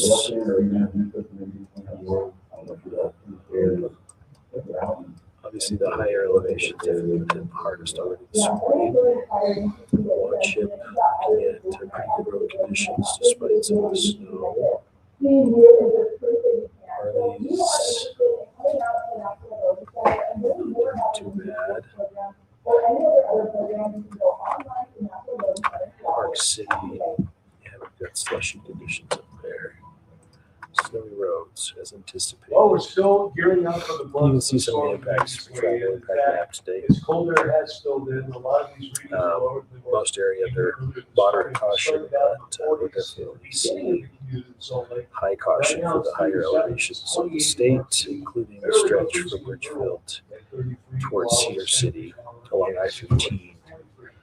With some of the heaviest snow now. Southwest, bringing some of the heaviest snow over the higher range of southwest. That from UDOT. Katy and Garfield counties, and that snow is still coming down and turning in. So it's this travel-wise weather I have a graphic map showing you again the areas from Richfield south towards Cedar City being heaviest impacts there. Escalante, Bryce Canyon area, Ryan Head, and of course the Northern Mountains expected to have bad driving conditions with heavy snow coming in. So, yeah, here comes the front. So if you're just heading out now and you're still heading south from Davis County to Salt Lake, we're still doing Dan roads. If you're heading west on I-80, you're going to run into the snow, the poor driving conditions. We still got some gusty winds out there. And we're now starting to see some of the impacts across northern Wasatch Front, at least from the snowstorm. And radar trying to show that we're seeing some impacts in Utah County. But let's check in. After starting out near 50, Really hasn't been impactful yet for Utah County, which we're expecting an inch or two of snow. Even pointed them out. It's just showing rain. It looks like still coming down. So sliding through heading into late morning, early afternoon with some of the heavier Ryan, let's see. Posted some of the photos that show what we're seeing. Let up a little bit. Crystal can't hear me. Let's see. Especially along the higher terrain. And even though things could let up quite a bit by the evening commute, at that point there could be a lot of cleanup after some heavy snow at times. In fact, in the mountains, by the time things wind down late tonight into tomorrow morning, there could be a foot or two, maybe even more than that, in Toddwoods and near Bryanhead, and we're expecting the snow to pile up in the valleys as well. 2 to 6 inches for Cache Valley. The Wasatch Front and a lot of other valleys will be within that 1 to 4 inch range, with several on the benches. But again, we'll have to do some shoveling and get the snow scrapers out for the first time this year, so that's going to take a while. We'll hang on to some rain and snow tomorrow in St. George. Otherwise, it'll dry out by Friday and this weekend warm up. In fact, temperature will keep climbing. Sorry, just looking at some of the forecast for central And it's Utah, only near Redmond, Richfield area. Oh, but yeah, wanted to show off Brigham City. Ryan Rose posting some of the quick snow accumulation that we're seeing there. Mike showing us that snow's changed over, rain changed over to snow in Perry. Again, back to near Cedar City, where Shelley shows near maybe 4 inches of snow reported there. So, yeah. So, Crystal, looks like for the Redmond area, you are expected to continue to see snow increase in central Utah as well. Unfortunately, radar is sparse in central Utah. We don't have a radar station there, and a lot of the higher terrain, the mountainous terrain blocks radar image that we typically see there, but should be seeing snow showers fill in from what a lot of the models are showing throughout this late morning into early afternoon before things kind of start to quiet down a little bit, with heaviest snow expected right around 11 through early afternoon. And it's looking like generally the forecast is roughly 2 to 4 inches for your neck of the woods. Could see slightly higher amounts. Jameson's starting to turn to snow in Ogden. Awesome. Sprinkling in Magna. Magna's still forecast to get roughly that 1 to 4 inch range. West Valley, Magna, let's see, similar, yeah, 1 to 3 inches.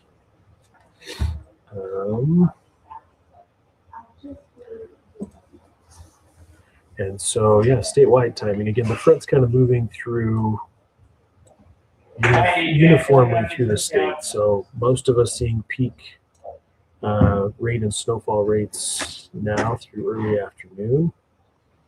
And then that northwest flow will dry us out for southern central Utah initially, but northern Utah could linger or hang on to a few snow showers. A bit of a break for much of Thursday, but Thursday evening into Friday, the next batch of weather moves in. So we'll see continued snow showers for the end of the week. And then we'll go over snow totals in just a minute. So temperatures have started to drop, of course, with the snow coming in.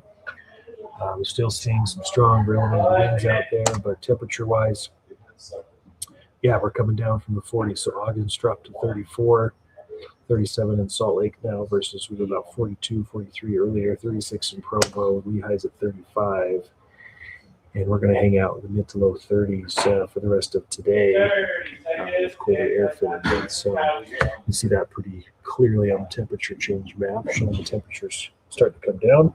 Colder air in the northwest, and that's the direction storms coming from. So we continue to see more of those impacts. As far as the bar graph goes,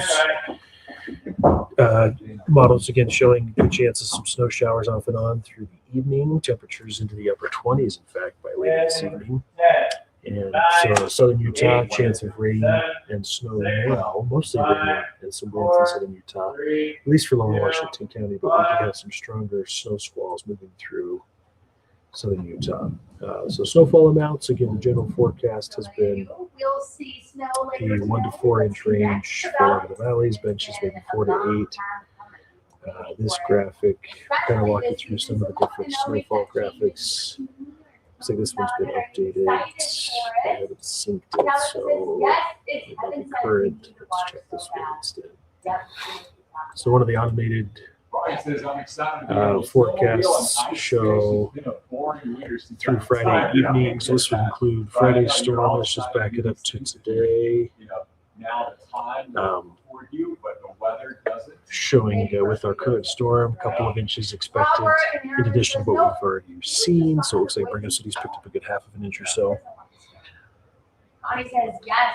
Let's see, Highway 40 cam spectrum. No, not Deer Creek. Okay, I'll pass that along. Thank you, Michael. So a couple of inches Ogden, late an inch or so in Salt Lake, Provo. And then with Friday's totals, we're going to start to add some of those with the next storm. So mountains, yeah, still hoping to get a really good amount of snowfall. 1 to 2 feet is the general forecast. In the last 24 hours, I know a lot of resorts have picked up a good foot and a half of snow. So that's some good news there. And then we'll continue to add distant totals of that. Believers into the next storm system for Friday. Southern Utah, the first wave. Today's storm at least, maybe another half a foot or so for Brian Head. 3 inches of Bryce Canyon. With Friday's storm, we should add hopefully another foot or two across some of the mountain areas. Certainly on now in southern Utah. Excuse me.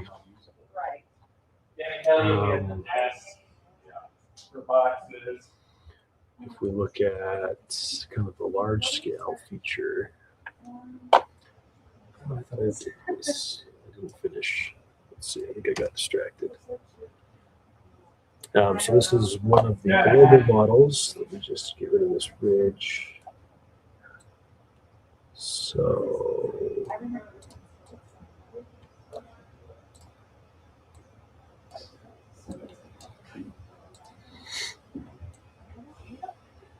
the pressure goes back in for the weekend, and we could see more storms next week.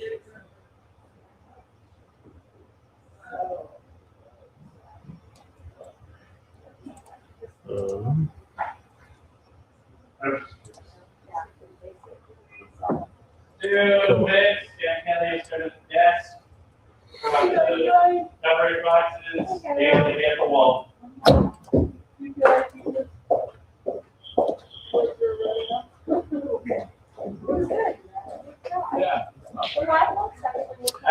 All right, so we're seeing some of the heaviest snowfall,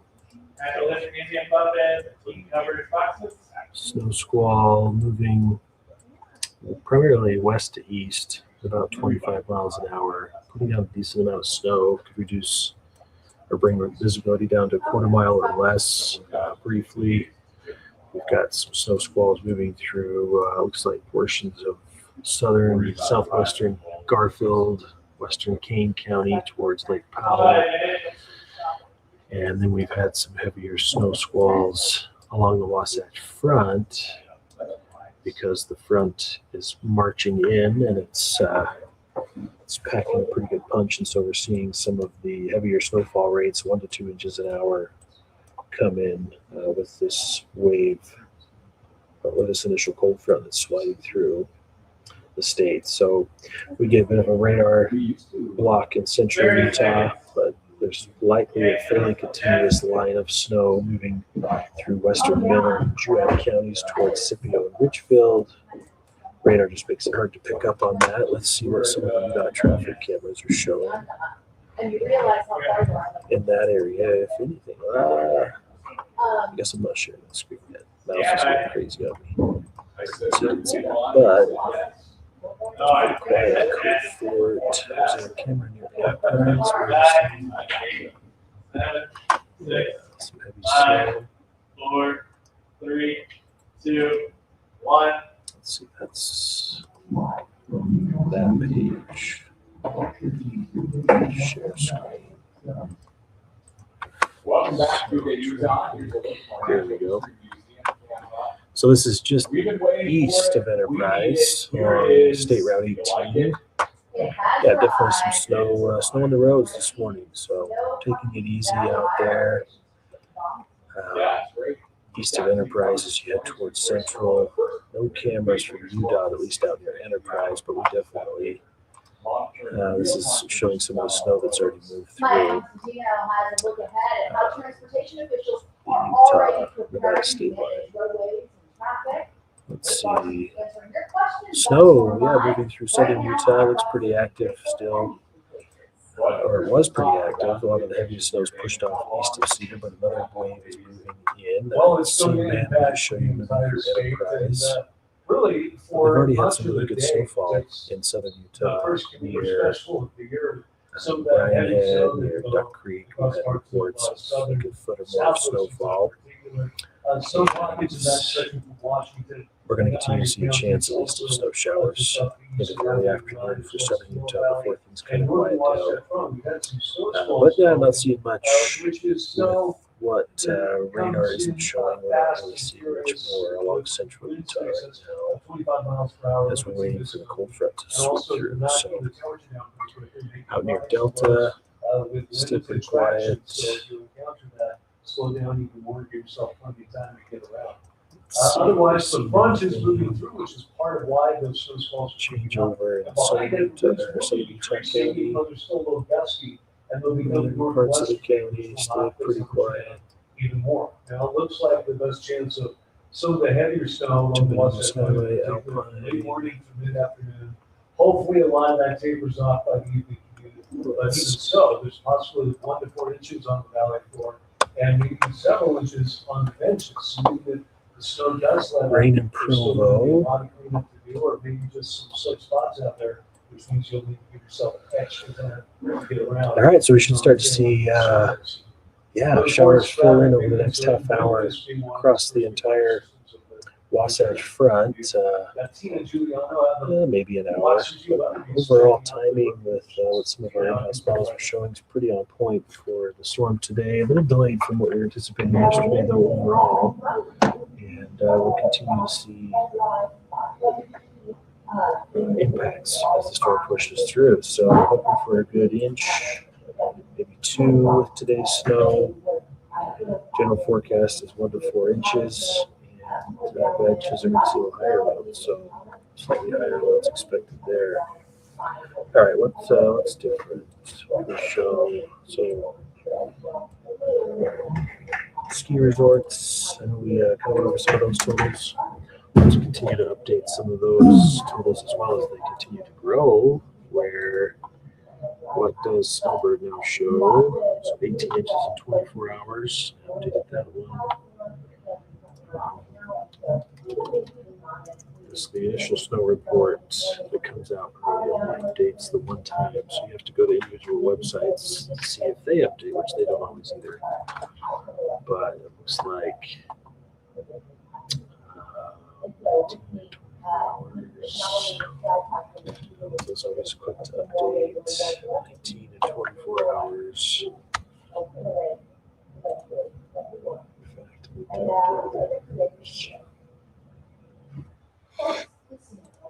Whatever it is. so Alta's at You know, 19, certainly in storms like the one we are seeing and today. so 83-inch Tractors base. can pile up with these logs. And that's especially the case this season since we're out of practice when it comes to driving in the snow. Washington News reported my- Yeah, so we'll have to keep monitoring these. How you guys have to get ahead of those problems. We're expecting a heavier burst of snow, as the actual front moves through. Still just forecasting an inch or 2, maybe 3 for some areas like Magna. But we have had snow squall special weather statements from the National Weather Service just indicating that's now expired. So, along the initial front, that's when we'll see some of the most intense and heaviest precipitation. Might get a bit of a rain shadow from some of the Ochre Mountains initially in some of the western Salt Lake Valley, but we have enough moisture that it'll start to fill in. And it should generate, if I can get my computer to work. It's pretty nice and slow. So obviously on radar, the darker blue shaded areas indicate heavier snowfall rates. And so we're seeing generally with some of the initial band of moisture that's moving through, we've had rainfall or snowfall rates up an inch, maybe 2 inches, upwards of 1 inch to 2 inches an hour in areas like Brigham City with the initial band that moved through. Looks like with some of Davis, Weber counties, I could say similar snowfall rates, at least about 1 inch or so per hour. And then you can see the storm system now pushing over Great Salt Lake and starting to fill in the moisture across western portions of Davis, Salt Lake counties. And so as the storm continues to trek east, we have a decent chance of seeing accumulating snowfall, and it could be a pretty quick burst and drop visibility down pretty quickly as well, which is what these snow squall statements are indicating a heavy band of snow moving at a pretty rapid pace. They were estimating about 25 miles an hour with some of the earlier snow squalls, and the snowfall rate was 1 to 2 inches an hour. So a quick reduction in visibility, and it's also a quick coating on the roadways, generating slip conditions and deteriorating those road conditions pretty rapidly. So storm though, yeah, basically upon us, even though it might be quiet out your window. Plan on snow really filling in here pretty quick, pretty shortly, and it should continue into the early afternoon. So, in fact, one of the zoom in on this higher resolution model, it looks pretty accurate to what we're actually seeing out there on radar. As far as what we're seeing, after that just a little bit. So yeah, most of the models showing the northern Wasatch Front filling in should fill in across the entire Wasatch Front by around lunchtime, with showers clearing out throughout the afternoon. Again, there's the blue that's continuing over some of the mountain areas east of Great Salt Lake, indicating the lake enhanced or lake effect moisture, with the next batch of weather moving in Thursday with another storm system. So yeah, so there's no snow. It's not necessarily a hole, it's just the actual front hasn't quite made it into Salt Lake County. We do get what we call a rain shadow effect sometimes over some of the Salt Lake Valley. We could be getting a little bit of a rain shadow initially with the southwest flows in place, but once it turns more northwesterly, that will change, because the rain shadow happens when the moist air is being driven up over the Ochre Mountains, and it condenses out what moisture it has, and on the backside of the Ochre Mountains it descends and dries out, and so we get a lack of moisture. But once that shift takes place, we'll start to see moisture fill in across all areas. In fact, you can see it starting to fill in now. So yeah, there could be a bit of a rain shadow happening right now, just downwind of the Ochre Mountain range, but it won't continue, at least for the duration of the storm. So let's see, winds have kind of tapered off a little bit.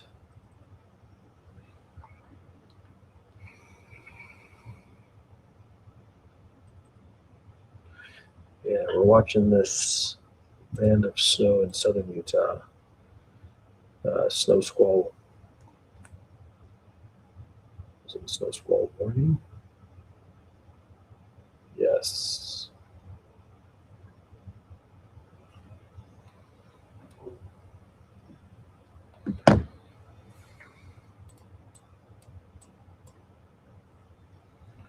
So for western portions of Iron County, portions of western Washington County,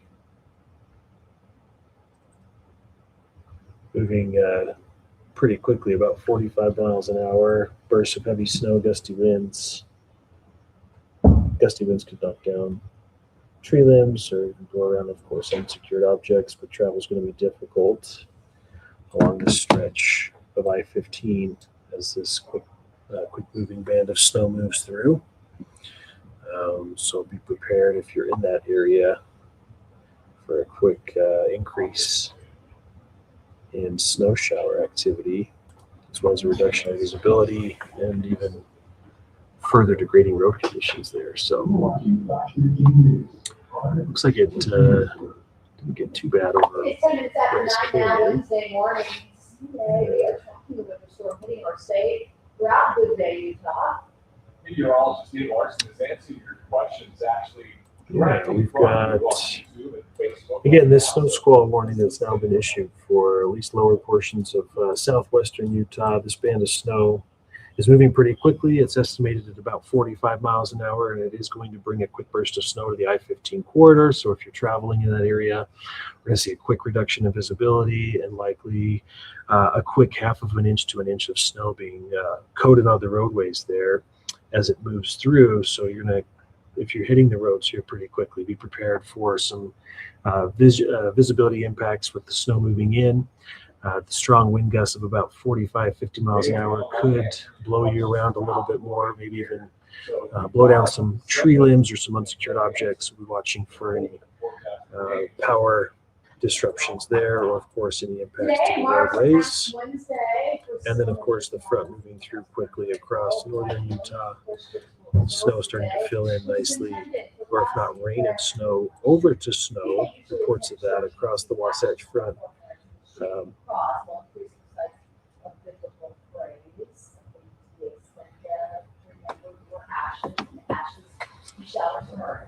Ash Wednesday marks the start of Lent, which leads up to Good Friday. Yeah, so religious observers or just seafood lovers, this is the top of the for fish fries. Yeah, because during Lent, we don't eat meat on Friday, people who observe Lent, and that's Catholics and some of the other Christian religions. So this year's greasy goodness, or maybe a Fried fish. fry, right? Let the churches quickly buy, and they cost a little bit more. Very Let's see.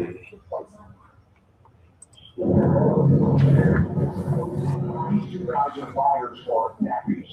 They point all around in all directions to show us around this 30,000 square foot freezer. The massive amounts of frozen fish ready to supply Pennsylvania, Ohio, West Virginia, and Maryland. Cod, haddock, olive, and all types of seafood for fish fries. Our warehouse is full of fish, as you probably seen. We've been buying fish the past few months.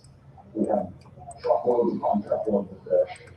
Nippy is a third generation owner of Daffy's, our region's largest independent family-owned food distributor.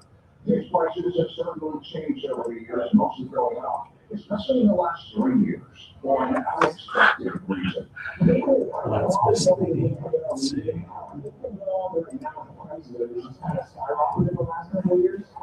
So if we look at radar, some of this discrepancy. Rain and snow taking a minute to fill in from what we're seeing at the higher elevation, so it needs a chance to kind of saturate the atmosphere in its entirety. So it looks like it's just really coming down from Farmington to Layton. But if we pull up some of the traffic cameras, it's kind of interesting to see that we're not really getting all that moisture on the ground. The rain looks like on the West Davis corridor. Still pretty quiet though, even along east bench of Lake, which typically sees some really healthy snowfall. Wish it would once the northwest flow kicks in, but it's still pretty quiet. Even though it looked pretty ominous on radar. Looks like we're starting to see rain snow. That's not updated. Rain snow showers in the South Ogden area. A new report shows Americans set another domestic air travel record last year. Riverdale. Yeah, we got radar's a little bit ahead of what we're actually seeing at the ground. So the air's starting to really saturate though, and change over from looks like snow out in Syracuse. This West Syracuse.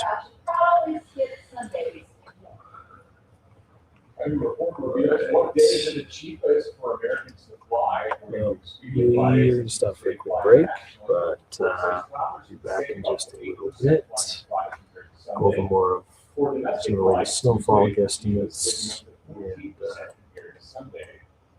track of the storm. So, real quick, it looks like it's been snowing pretty heavily. The Tremont to check in. I've seen dip in gas prices lately, but they're That doesn't starting look to too go back impressive up with once my again. cams. Gas company released new data. All right, we're back in the flash. Most and most expensive day for Utah gas in every state. In Utah, the cheapest day to buy gas is Sunday. That's the same for much of the country. Wednesday through Friday are the most expensive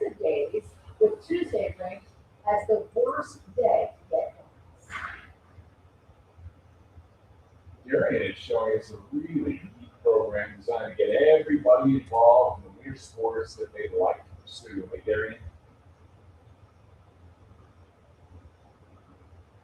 Building center in Park City. It is really fun to be up here on a Saturday because you see so many of the activities get out there community and of course, you know, the soul of people excited to get on the road.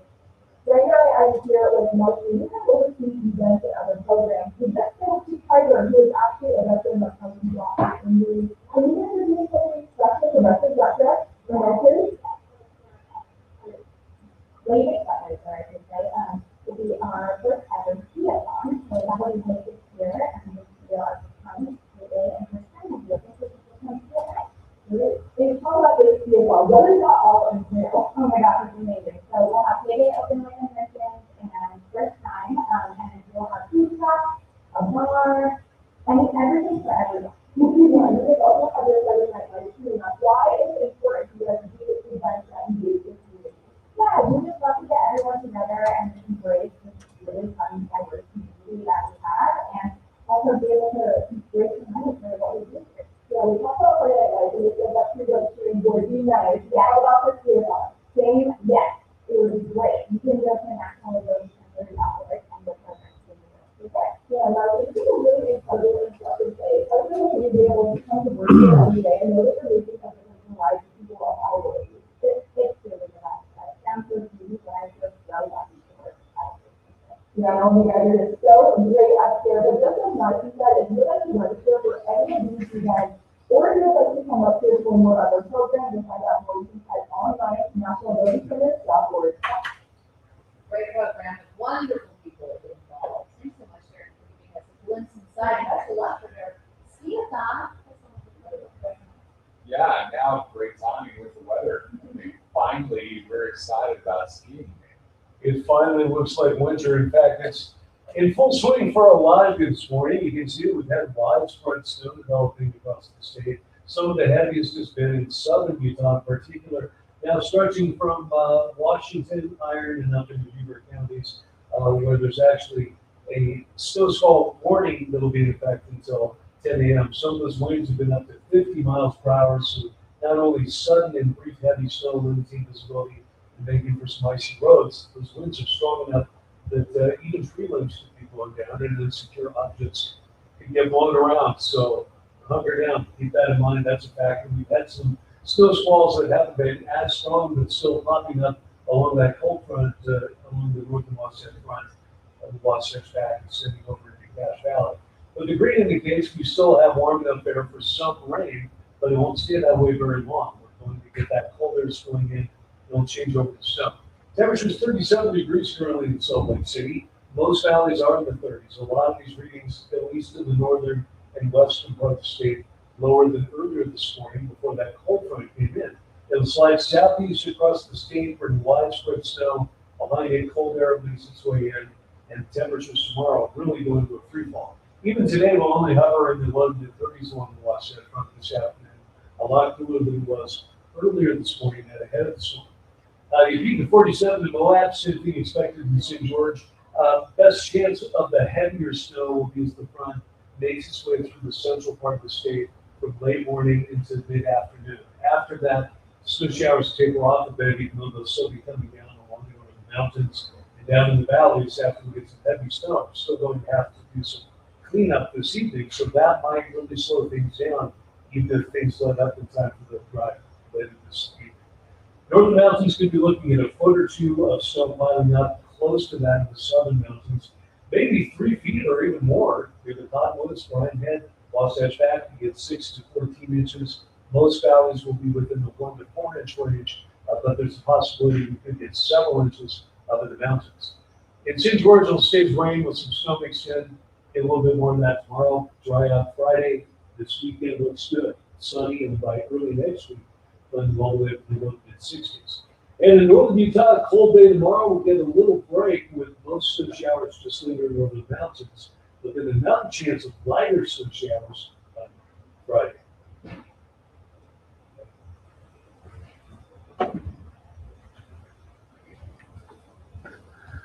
Yeah.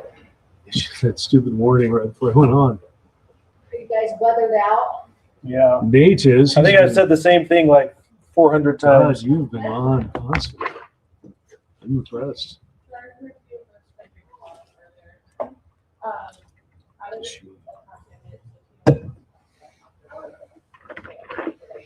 I guess we're still live. Microphone's picking that up. Hey, Bella? Let's see. Hey, Bella? Are you not getting the messages when I ask for extra time?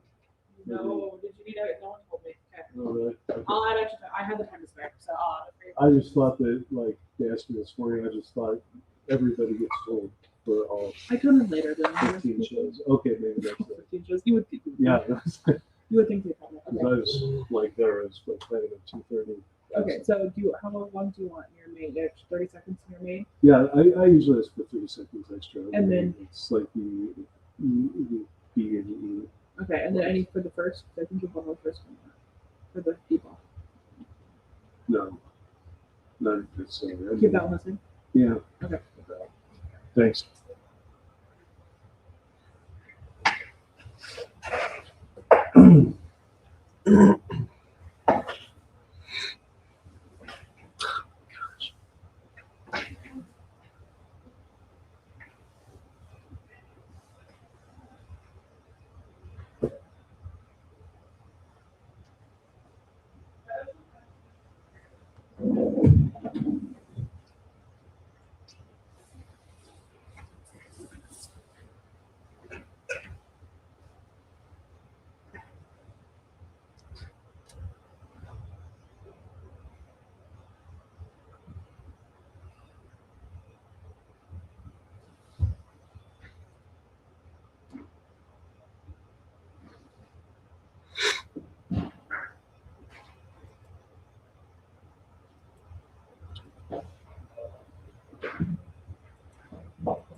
Well, add it up. Take a live look at the solitude of snow space or snow is continuing to come down. I want to see it about 24 inches. It's hard because the wind is blowing. Yeah. Disrupt the exact official measurement, but it's good. How would you say that? It is Either way. very good The snow is piling up. in the higher elevations. Yep. And it will soon come to the valley floor. People forecast over that. Hey, we're waiting for another edition of Smart Harbor, going to actually talk to the place here, also a friendly package for actually every from meal that'll keep 5 people to 101 miles. Oh, absolutely. I'm so excited today. And really, honestly, we're going to be fresh meatballs besides today and like that. And that's what we're doing. That's the vision of what we're talking about. But the our single ingredient here is really the craft. We're going to be craft, but we can do something not that you kind of really get a good thing for our life. Exactly. Well, we can do something that's not All right. But it's also very integrated, authentic, real, better in your heart. So let's talk to them about one turkey. Yeah, you just gotta have people, like 2,000 spaghetti, right? And here's the thing, if you have smart on all the time, you have a great deal. So we are currently looking for which one's going to be the best customer service.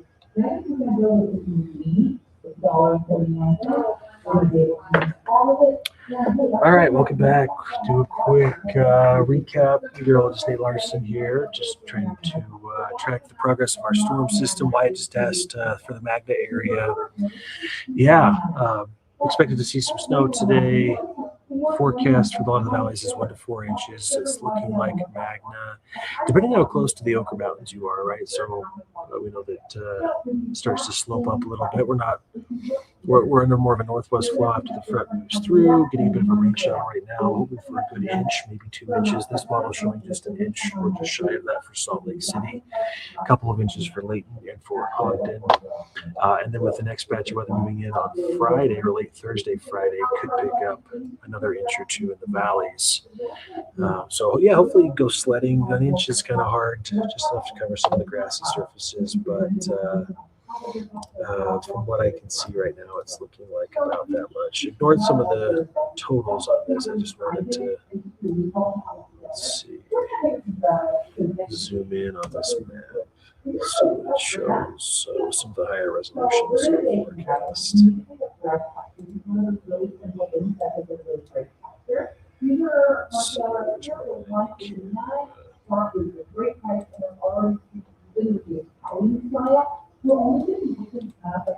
So we're gonna go ahead and find this. I think that goes through Friday. Let's back it up.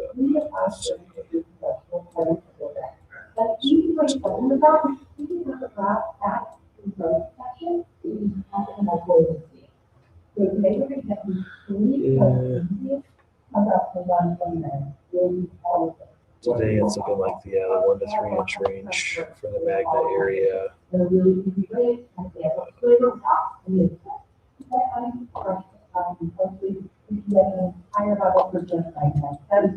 Let's see.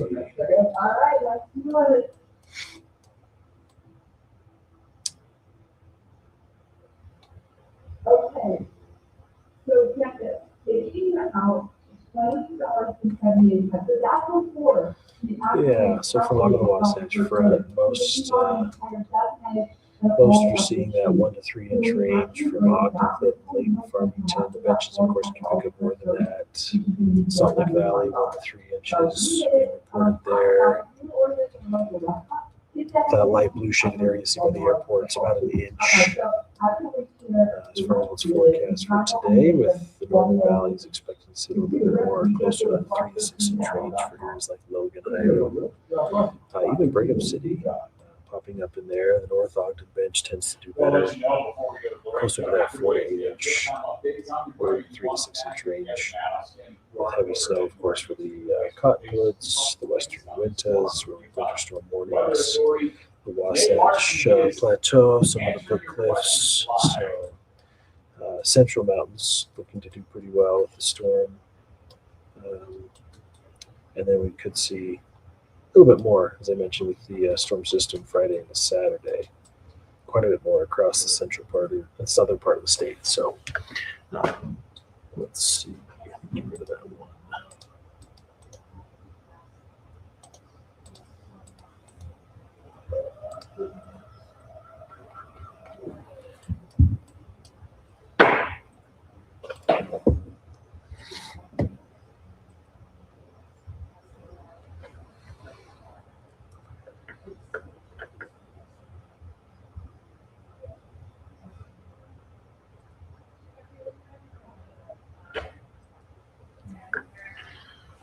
Let's see, just got video.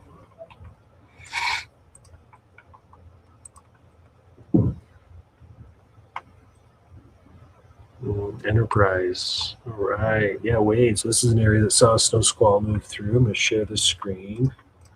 Realize I'm not sharing it, but thank you for posting.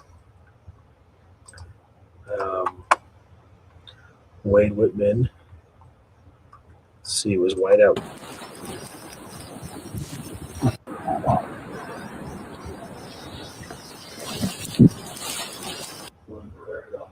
All right.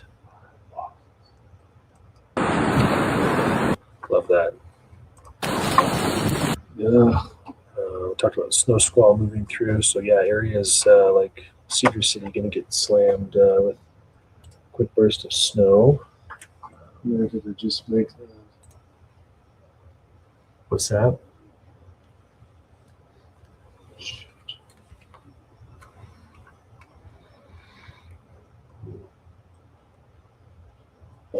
Snow in Ogden. Jamie Richards posting this one. Just start to stick the grass though, it looks like.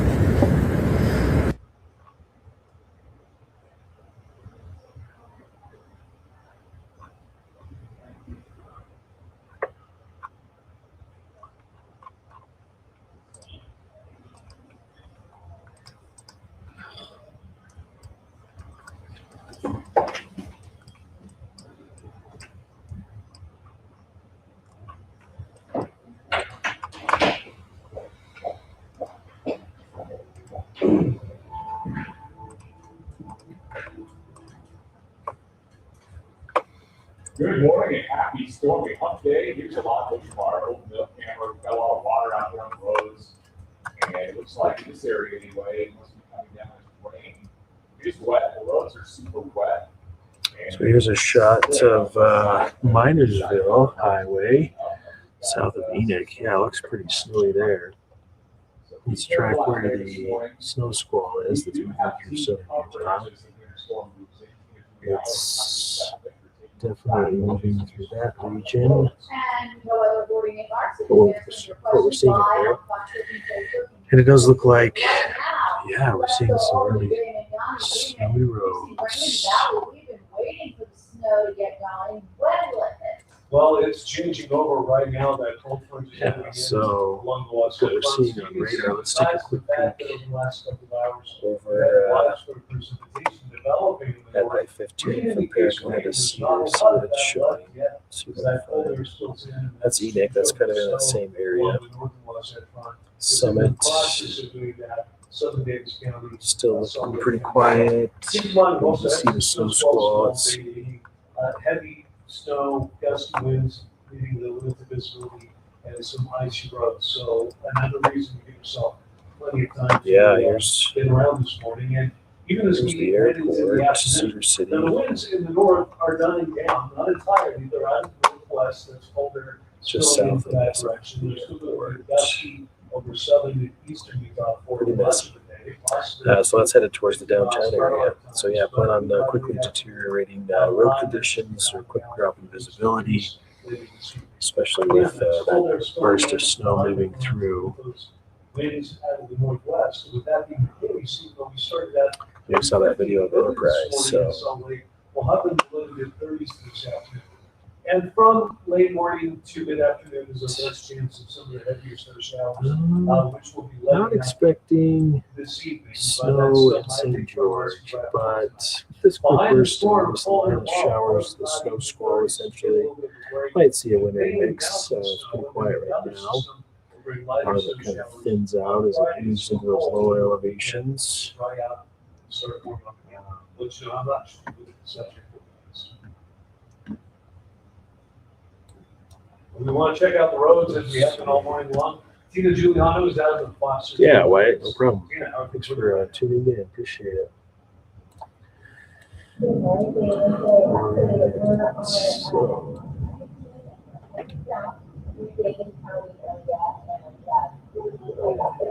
I was just looking at southern Utah. It looks like the high resolution model is picking up on the snow squall that's moving through.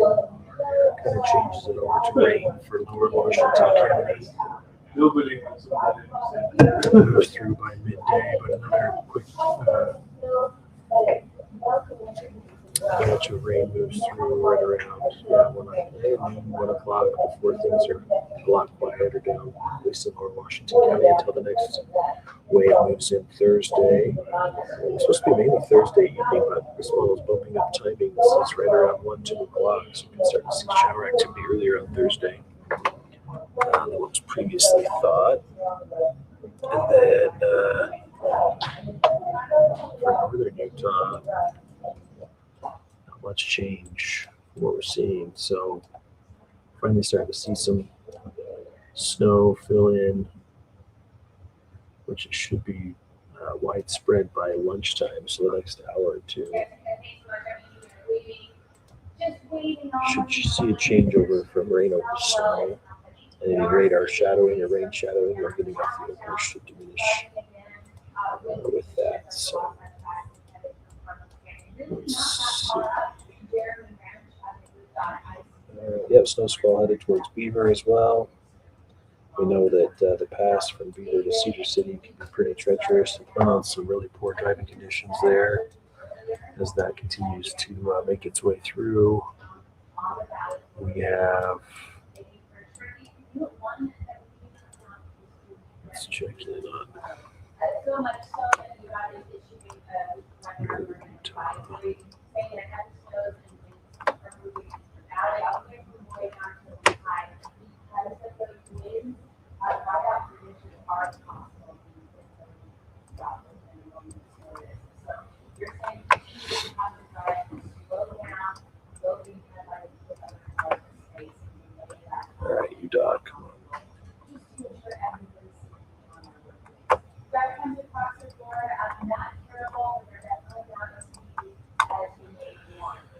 So looks like we're seeing.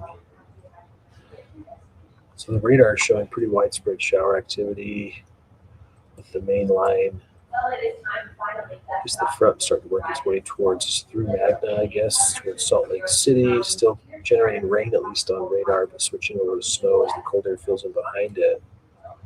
If you don't remember where you placed Just taking a quick peek at what we're seeing on the roads. This is near West Haven, so starting to see already accumulate on the snow or on the road surfaces pretty quickly out in West Haven. Still a bit of a south flow ahead of the initial front, so we're still seeing lesser impacts on the further east towards the benches so far. But that's going to change pretty quickly as we can see that cold air is off to the west, so it's pushing east. Impacts to Clearfield, Antelope Drive, starting to see snow accumulate there. Pretty quiet still, Kaysville, Farmington. Centerville, that should start to change as we go further west by towards Tooele. Not as big of an impact though out in Rush Valley.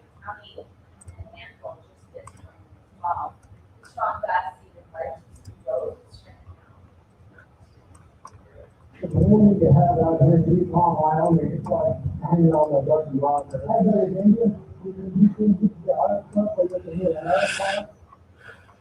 Experts recommend slowing down and pulling onto the shoulder if winds are too strong.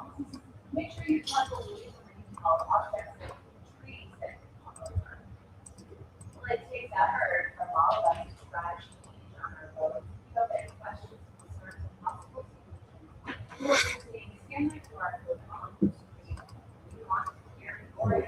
Yeah, not too bad out there on the roadways just yet, for at least the Wasatch Front. So, in national news this morning, Nancy Guthrie, the search continues after DNA samples from the glove and inside Nancy's home did not match any in the FBI's database. The Pima County Sheriff said investigators are now turning to genetic genealogy mapping to try and track down the suspect, but that can take weeks before getting a match. Investigators are also working with Walmart and visiting gun stores in Tucson to try to track down the gun holster worn by the suspect. On the story, he said, more 30 names that he was shown last week by an FBI agent, but he found out the law enforcement sources is those names. all right, I think it's kind of winding down. People who purchased that polyester holster that this man was wearing. At this point, investigators are Snow showers are starting to pick up. So hopefully you're able to get out the door. Fortunately, a lot of it was a little later than the morning drive, which is good news for commuters, at least in the valleys. We know the mountain areas have been hit pretty hard with snow and slick roads, some crashes that I know Kochi's been tracking with traffic. But for the most part, it should be, I think, or I don't think, but the biggest impacts are going to be right around midday with the heaviest precipitation, and then it'll start to taper off into the afternoon. So still looking at a couple of inches of snow across the northern valleys. Benches, hopefully we'll get more than that. The brother of Gavin Peterson, he's the 12-year-old West Haven boy who died. First one is showing higher amounts towards Hogs and Logan. Haven't checked in on Cache Valley at all. And 1 to 15 years for aggravated child abuse and obstruction of justice. An investigation showed Tyler's And one up in Cache Valley on the Facebook group. Tyler pleaded guilty. Post your pictures for us so you can check that again. That's Bryce Canyon. So that people understand why the family and how it happened, so that it doesn't ever happen to them. Last May, Gavin's father, Shane, was sentenced to 8 years to life in Gavin's death, and Shane's girlfriend, will stop receiving 5 years to life. Let's see. So In this is 2025, American Red Cross and Utah volunteers responded see to what it's showing now. fires and helped 728 people with emergency Yeah, assistance. closing in on 7 inches of snow on the sun. Red Cross used 5 responded 1,000 home fires, up 4,600. Cache people. Valley. The process home fires remain the most common disaster. Look like a nice wintry scene. Yeah, a couple inches. Looks like near Hiram Reservoir. Logan Summit. Guess maybe we'll go over some totals real quick before we kind of wrap up. But River Range doing really well.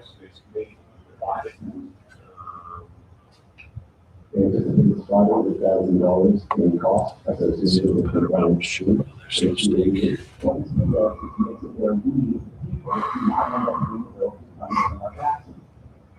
Okay, closing out 4 inches. Yeah, Mark, if you're just tuning in, a little delayed with the front. It's moving in now. So Taylorsville, start to see showers fill in along Wasatch Front. Should be in the next hour that we'll start to see rain or snow. So still have a chance for still have snow coming in. Timing of the cold front though a little bit behind what we were anticipating with models yesterday. Excuse me. Hearing rain come down on the rooftop here at Fox, so could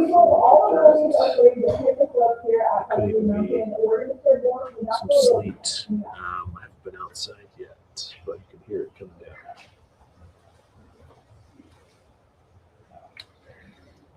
So here comes the front. Let's see if Beaver snow stake.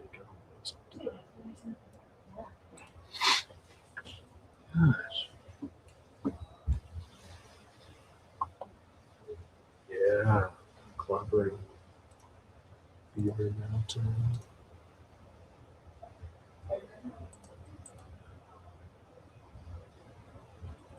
They're showing 9 inches of Beaver in 24 hours, 16 inches in 48 hours.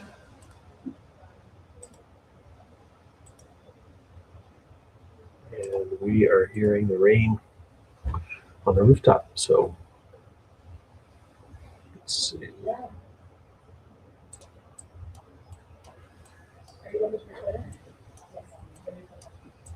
Come on. Can't get the computer to move.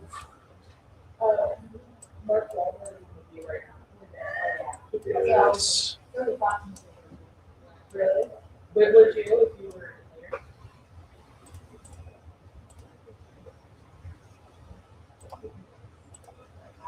Here you go.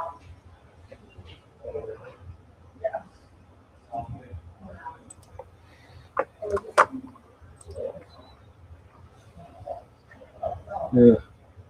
Oh, I think you're right for that. I didn't know I did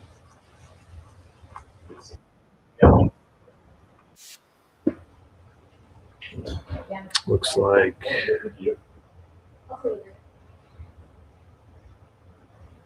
Shelley got the snow squall right southwest of Cedar. Let's show that. So that's a quiet view. You can see the kind of the rain band moving up towards Natural History Museum camera along Wasatch Front. But there's been a snow squall that moved through Cedar City. And Shelley was nice enough to. So there's no audio with it, but that's okay. Yeah. A nice time lapse of it. Very cool.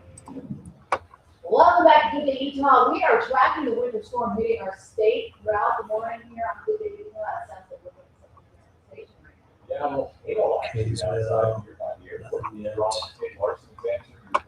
Yeah, so it's been kind of fun to see. Yeah, guys, we were just showing some of the snow squall video that came in. We've been talking about one in southwest Utah near Cedar City. So this one's shared by Shelley. Appreciate you posting that. Still tracking, of course, some of the moisture that's moving through northern Utah. We've got the front that just moved, released a nice heavier band of rain that moved right over top of Fox 13. You could hear it hitting the rooftop here. And so we're seeing the snow and rain start to fill in along the Wasatch Front, and it should start to switch over pretty quickly with the colder air behind it. over to snow. And so this is our best chance of seeing accumulating snowfall along the valleys. Park City right now. And it's been a little slower to start, but we're going to continue to see some degrading conditions across the Wasatch Front with the changeover from rain to snow. Let's see. Yeah, so I can show you guys how much great snow we're getting up here in the mountains, up our Green Mountain. I'm sure that is really cool. The CEO of the national, of the oh my gosh, right. When I told you what I did about it, it's something I did that. Yes, so we've been operating for 40 years. So am I done? I'm still live. I think so, right? If you're just tuning in, this live stream's been going for 4 hours and 47 minutes, so I want to be done. But it's just starting to get good along the Wasatch Front, right? So, what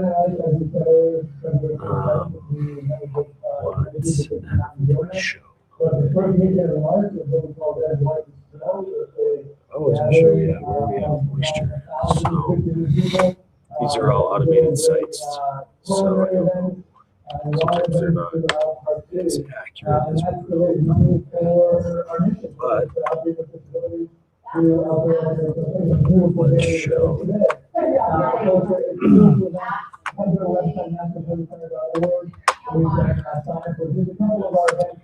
So for Southern Utah, hey, we're finally on the map. St. George picking up 100th of an inch of precipitation. So we'll take it. San Austin 400ths.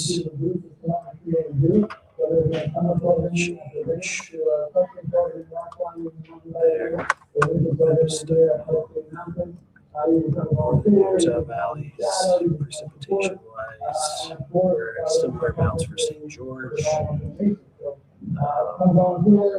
Very similar amounts as St. George, 1500s of the year apart. So you start to see it pick up here. Snowfall, though, 48-hour snowfall. So that's how things began.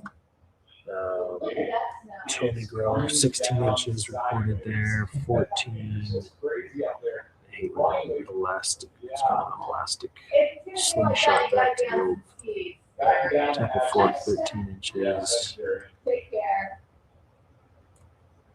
Look at this. The storm has been a much needed dose of precipitation, especially for this resort. Yeah, so some good snowfall. Driven by strong winds, really making to get dangerous conditions though for riders. Colorado Mountain Resort had to close some of the lifts yesterday due to the weather conditions. Wow. Staff do warn. Tam, Ryan says they're around 4 inches already in Brigham. That's awesome. That's been coming One down. resort in Ogden Valley is hoping the snow will be strong enough to reopen the slopes. Let's see, upload your pics. Let's see some on our Facebook group. Share with us what you're seeing out there.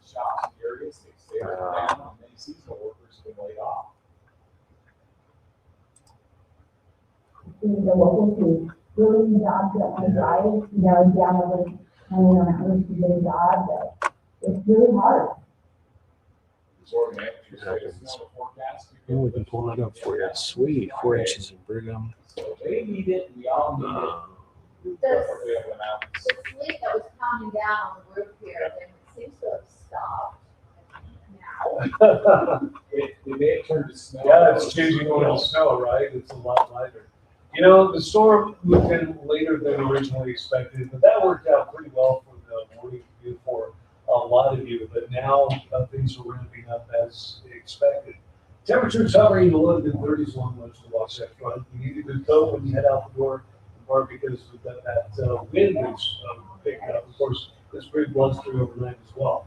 It's in the low 40s in Green River, St. George, otherwise a lot of valleys are in the 30s. We've had some of the heaviest snow in southwest Utah because of a lot of moisture moving in ahead of the storm. That's where we've had some very impressive snow totals and this band of dark blue and Alright, let's see. swells. So that means limited visibility and some icy spots out there. Give yourself plenty of time to get around. But boy, that much needed snowfall at Ruby's Inn. Finally, a blanket of light in the Bryce Canyon area. as well as much of Utah by the end of the day. In fact, you can see we've got widespread snow in the north, heaviest along the northern Wasatch Front, Cache Valley, things are picking up in the mountains. And you can go a little farther south, and you see where we still do have some rain showers and a few isolated thunderstorms, bringing some pockets of heavy precipitation, including some of that hail. So plenty of reasons to give yourself time to get around on the roads, especially since temperatures have dropped. They'll be hovering near or just above freezing heading into the afternoon, a lot lower than earlier this morning, and a big change from earlier in the week when it felt like springtime. Now, the cold front is making its way along the Wasatch Front right now. It will continue to move up to the south and east. The heaviest snow should be along and behind that. So as the front pulls away this afternoon, a lot of that will be tapering off, with most of it left along the mountains before things wind down there this evening. We're looking at impressive snow totals. We've already had more than a foot at some of the resorts, but in general, a foot or two in the northern mountains, close to 3 feet in the cottonwoods. That could be the case for Bryan Head as well, where we've had some of that heaviest snow falling this morning. And even in the valleys, 2 to 6 inches possible in Cache Valley. Most valleys within the 1 to 4 inch range. The benches could end up with several inches of snow. That could be the case in southwest Wyoming, southwest Utah, especially over the higher terrain near Bryce Canyon. So even though it's been a slow start to winter for the snowplow drivers, they've got their work cut out for them today. And then again later in the week, even though just slight showers over St. George tomorrow, but heading into the weekend, high pressure builds. It becomes sunny in St. George, and in spite of the fact that it'll be dropping below freezing in the mornings, temperatures will climb pretty quickly. In fact, all the way back into the mid-60s by early next week. And in Salt Lake, we're going to plummet all the way down into the upper teens tomorrow morning. Most snow showers on Thursday over the mountains. Next storm brings another chance of valley and mountain snow on Friday, even though it won't be as heavy as what we're getting today. And then we'll dry out over the weekend and gradually warm up into the low 50s by early next week.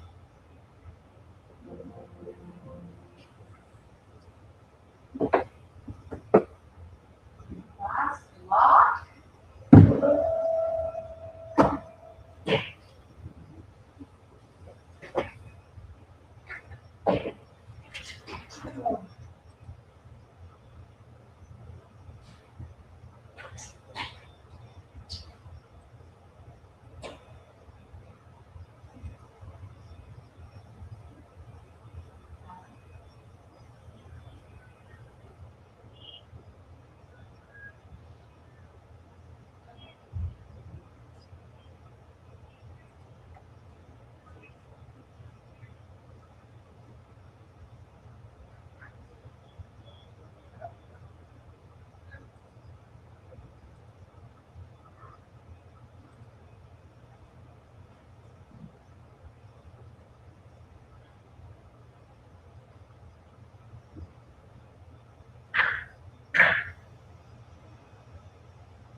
Dude, you're going to ruin the curve for everybody sitting on that one.